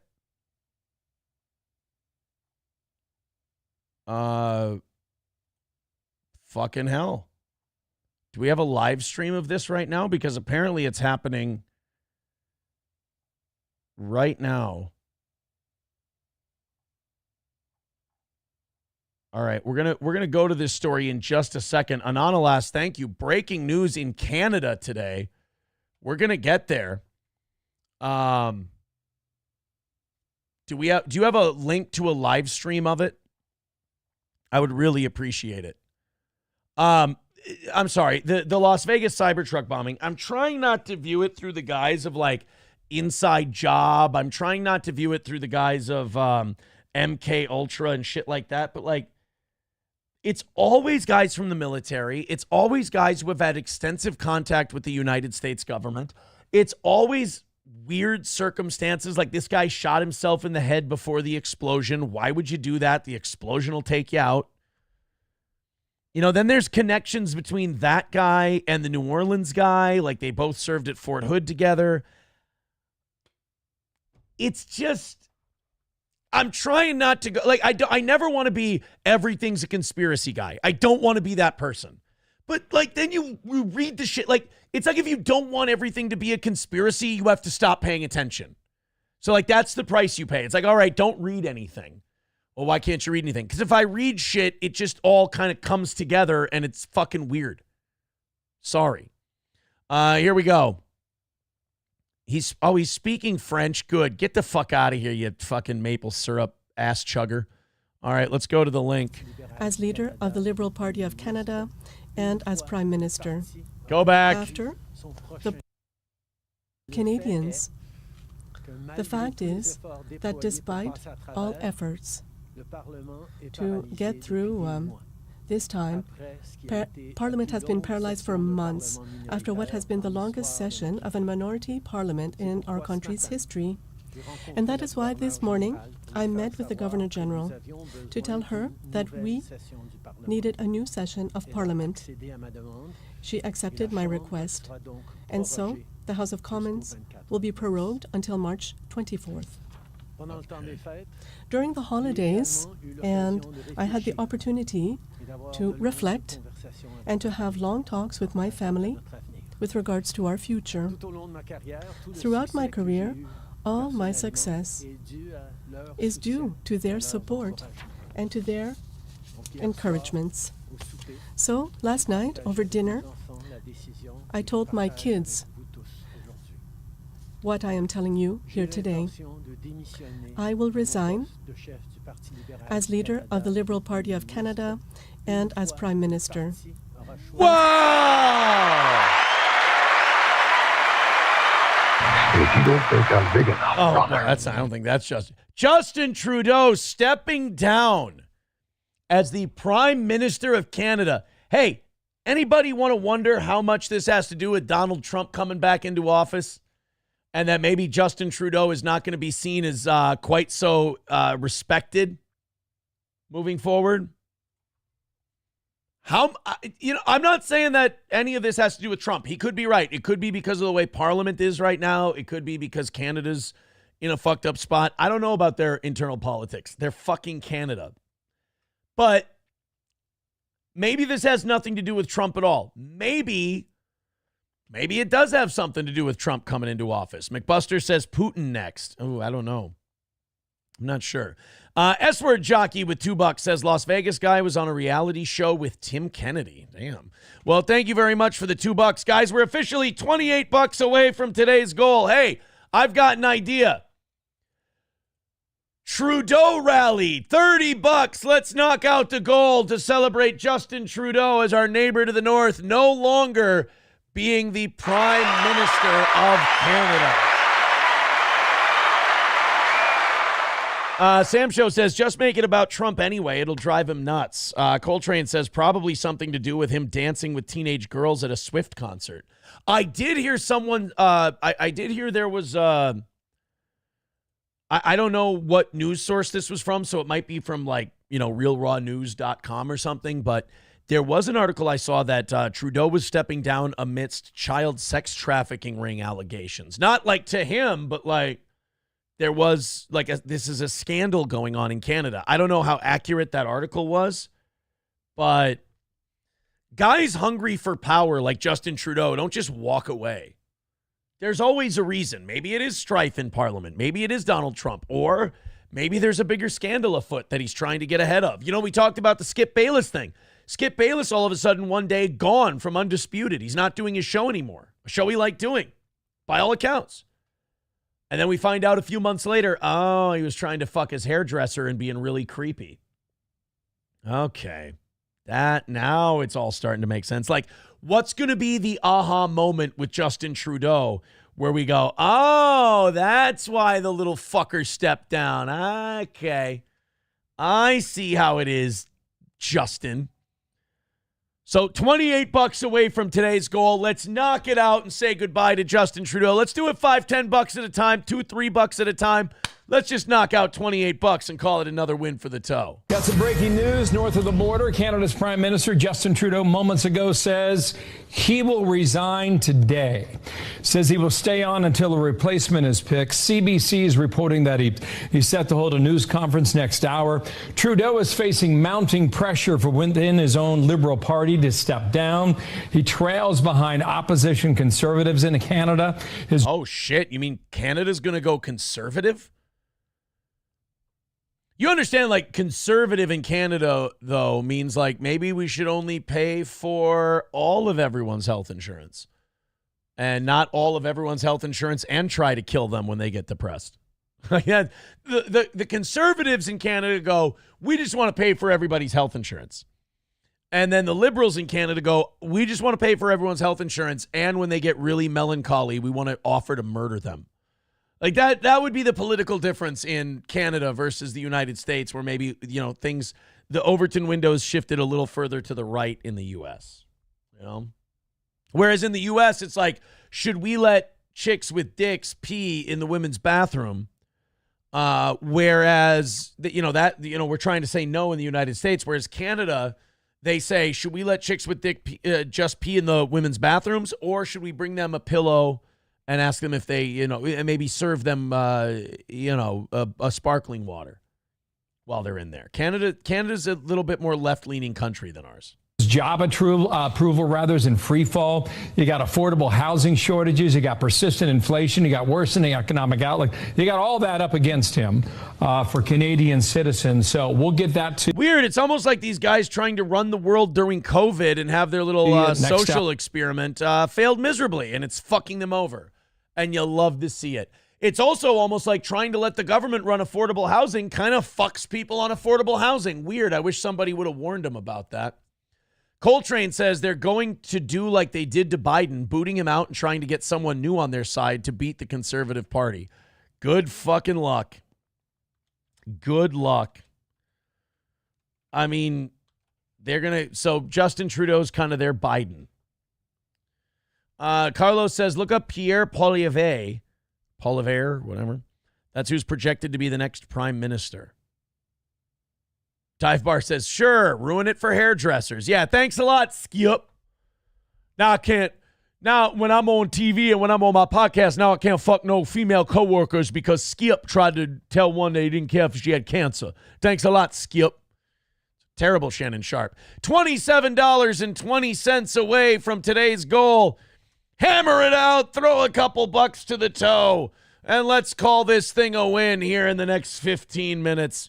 What do you say? Ryan, the garbage man with $1 says Justin Trudeau stepping down, celebrate with a drink. Nope, we got to get it to 0.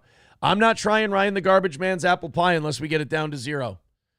And right now we are at 26-20 for today's goal. Keep it going. Streamlabs, PayPal, Super Chats, Rumble Rants. Just a little more to tip it over the edge, boys and girls. It can be done. It can be done. Francesco says, how about 51st state? I don't want Canada, man. Somebody was talking about that. It would really fuck up the Electoral College. If we brought Canada in, who would love to bring Canada in and make them part of the Electoral College? Democrats. They would think that's just the cat's ass. So I'm going to say I don't want Canada. I mean, I'm sure they've got conservative parts. I'm sure there would be some of them who would, we would break it up into provinces and there'd be red provinces and blue provinces, but I don't see it being a net gain for Republicans. Miss Tay with $10 says, for Justin's ears and Fatrick's hump, let's give her the $10 clip. And in my club, I will splash the pot whenever the fuck I please. All right, we're an even $20 away from knocking it out today. $20 to go. You guys are the best audience there is putting up with my horse shit. Thank you very much. So let's knock out the last $20 in the next 15 minutes. That means a little more than $1 a minute. And we'll knock this thing out. Do you guys want to watch more of Trudeau? Because I don't know. He's kind of a bummer to me. Trudeau is just we heard him resign. That's cool. That's awesome. I love that. I don't really need to hear him explain himself. Oh, by the way, so to show you how many fucking disgusting bandwagon jumping cunts the Vikings have on their side, there's a YouTube channel called Purple Daily. It's a bunch of radio guys who do a daily Vikings show.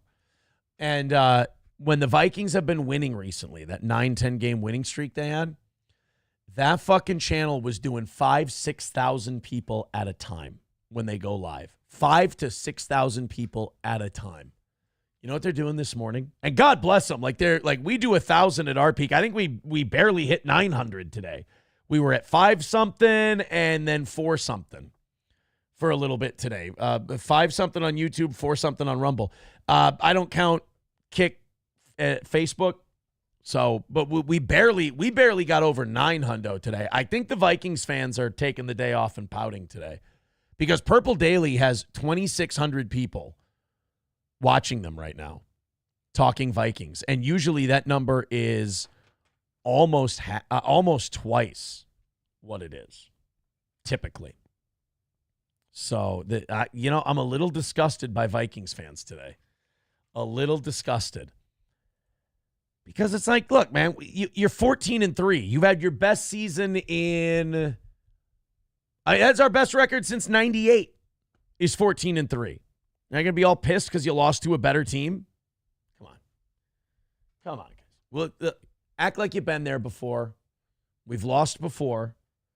It's 14-3. I'm sure. Look, man, we're sitting there going, no, we're gonna go to the Rams. The Rams are gonna beat us and everything else.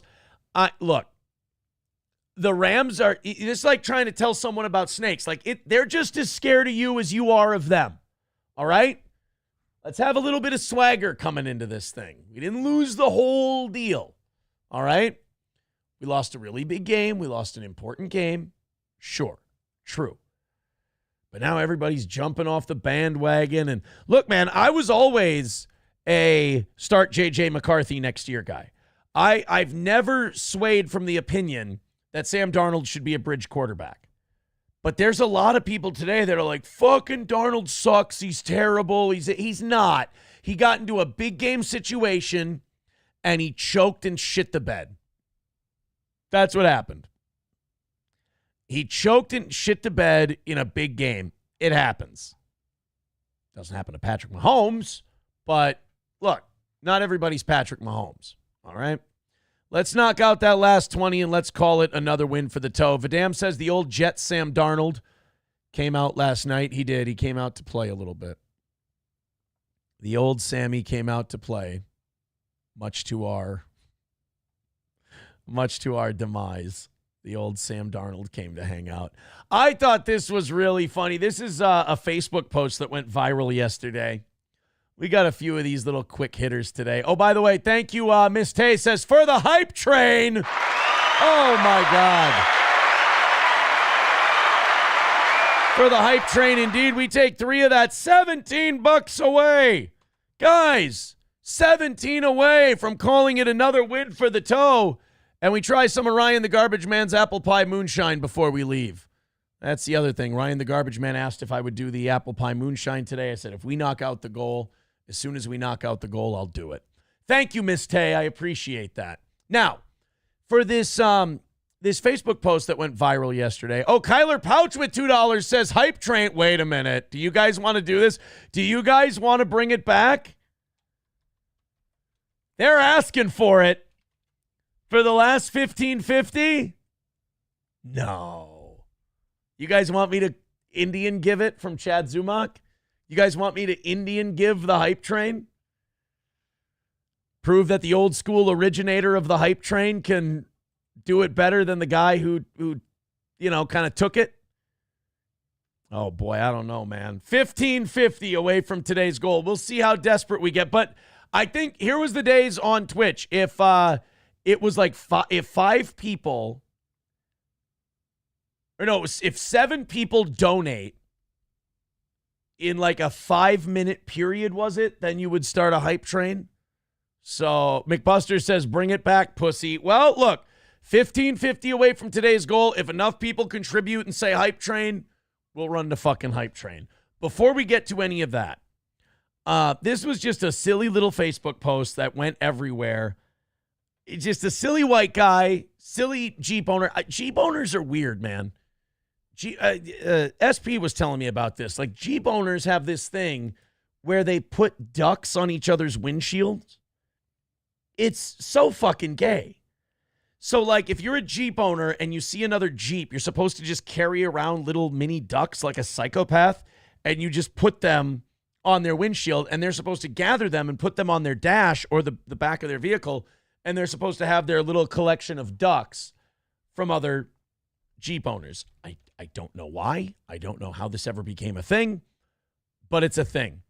Well, one guy named Corey found a Facebook page called Black Jeep Owners. Now, the page is for Jeep owners who are black. Corey thought it was a Facebook group for people who own black Jeeps. So Corey, like Forrest Gump at the Black Panther meeting, jumped into the Black Jeep Owners Facebook group and posted pictures of him posing next to his black Jeep like the proudest little boy of all time. And when he realized what he'd done, he edited the post and wrote, I totally misunderstood the group name, but I'm just going to roll with it. Proud new owner, and I'm loving it. So this guy bought a black Jeep. He was so excited about it. He had to tell everyone, even strangers on the internet. So he found a support group. He finds his Facebook page, Black Jeep Owners. Not realizing that it was a Jeep owners version of a Black Panther party that this nerdy white dude just dropped in on. Yeah, there he is. And this thing blew the fuck up. As you can see, it got liked 65,000 times, shared 4,100 times, commented on thousands of times. And you know, sometimes black people really like a nerdy white guy. You know, sometimes if black people can go, oh, look at his corny ass white motherfucker, they'll have a little fun at his expense. They will. Thank you for the $2, numero uno, Josh Denny fan. $14 away from today's goal. He says, take it back. He wants me to take back the hype train. Well, we got to knock out the goal. If I bring back the hype train and we fucking lose, I'm going to look like an asshole. I'm going to end up on Kumia's Cucks today talking about what a piece of shit I am. $1 from numero uno says Chad Zumach's failed English classes are on the hype train. $13.20 away from today's goal. All right. Let's hold on. Let's see if we can find it here. I had a very specific version of this that I used to play, and I'm not doing it unless I can find it. Here it is. I found it. All right, guys. Don't make me look at a dick. Don't make me look at a dick. Don't make me look like a dick. Jesus, I can't stop being gay. I can't stop being gay. One more contribution and I'll fire up the hype train. There's $1 from numero uno Josh Denny fan. If we can knock out $13 in the next 5 minutes, if we do one more contribution in the next 30 seconds, and we'll bring back the hype train. One time only. I can't say it's going to be a regular thing. Let's see if I can shake off the rust and do a hype train better than Zumach. Let's do a quick test here. Hold on. That one sucks too. Good thing I got lots of these. There we go. There we go. Thank you, guys. I appreciate it. Now everybody's commenting on how gay I've been today. Yes, I know. I talked about I accidentally said docking with Johnny. All kinds of gay shit has been happening. All right, guys, I'm going to fire up the music. We're going to bring it back. $2 from numero uno Josh Denny fan says Kevin Brennan's lost cognitive skills are on the hype train. Uh-oh, what happened to Kevy Brenny? Let's fire it up. $12 away from knocking out today's goal. Streamlabs, PayPal, Venmo, Super Chats, Rumble Rants. Don't let me down. Let's hit the last $12. And let's call it another win for the... oh, wait. Ryan the Garbage Man with $13 just said drink up. Guys, we knocked it out. We hit the goal. Do you want to do the last... you know what? Let's do a hype train anyway. You guys have earned it. Let's do a hype train. Streamlabs, PayPal, Venmo, Super Chats, Rumble Rants. Let's see if we can get something going. Gift some memberships. Gift some subscriptions. Let's see if I can do this thing. All right. All right. We got Streamlabs. We got PayPal. We got Venmo. Super Chats. Gifted memberships. Big drops coming up for a hype train. And the train whistle blows down the tracks.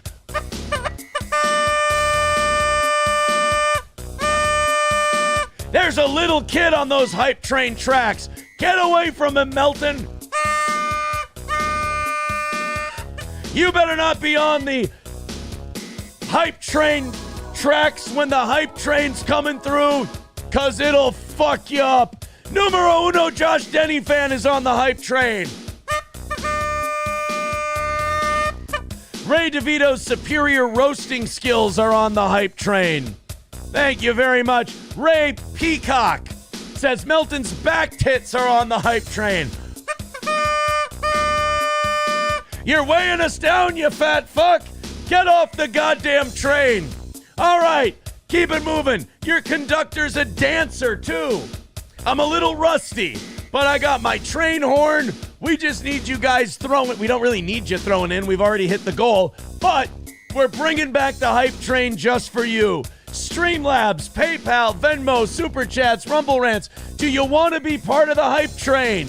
So far, we've got one wheel. It's numero uno Josh Denny fan with $1. Says Zumach looks at dicks for free. Zumach looking at dicks on the hype train. Get out of there, boy. You got to stop staring at those cocks. Streamlabs, PayPal, Rumble Rants, Super Chats. I've still got it on the hype train. Throw us a couple. Miss Tay with $7.99. Aussies on the hype train. Get off the tracks, Aborigines. The Aussies are coming through. Francesco Caza with $2 says, hype it up. We've got guineas on the train.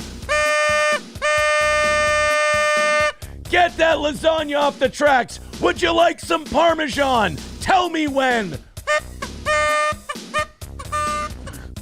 It's the new, old, bringing it back, steel toe hype train. We're knocking the rust off the train. Oh my God, we got 3 wheels so far. We got numero uno. We got Ryan the Garbage Man. We got Miss Tay. Oh, and we got Francesco. We've got 4 wheels on the hype train. They're so cheap. Numero uno Josh Denny fan with $1 says Zumach's granny glasses reading style. Get your eyes checked and get some LASIX, you headliner, you. The hype train rolls on. I should probably be keeping track how far ahead we are for tonight. Let's just call it $10. Brian M. becoming a member for 30 months says, hype train, choo choo. Sandy Squatch becoming a member for 31 months says, woohoo, hype train. Woohoo indeed. We've got women and diversity on the hype train. And because we got women and diversity, the horn didn't work. All right, last chance to get on the hype train in 2, 1. Oh, we're pulling into the station on the hype train.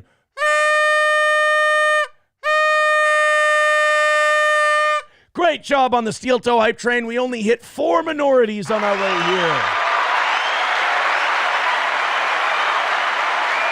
Sam Show is very pissed that the number wasn't higher. I need to apologize to those people's families. Numero uno Josh Denny fan with the final depot deposit on the hype train says Chad's irreparably damaged ego on the train.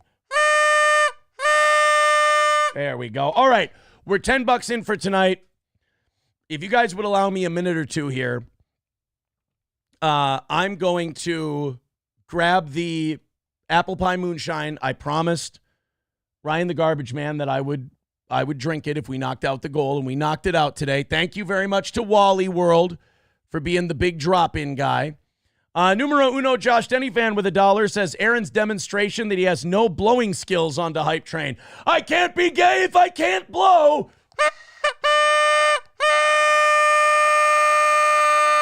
Terrible blowing skills means he never ate cum on the hype train. All right, guys. In honor of Wally World carrying our ass today, I'll play this while I go and grab that apple pie moonshine.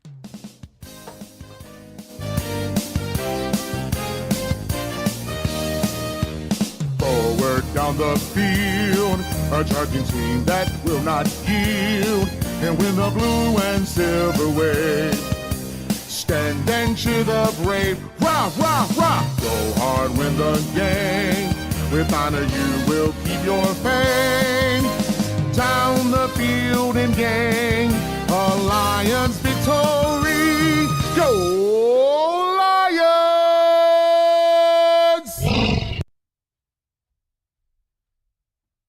Okay, I'm back. Give me a second here. Okie doke. Off we go. So, I put Ryan the Garbage Man's apple pie moonshine in my decanter because I feel like he deserved it.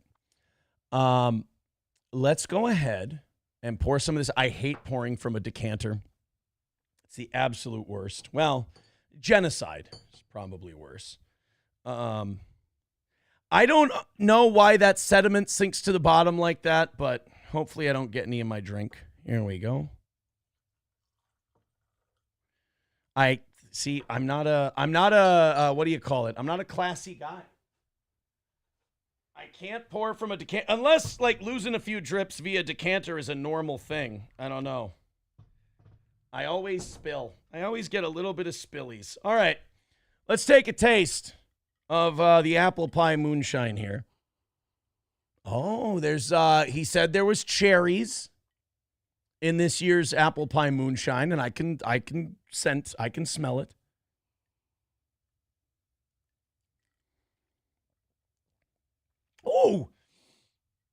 Oh, it's got a little more kick than last year's.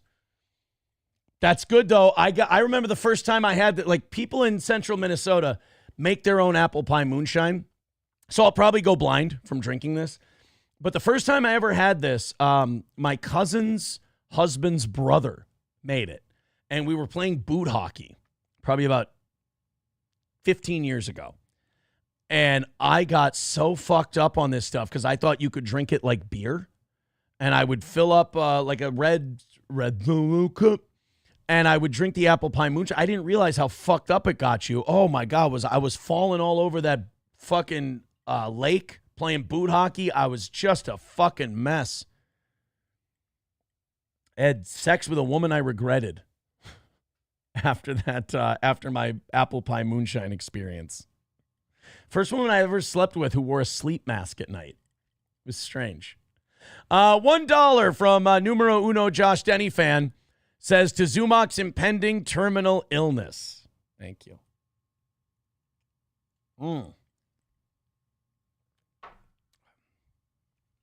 I like it.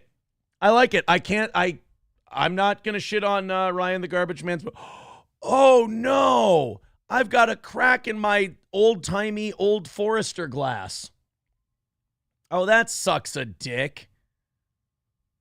That bums me out. It's not all the way through, though. It's on the inside. That's weird. Anyway, cheers. Thank you, guys. The apple pie moonshine is very, very good. Ryan the Garbage Man, thank you so much. That is actually very tasty. All right, guys, take it easy. Have a great rest of your day. We're going to have the evening show at 7 o'clock. Let's hope Johnny gets well soon. Thank you for giving us a good start to our week. The Heart Attack Kids do it again. Skol Vikings. We're still riding with them. And we'll see you soon, guys. Thank you.